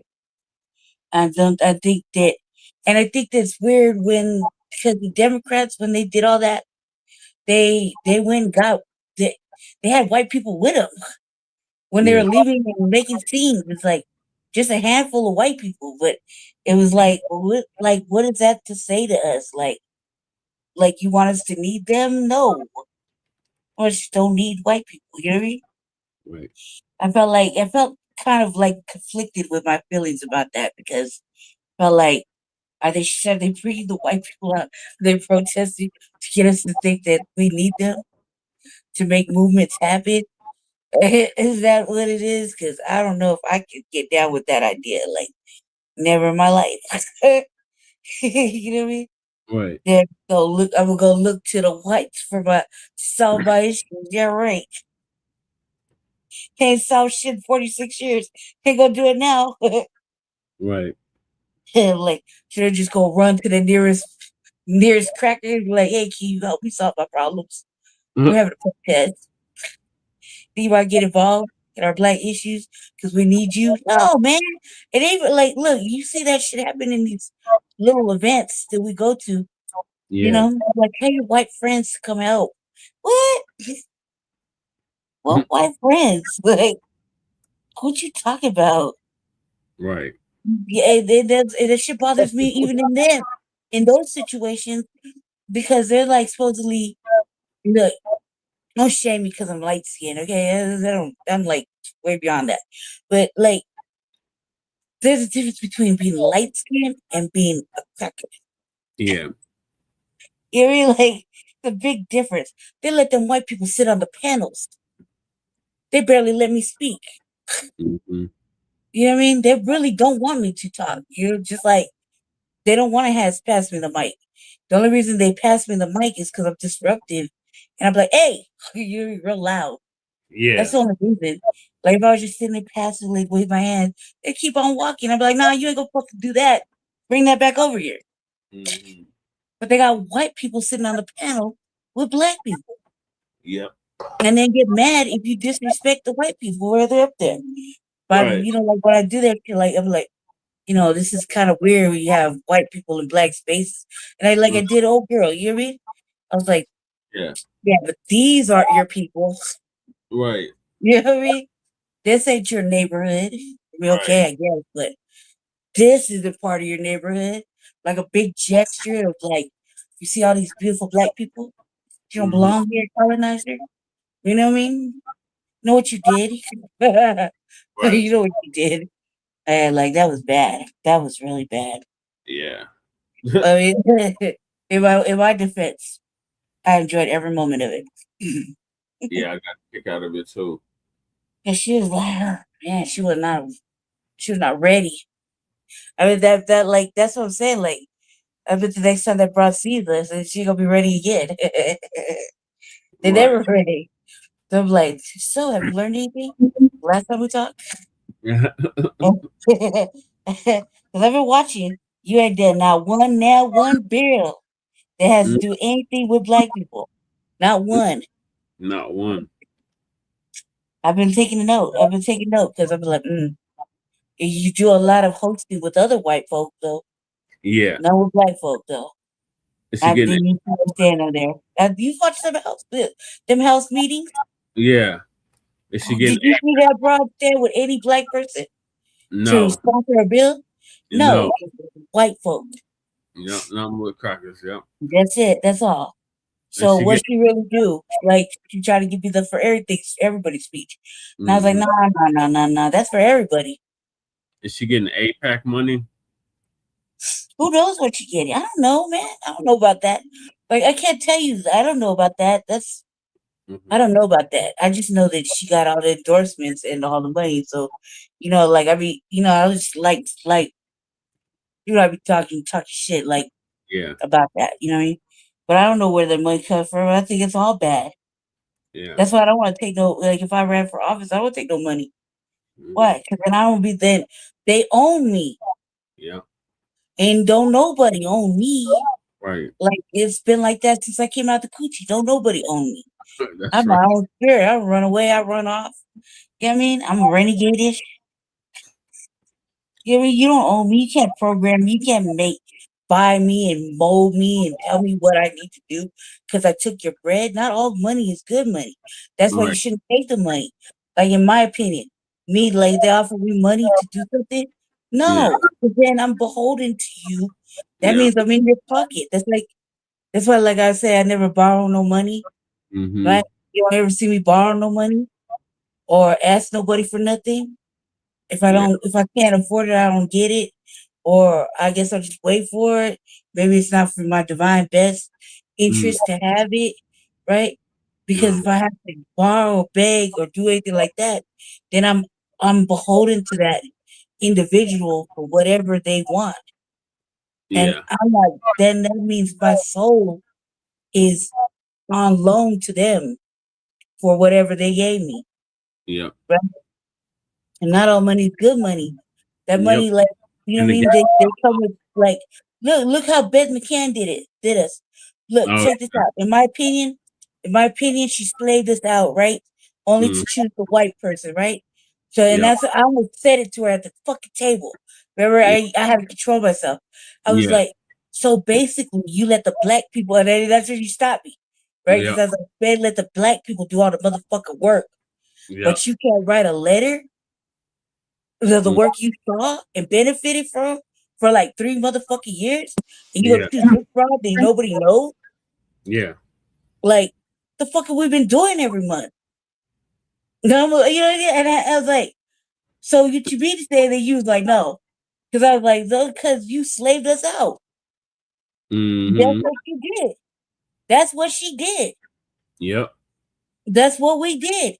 We're the only ones that were doing the work for fucking to make sure black people could get out of jail, stay out of fucking jail. Right? And then you Yep. got a fair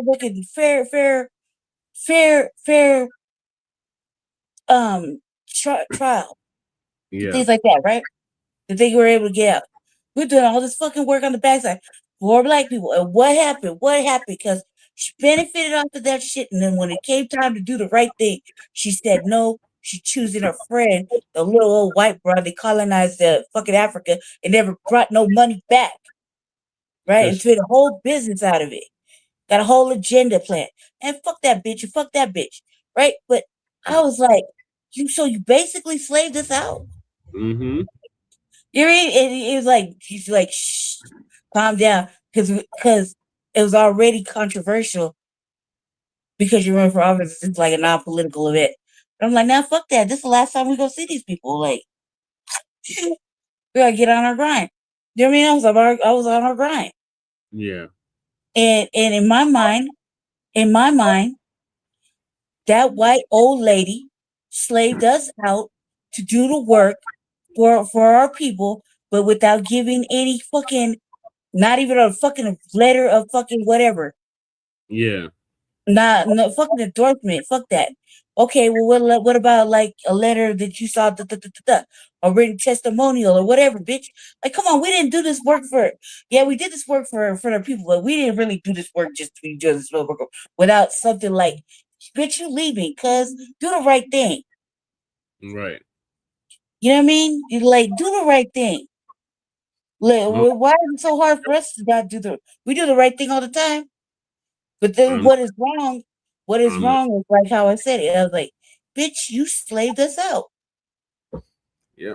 That's how I feel about it. Maybe that's not the right words. Well, I don't know what the right words are. But I felt like this white broad tokenized us, got us to do all the motherfucking work, capitalized off of it, benefited from it by having us sit on the fucking board like that, only to disrespect us. For a bitch you don't know. Yep. You do work for somebody for like 3 motherfucking years, and you got this old snowflake come lately type shit. Like, come on, cuz, like, what am I supposed to think? Well, how am I supposed to word it? Right. Well, I don't know which way is the best way to word it. Like, what? You used us, you white snowflake, you old cracker, you used us, old ass bitch. Like, what? Look here, wench, you can't be doing that shit.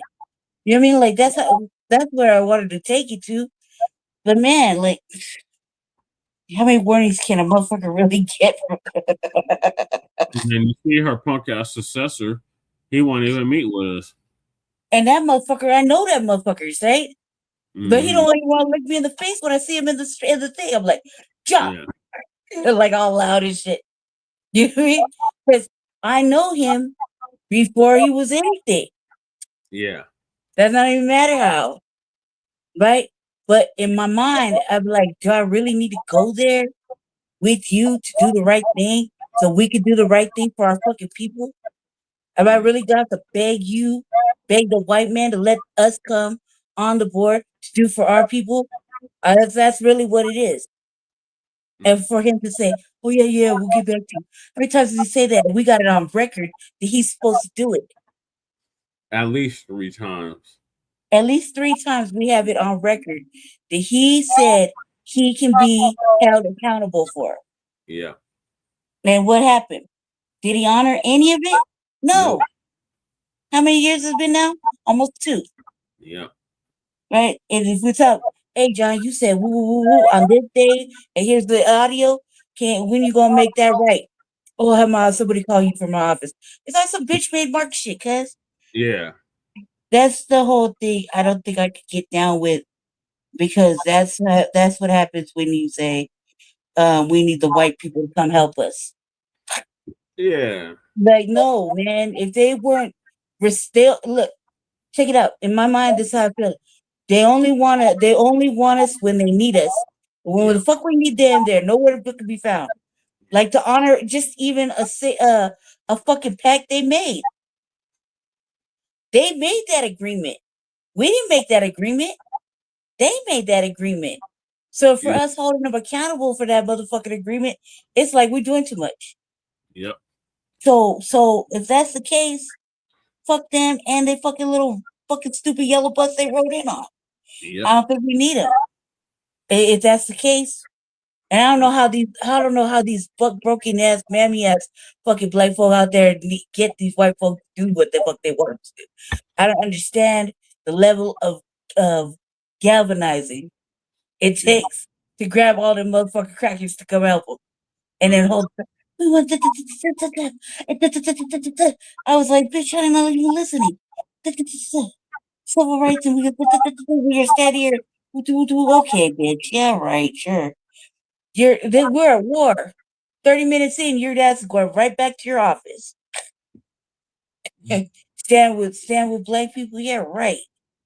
You're going right back to your office. They're not there for the war. No. Not really serious. This is a photo op. This is a opportunity for a clout chase or to ride the wave or to be a part of what they want to say is the right side of history, which is the wrong side of history. Yep. They're too old to be doing this shit, trying to galvanize motherfuckers like mid-age to go along, to get along. Like think about it here. They're about to brainwash us again soon. Democrats. You know what I mean? And what are they offering, Jesse? Nothing. Seriously. What are they offering as far as tangibles? Like, I don't even listen to them talk, nothing, right? Not a damn thing. They can't even vote right. So what can they possibly give us? Nothing. Nothing. Nothing. The shit talking like even today at city council. Yeah. You got generic Chicanos, right?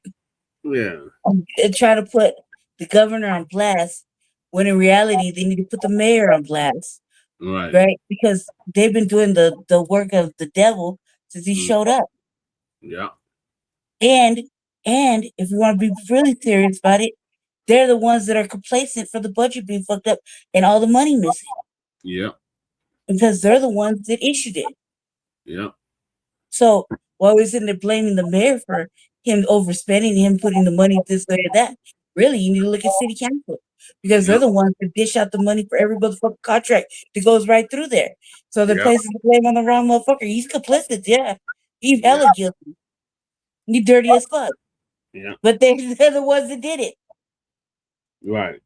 They're the ones that approved every fucking 6-7 figure contract. That's all they do every day is fucking approve money. Yeah. So they say we're at like there's 20 million missing or some shit. The auditors, you looking at the wrong place, bro. Go hit up city council. Follow that train that way. You know what I mean? That way. Right. Why is that? Look, nobody even said that though. You see how much sense that made? Mm-hmm. They ain't say none of that. They're like, the mayor said in his office stuff, and we do. You know what? You're talking to the wrong motherfuckers. Right. You talking to city council. They're the ones that did it.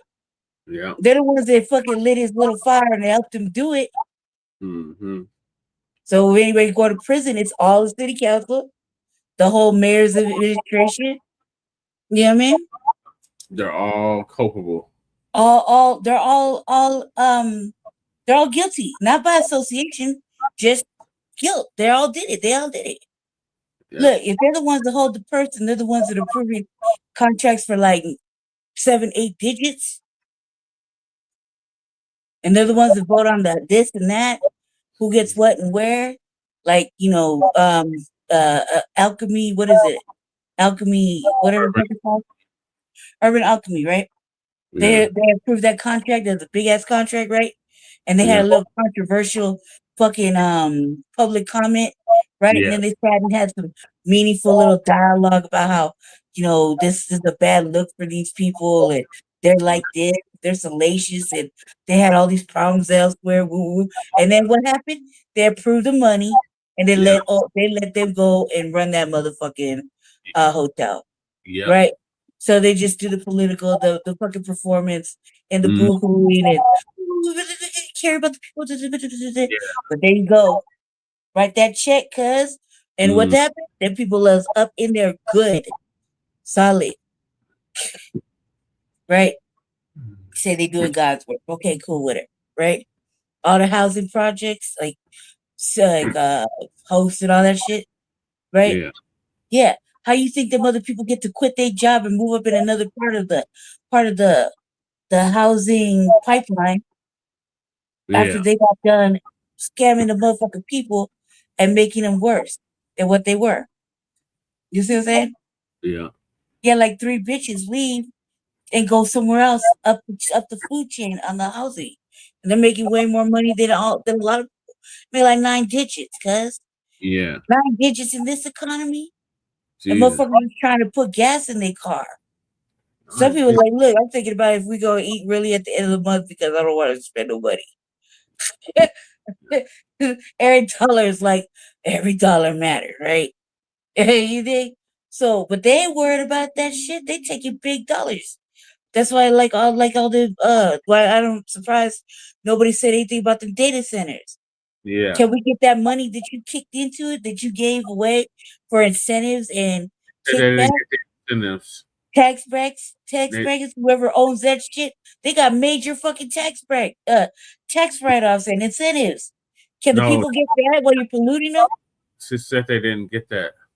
That's a lie, Jesse. I know, but that's what she said. Well, of course, but they'll tell you anything.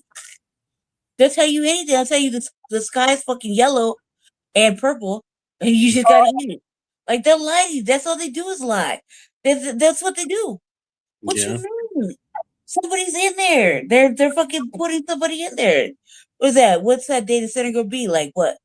Meta, Google, fucking something, right? Amazon. Oh my God. Amazon's not getting no kickbacks, no tax write-offs for coming here and putting another motherfucking sham of a warehouse in there. Data center for their little medical doctors online and whatever else. Come on, cuz, don't believe the hype. Yeah, that motherfucker getting major it's major incentives to bring that shit to Denver. Make it more of a metropolitan. That's what metropolitan, something like that. Is Denver open for business? Yeah, that's what he said. Oh, metrosexual ass. That's what he said. And there was hurt behind that. Yeah. Why? He's telling the truth.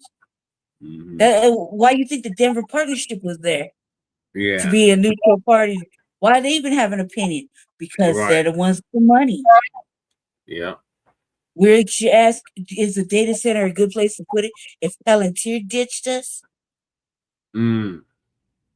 right? But you're gonna put a data center here. Why don't you really follow that trade? Like Palantir left. And they're all up in everybody's motherfucking data, like in the booty hole data, like they have been it. So why did they? Then you go put a not only you put a data center, but you also go put a nuclear site up and by the airport, not tell nobody about it, like not talk to the people about it, you know. Yeah. But then say you would talk to the neighbors, but the neighbors don't know. And the only reason they found out is because they were reading news break. They didn't even see it on the news. It's not a 30-second article. Yeah. That's it. That's all. You read? Okay, ladies. Come So we on, got to go on to the next topic. okay, go ahead. And that is reparations. It's still unpaid, and people are tired of waiting. Mm-hmm. We're close, man. It's a marathon, not a sprint. Shalom, family. Good to see you all here. Hope I you're don't know why doing you want it well. now. Think about it. Just because Listen, we're I going don't know what's fast, going it's on, marathon, but not a sprint. apparently over in Israel, now the reports are saying Iran hit them with a hypersonic missile, and it hit a facility that held missiles for Israel plus their nuclear warheads. It was hit, and it's reports of a massive explosion. And some people are saying they saw a mushroom cloud. It is crazy.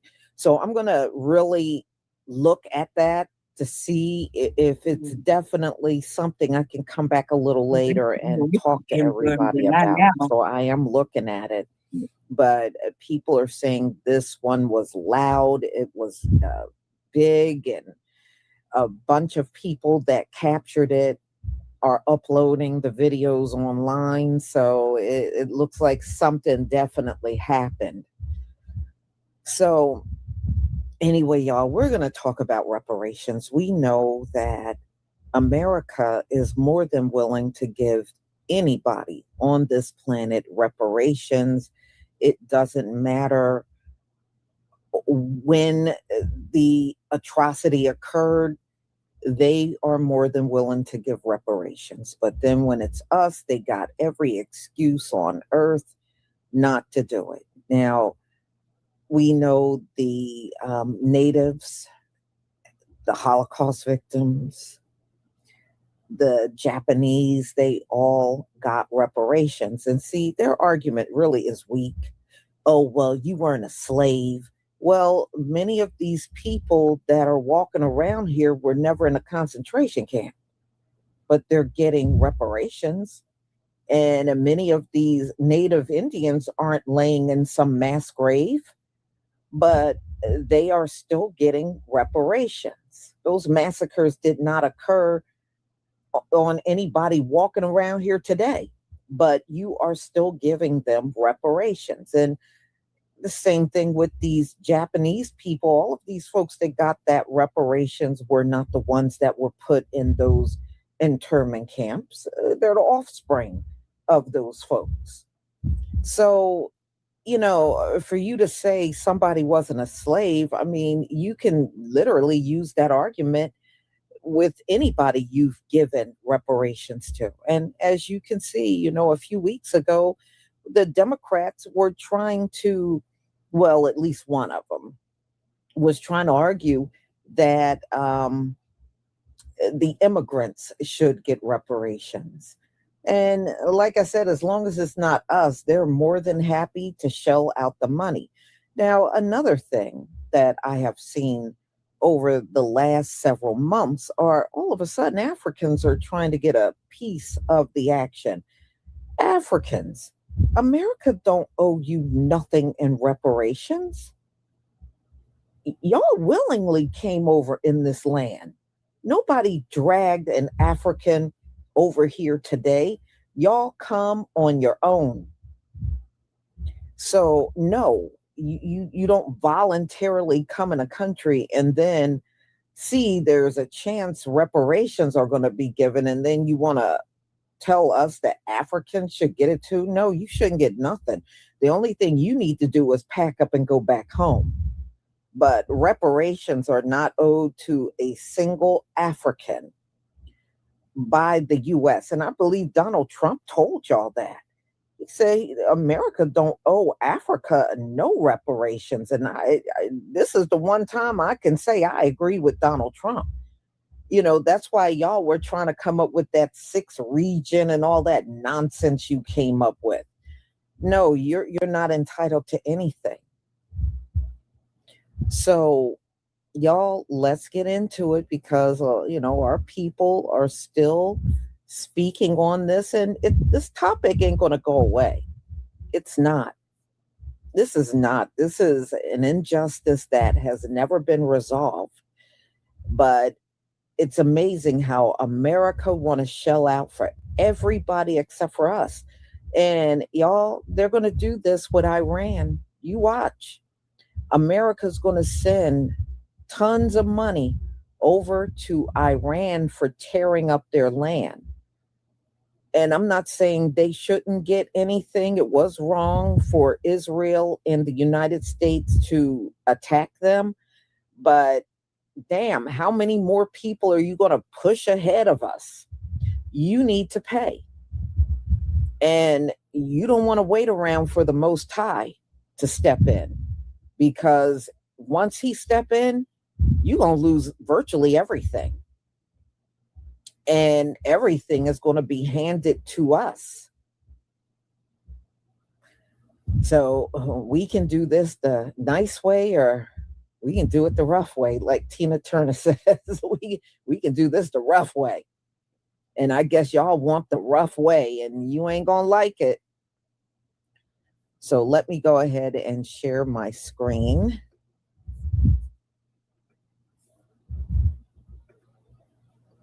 Please give me a 1 if you can see my screen.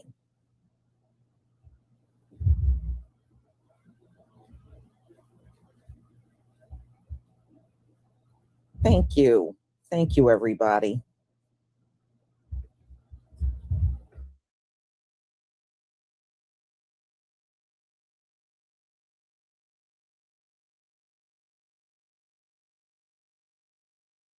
To tell me slave owners got reparations when they had to free their slaves because they abolished slavery?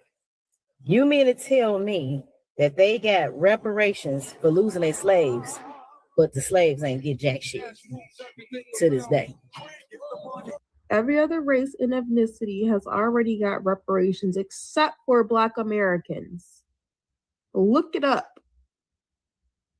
Every other race has already gotten reparations in some way, shape, or form, except for Black Americans. So I don't know why y'all in my comments talk about we deserve reparations. Y'all already got that. Black Americans didn't get anything. We didn't get anything. Then y'all want to see her talk about we're not going to pay for that. Okay, but we're paying billions of dollars to Israel right now. But you're telling me Black Americans can't get reparations? We've been paying billions of dollars to Israel since when? So why the hell can Black Americans not get reparations for what the hell our ancestors have been through? We did free labor. They did free labor. And then what? They had to go through Jim Crow. And then what? They had to be terrorized by the KKK. And then what? They had to have drugs pumped into their communities. But no, we can give billions of it to Israel. Bro, I just heard the natives get paid like every month or every 3 months or something. When the niggas, the African Americans of America, don't get paid? What you mean? Why we ain't getting no money? We'll be good. We would have been good. We wouldn't be robbing or gangbang or nothing. We'll have our money. We'll be good. That's crazy. That's crazy.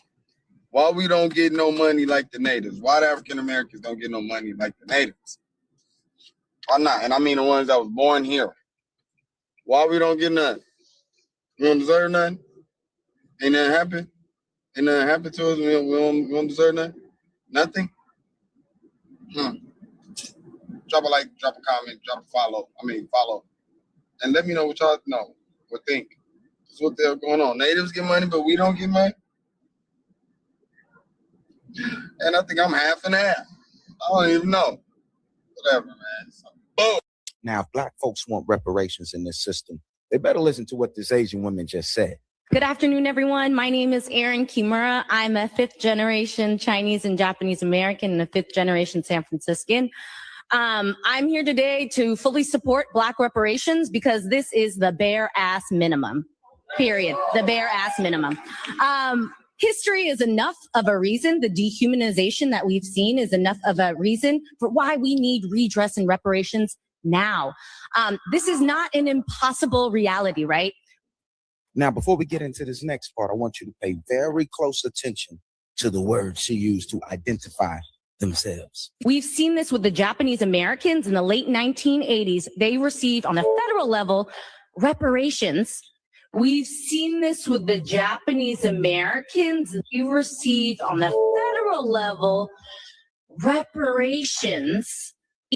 And the fact that Black folks and our Black community and our brothers and sisters are still waiting for a formal apology. Ooh-wee. Now, if you pay close attention, she just told you the whole game.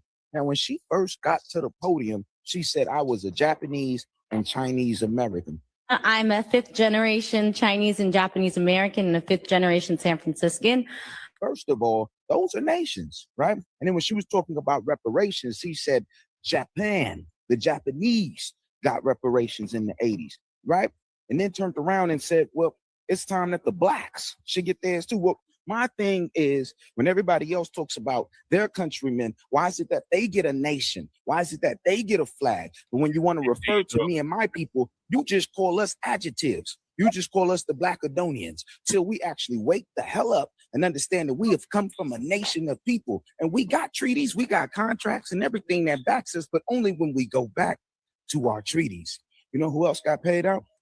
A lot of Native Americans on behalf of our American Indian heritage that we no longer wanted to claim. It's time to wake up, family. Daddy's home. Reparations is for Black Americans only. If you're from Africa, you are not eligible. You're from the Congo, you need to go talk to the folks in the Congo. You're from Zimbabwe, you got to holler at them folks. It's for Black American people only. I can trace my lineage on both sides back to the Delta in Mississippi. This is something that my ancestors fought for. You want to know the real reason why they won't give Black people reparations?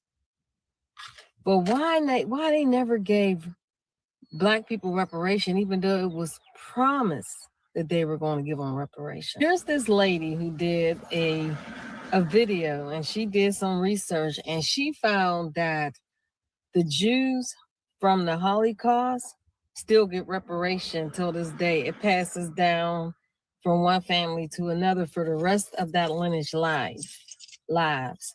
She also says certain Native tribes here in the United States get reparation. Not any tribes that Black people were in. I'm talking about like the Asian natives that descended from Asia. Certain tribes get reparation. And she mentioned a few other race of people. Also remember in 2021 when Biden was thinking about giving reparations to what our current president did to Mexicans or foreigners with ICE during that time. Remember that? Did they ever get the reparation? I don't know. She has done her research and she is putting together a petition to go up against the U.S. to get Black people in the U.S. reparations that we deserve, okay? Slavery was one of the most heinous crimes in the world. And for it to be the worst and we are the only ones that don't get reparation, it doesn't make sense. She put a website together. If you're interested in being part of the class action, you can go to her website and you can sign up on the list. She said that based on her calculations, one Black person, a descendant from slavery, should get at least $3.3 billion in reparation. That's one person. That's how much is owed. They promised us reparations. They just never came through. So you want to know the reason why I think they're not giving us reparations? Because they know that money is power. And they know that if they put that type of money in our hands, it gives us power to rise. It gives us power to start building our own empires, start building our own cities. And they don't want that. They want Black people to stay up under them. But keep in mind, if they really wanted to get rid of Black people in the US, they would have done it a long time ago. It would have been nothing for them to just go house to house and unalive every last Black person they see. They had the power to do it. Look at all the heinous crimes that they had got away with by lynching Black people, or just all of the crimes that even police brutality has got away with. So if they wanted to get rid of Black people, they can. The reason they don't is because they need us. They realize the strength of Black people. They realize the makeup of Black people, their abilities, their capabilities. They know that if they remove Black people completely, this economy will collapse. Me too. You can even, just to give an example, the NFL. Imagine if they remove every last Black person out of the NFL. What would happen to it? What about the NBA? So they know that they need us, but they want us to stay up under them. Because they know if they put that kind of money in a Black man's hand, not all, because you know, some of them will do foolish things with it. But there's some Black people out there that will take that money and build empires.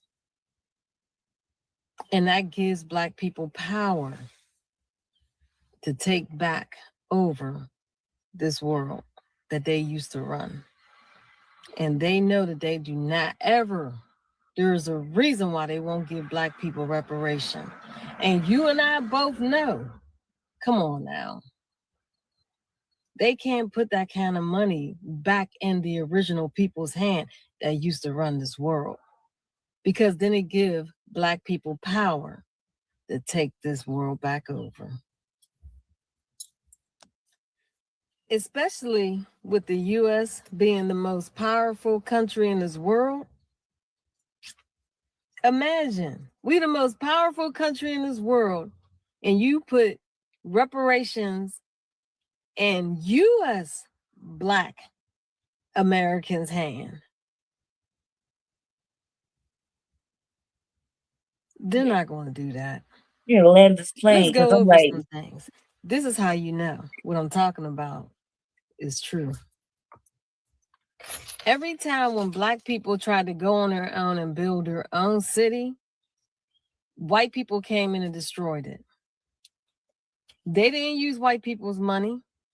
They built their own empires with their own money. They had their own doctors, their own hospitals, their own banks, their own schools. They were educating their own children. White people came in and destroyed it. Remember Tulsa, Oklahoma, June 1st, 1921. They used to call that Black Wall Street. White people came in and destroyed the whole city. Destroyed all the businesses, killed so many Black people. I don't even know the number of the Black people that were unalive during that time. And what about what happened May 13th, 1985, when the Philadelphia police bombed a row of houses of Black liberation group that has come together to build up the Black community? They went in and bombed 61 homes and killed 11 people. Oh, there's more. In Durham, North Carolina, 120 Black-owned businesses were destroyed. Richmond, Virginia, hundreds of historic Black homes were destroyed. What about Rosewood in 1923? And what happened in 1917 in St. Louis? Every time when Black people had came together and started building something together, white people came in and destroyed it. But they don't want to destroy you because they need you. They just want you to stay up under them. Why? Come on. Just like I said, they don't want to relinquish that power back over. We are in the most powerful country in the world, right? When white people in the United States balk at the idea of paying reparations to Black Americans who descended from slaves, they disagree with the Bible. Reparations are a form of compensation or restitution made to those who have suffered injustice, particularly those in cases of racial inequality, discrimination, and slavery. The idea of paying reparations to Black Americans is not a new one. It has been a topic of discussion for decades, if not centuries. However, it has gained renewed attention and support in recent years, following the resurgence of the Black Lives Matter movement and the growing recognition of systemic racism in American society. As a Christian, I believe that reparations are not only a matter of justice and equity, but also a reflection of God's character and values. In the Bible, we see numerous examples of God's concern for the oppressed, the marginalized, and the downtrodden. From the Israelites' liberation from slavery in Egypt to the ministry of Jesus among the poor and the outcast, we see a consistent theme of God's love for those who are on the margins of society. One of the key biblical principles that underlie the idea of reparations is the concept of restitution.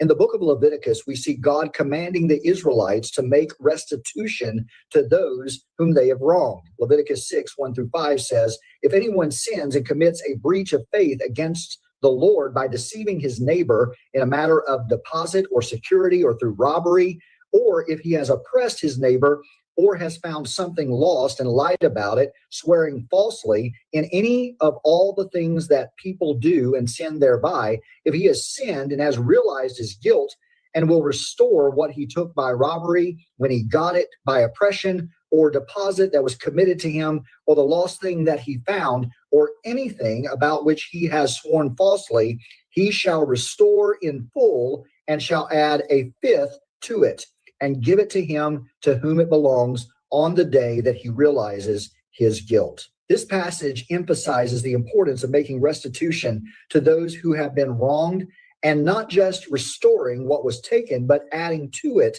as a form of compensation. This principle of restitution can be applied to the issue of reparations to Black Americans who have suffered centuries of enslavement, discrimination, and systemic oppression. Another biblical principle that supports the idea of reparations is the concept of Jubilee. In Leviticus 25, God commands the Israelites to observe a Jubilee every 50th year, during which all debts are forgiven, all slaves to be set free, and all property to be returned to its original owners. This was a radical idea of economic justice designed to prevent the accumulation of wealth and power in the hands of a few, and to ensure that all members of society had equal access to resources and opportunities. The idea of Jubilee can be seen as a model for reparations in that it seeks to address the root causes of inequality and oppression rather than just treating the symptoms. By forgiving debts, freeing slaves, and returning property, Jubilee seeks to create a more just and equitable society, one in which everyone has the opportunity to flourish. As a Christian, I believe paying reparations to Black Americans is only a matter of justice and equity, but also it is a reflection of God's values and character. Through the biblical principles of restitution and Jubilee, we see a model for how we can address the historical and systemic injustices that have plagued our society for far too long. While the issue of reparations is complex and contentious, I believe that as Christians, we have a responsibility to seek justice. Reparations is not based on race. It's based on status. A black person who comes here from Nigeria or Jamaica or Brazil, they're not owed a penny from America. They chose to come here. We are talking about the people who are freedmen, the descendants of people emancipated by this country. We still know those people because you are one of those people. I am one of those people. A lot of those people here in the audience, I just told you I could break down my genealogy. My dear Nana was 101 when she died. My great-grandfather just died 3 weeks ago. He was 100. He remembers fighting alongside white veterans in World War II. He remembers coming back and seeing his white veterans get homes and lands and pensions and the door being slammed in his face. And we are going to say that America that says liberty and justice for all, that's okay. Get over it, keep it moving. While we have to hear never forget for everyone else's tragedy. And as far as from where reparations will come, reparations not, I need people to stop thinking it's going to come from their tax dollars. Look at all the trillions that America spends right now. We talk about inflation, the invisible tax. We have something called the PPP loans. Do we remember the PPP loans? America spent $6 trillion on PPP loans. You know what they just did? They canceled all of it. And we didn't even know. America gave the corporations, the banks alone, $29 trillion. You know what they did with that? They canceled all of it. So let's stop acting as if America is as hamstrung by debt as they want to pretend. Because when America wants to pay for something, they find a way to do it. And truth be told, the corporations, again, aren't hurting. The defense manufacturers aren't hurting. It's only Americans who are hurting. And that is a choice. We all know it's a choice. That's why we're running for office, because we know this country can do better. So I refuse to accept that this country can't do right by a people they've wronged for centuries. And I refuse to accept that any justice-minded person thinks that's the right thing to do. I need people to... Yeah. Let's see if I find Okay. I know y'all recognize Marcel at the end. So, y'all, there are people that are never going to give up on this fight. They know we are entitled to reparations and they want it. And these videos, they pop up all the time. Our people know what's going on. And we know when they're shuffling all this money around. And remember, we did a lot of complaining when Joe Biden was shuffling all that money over there to Ukraine. And and by the way, Zelensky bought a $79 million farm here in the US. $79 million farm. He just bought it not long ago. And you know that was with all the money Ukraine was sent. Come on. That man is living large. Okay? He's living large. And no, Ukraine never should have gotten all that money. And one thing about Donald Trump, he cut that mess off. But Joe Biden act like we had a bottomless pit. And trust me, y'all, the country was insolvent then. But they didn't care. They kept printing the money and shuffling over to Ukraine. So anytime you can do that, I don't care how insolvent the U.S. is. I want my shit. Okay, I don't care how insolvent you are. And I don't care how broke you white people keep saying over and over America is. I really don't care. We deserve reparations. I don't want to hear your broke talk. I don't want to hear, oh, we don't have it. Oh, we can't give. How we going to find everybody? Yeah, did you find all the white slave owners? Then you can find all of us. Okay, if you found all of them, you can find all of us. So all of your excuses are not acceptable. Pay up because it's due. So y'all, I'm going to go ahead and conclude. I'm going to look into that massive explosion over there in Israel. And if I'm able to really get good information on it, we'll come back a little later. All right, y'all.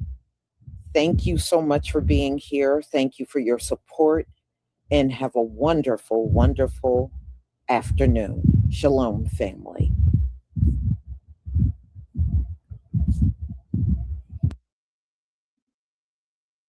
in social services. I have my undergrad, and I have my master's degree from Jacksonville State University in behavioral science. I have 10 years of experience from social services, from child protective services, into also leading the largest SRO agency in San Francisco as a director. And I'm fighting for lowering the cost of living, fighting utilities, free healthcare, single payer, taxing billionaires, free child care for all, and also protecting jobs with AI. And finally, with making sure that our community have reparations that's on the floor, and that's near and dear to my heart. Again, thank you guys, and I can't wait to jump into this conversation. Jesse. I appreciate that. I'm gonna go ahead, and if everybody can just kind of put yourselves on mute, and then when you need to come speak, just get yourself off of mute, unmute yourself, and then go ahead, and we'll make sure that we provide that platform accordingly. So I'm gonna hit that music again, and for people, I'm right here or what? Well, come on, cuz end it so we could all go to bed. Shit. Get to this, and then I'm gonna end it up. No, you're this fall asleep, man. You can hear your voice. Let's go. Come on. It's already 3:30. I know. Then go to sleep. If you need to go to sleep, Jesus Christ, dude. You ever gonna get off the motherfucking internet? Let's go. Yeah, I'm trying, ladies.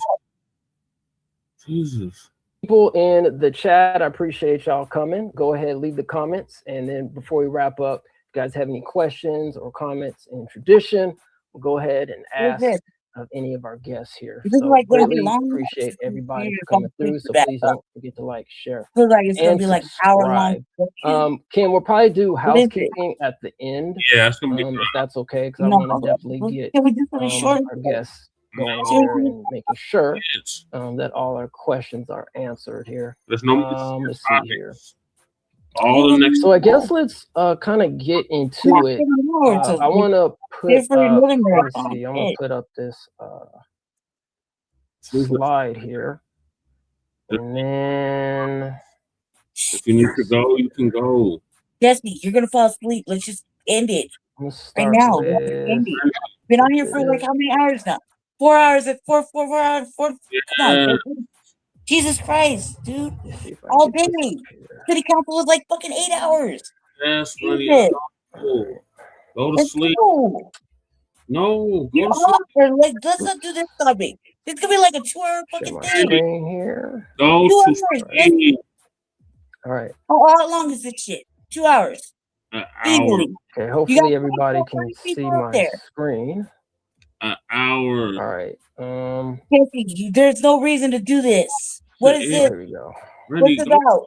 What is it? Patience, and we're gonna move what is it about? Oral. Let's see. Thank you, Cam. Appreciate it. All right, family.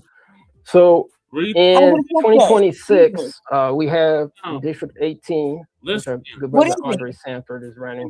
And then District 55, we have William running in that district, and we also have District 69. I guess let's start with District 18, you, Andre. Running against Mia Bonta, and we know that Mia Bonta's husband is the AG here in California, Rob Bonta. So in terms of, I don't know, your strategy or what you're looking forward to, and Kim, obviously, if you have any questions as well, please jump in. You fall asleep. Who's gonna shut your show down? How do you stand out? That's what's gonna happen. That's what happens. You and Mia Bonta, and there's some other district stuff that I'm gonna go through as well. But let's just start off with that question. And I'm gonna go through the other districts as well. What if somebody came up to you and said, "Okay, Mia Bonta, she's an incumbent coming in, District 18 with all this experience, and whatever else you did earlier," and somebody was in your district and said, "Okay, I don't know Andre. Why would I vote for Andre when I could vote for Mia?" So, sir, if you don't mind answering that question, greatly appreciate it. No one's gonna be able to cut the show down. Thank you. That's what I'm saying. That's all I'm saying. Like every day. Like that's what happens. Teachers being getting laid off. We haven't had the robust funding that we need to stay while my opponent sits. She'll be here tomorrow. education committee, and in her own district in Oakland, we are laying off 400 teachers this year. And that's in Oakland and Alameda. They were just on a strike, fighting for additional funding. And once elected, I want to fight for no tax for teachers so we can keep teachers here and recruit teachers here, because our students, Black and brown students, 2 out of 10 can read on grade level. Black students, 1 out of 5 can read on grade level. That's unacceptable. Once elected, I will make sure that I fight in committees to make sure that we have the funding for our students. Second, I'm going to be true to my word, unlike my opponent who said that she's for single payer. When we talked in a lot of our forum meetings, when as the chair of the healthcare committee, she wrote on political, when she communicated with the political articles, that we were not ready for a single payer right now for universal health care. I believe we are ready for universal health care. We have the funding. We can tax the billionaires right now. I am not bought. The funding that I'm using for my campaign comes from me, and I don't owe anyone anything. I don't know if she is a prime, but I know she gets campaign funding from insurance companies. And so I know that with me, would be for the people, and I would make sure we got universal health care. Also, I would make sure that we knock down the monopolies from utility companies. Right now, my bills is around $500 in the wintertime, $300 to $500. And some people out here getting $700 utility bills. And in our district, 10,000 people have shut off notice this year. And when I was 14 years old, and I'm originally from Detroit, I've been out here 7 years. My power was cut off for a year, and I could have died. So I understand deeply, about utilities, about keeping utilities on. I know how, when your friends want to come over, you have to make up things so they won't know that your power is off. And I don't want any kid or any family to ever have to do that. So I want to get rid of the monopoly. I want to bring in small utility companies and minority utility companies so they can compete and drive the cost down for utilities. He said, "I definitely pay." Yes. And I also want to make sure our corridors is our business corridors are efficient. Right now, we have 34% of our commercial properties is empty. That's unacceptable. And for half a decade, she watched as our businesses have been dramatically decreasing. I would not the first week in office. I will make sure that I meet with all business owners. I will make sure they know that I have them in one of my top priorities is to making sure that we get the foot traffic back on course. In my last race, I was advocating to reduce reduce taxes for small businesses and new businesses, and I'm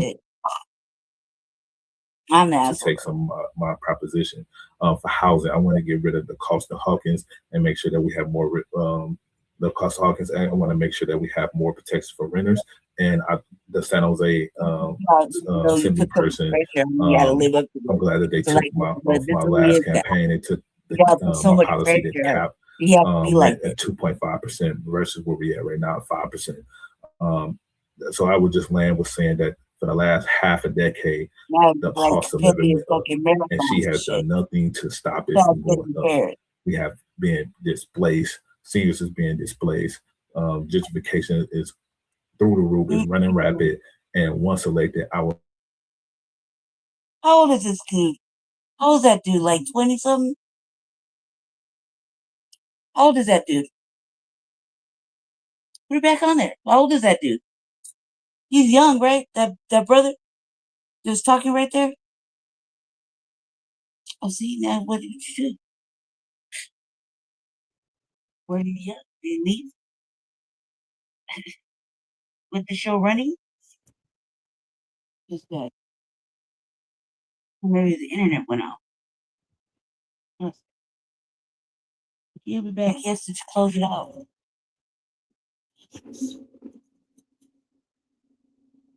That dude look really young. He's like, what, 20 something? Trying to buy an AC. So I think this little fan started burning out. Like really, really bad. Let's see. Can't see. Hi, Bunny. Gotta wait for Jesse to come back in. He left to, or the internet stopped or something.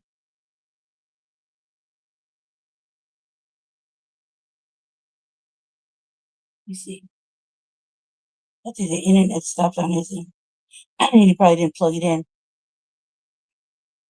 So we'll just wait.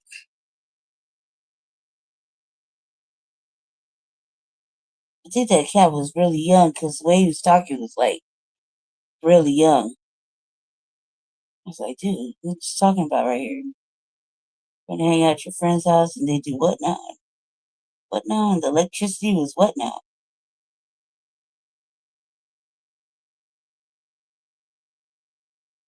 Then again, I think they're ready for office, right? Because he didn't really say anything about that. Let's see. He said anything about that. Right. I think the thing went off. Like, let's see. Let me find out. I think that the internet on his end probably shut off because he has to come back and close his own show out. I can't close it out. It's still live. So it's live on his end. So gonna wait. But I think that cat is really young. When he was talking sounded really young.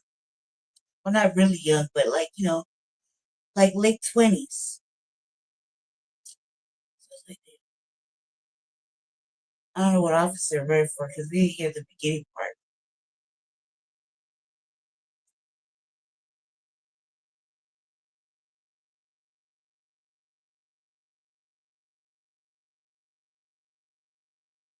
Let's see. They take you forever to get in here.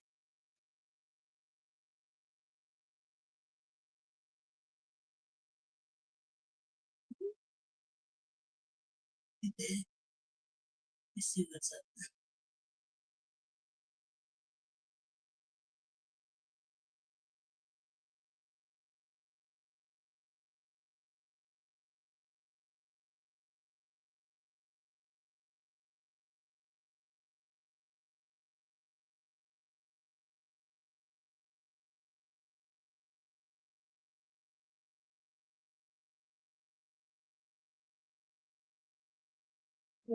I saw this show. Called Nemesis. I was watching it. Like how I watch shows. It's really good. There was only 6 episodes available. It was really good. It was actually really good. I forgot who. I have to look it up. See who made it. I think it's the same chick that made that helped make Power. Yeah, it was really good. Mostly all black actors in it. I know Mario Van Peebles produced some of it or directed some of it. I thought it was pretty decent. It was actually really good. I watched that. I watched the series called Man on Fire. Like if you remember that movie with Denzel Washington when he was protecting little Dakota Fanning and shit. Way back when there was a movie called Man on Fire. And anyway, this is like something else. This is like a series, but the dude who was in the series, man, his acting was pretty fucking stellar because I completely forgot about Denzel Washington. Like that's how pretty good he was. His acting was.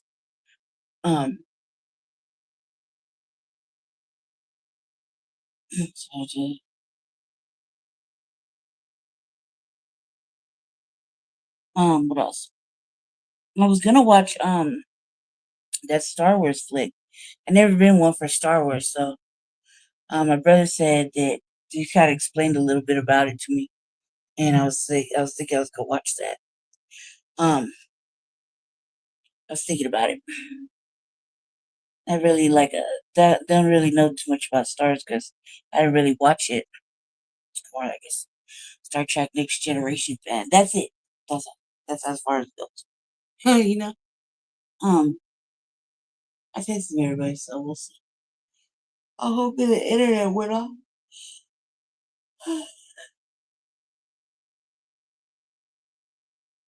Cause I can't, let's see.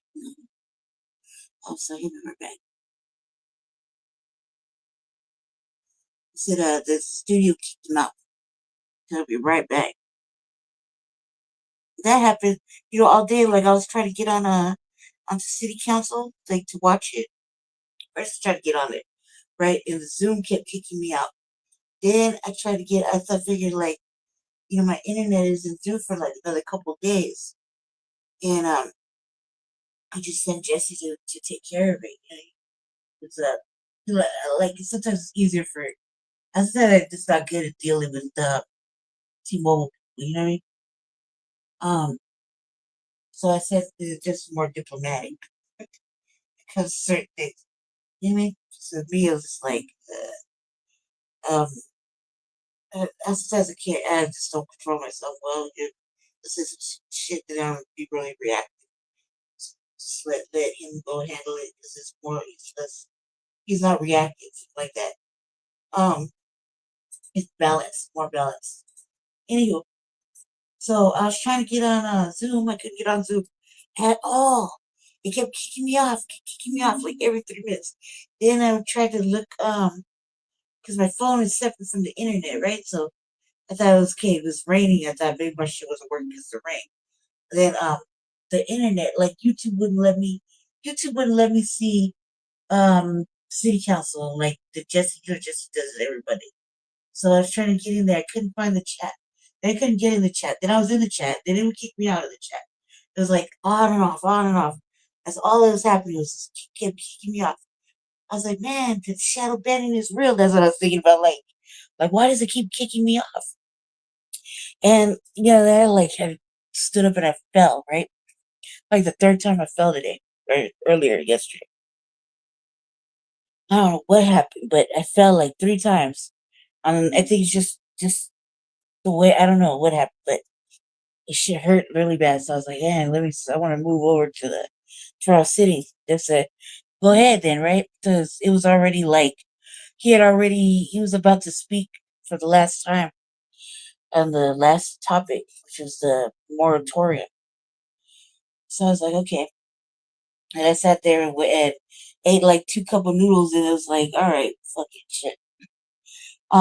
We'll see what happens, right? And okay. So tell him I'm holding down so he hurries up, gets his ass back in here.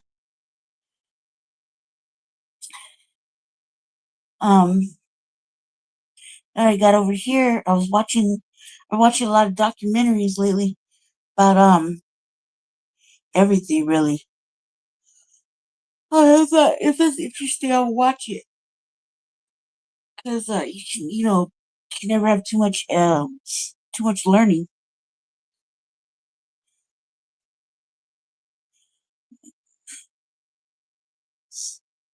You can never have too much learning. So I was like, well, okay.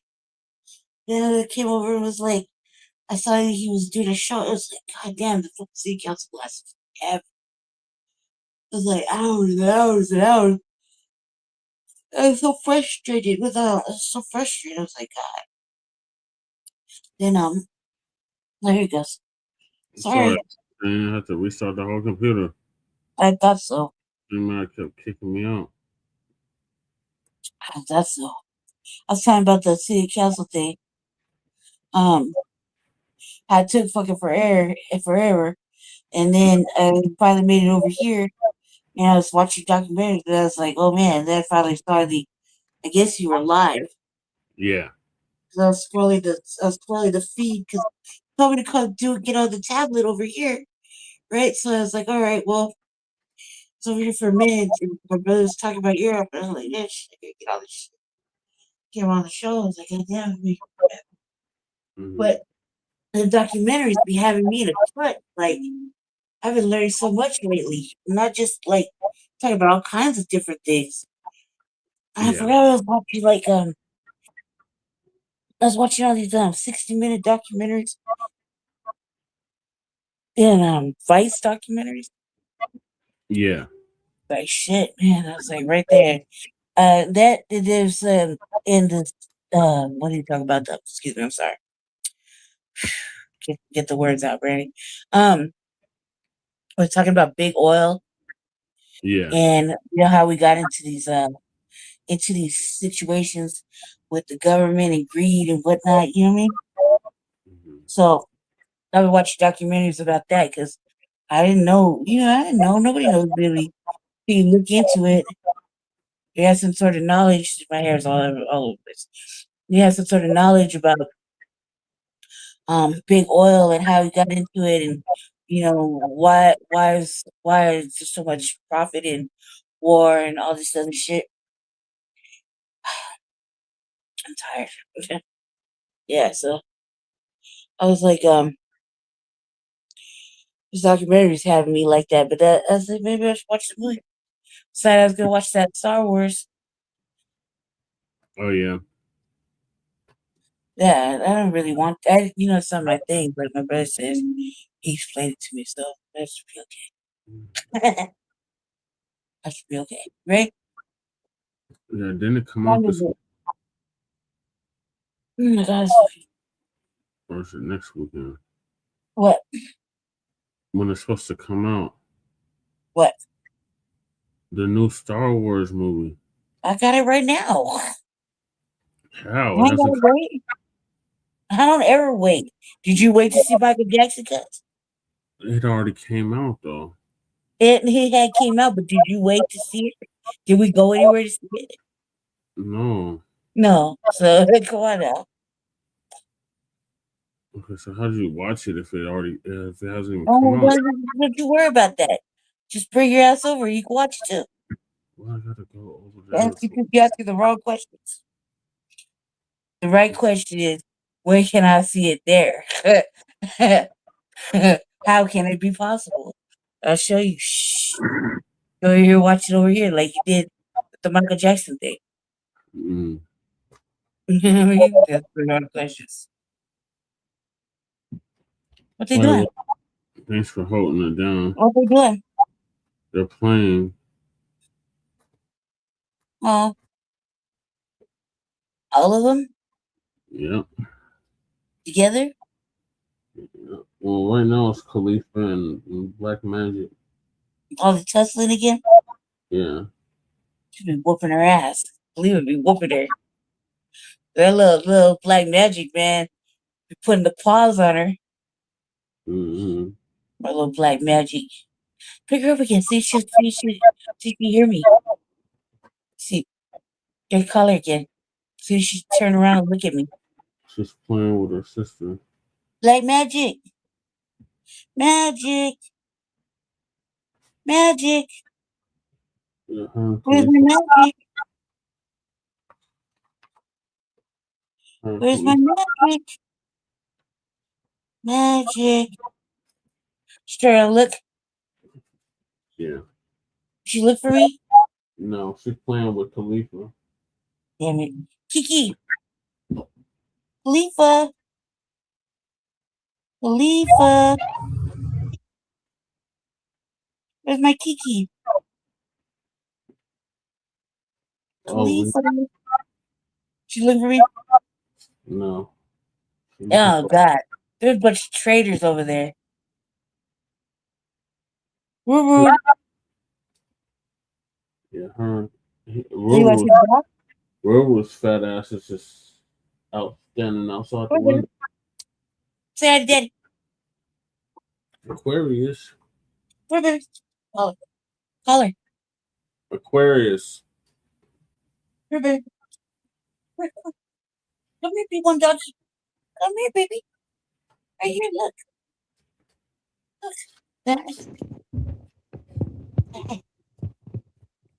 Look. Oh, there you are. Look. Right here. Look, yeah. Look, call her. Aquarius. Look, you Aquarius. Look at Daddy. Look at Daddy right here. Look at Daddy. Look at Daddy. You see her? I Yeah. know she's blind, but can you see her? Can Yeah. you see her? Yeah. Oh, look at me. Say hi, baby. Everybody wants to see the B1 doggy. Mm-hmm. Everybody wants to see my pretty girl. There's my pretty girl. Yeah. All right. Oh, my I guess pretty girl. stop it, Curtis. You tell you goodbye? Goodbye. Yeah. You're here, baby. Where's Right, Aquarius. Here, baby. Come here, baby. Come here. I'm here. Come here. Come here. Come here. Get up here. Come here. Come here. Come here. Come here. Come here. Say hi, baby. Look at it. Call her. Aquarius? Did you see her? Yeah. She got up and you see her right there? Yeah. There's a dark. Like, see her? Look, Yeah. say hi. Say hi. Everyone wants to be one doggy. Everyone wants to see my pretty girl. Okay. Sorry. Sorry. That's just shush her, Jesse. Yeah. Sorry. All right. Well, I She's guess. so cold, Jesse. She's so cold. Her ears are cold. Her fur's all cold. She's like this all up on me and shit. Poor thing. Little baby. She's big. She's like 60 pounds. Easily. She brought my package in today. Well, she brought it to me, cuz. She put the package in her mouth and brought it to me from the door. Cool. Smart. It's really smart. Yeah. What you looking at? What is he doing? Playing. Looking old traders. Okay. All right. So you gotta go, right? Stop it here. Yeah. All right, bet. So we'll pick up there wherever that is tomorrow. Yeah. After Shabbat Black Experience Enhanced. Oh, yeah. Malcolm X edition. You fucking Christ. Huh? Malcolm X edition. Today is Malcolm X's birthday. Oh. That's right. That's right. All right, bet. Answer my question too. I sent you a text message. So thank you, everybody. Thank you, everybody for hanging out with us. Kurt, Fresh, Navi, let me see, Time, Kelda, what's did I miss? Points, 7 points. What's his name? Cadidas. Oh yeah. Yes. Sorry, I can't really see my blood pressure side. Yeah, Cal Dog, Fresh. Yeah, Navi. Twin. 6 Twitters in here too, right? Yeah. Yeah. Oh no, it's this one. Oh, no, he was in the city council thing. Oh yeah. I thought. Thank you, everybody. Babies. Babies is playing this shit over. She's too little to knock stuff over. Stop playing with her. It's not her. I said the babies. All 3 of them. Yeah. So I'm just supervising, huh? Yeah. Amaru. Rupert's. What's the roof? Where is he? Over here on the bed. Playing with Khalifa. All right. So it's going to conclude season 6, episode 26, part 3 of the Frontline Black News. Join us tomorrow or later on today for part 3 continuation of the Frontline Black News. And join us later for the Bacchus Black Experience Enhanced Malcolm X edition, episode or season 11, episode 40. So we'll see y'all then. In the meantime, make sure y'all like and subscribe to all of our platforms. Frontline Black News on YouTube and Facebook. The Revolutionary Agenda on YouTube and Facebook. And Shabaka's Bucket Spencer Hands on Facebook, Twitter, and Instagram. So peace, love, blight, reparations, and separations, and delineations. Chan Crewman, Lady Chase signing off from the Mile High Income and Illegal Migrant Flooded City. Thank y'all for helping us get to 500 subscribers. Yeah, thank you. Thanks everybody for helping Jesse get to that. That's exciting news. Yeah. Good stuff. Yay, congratulations. Thank you. Mhm. Good night.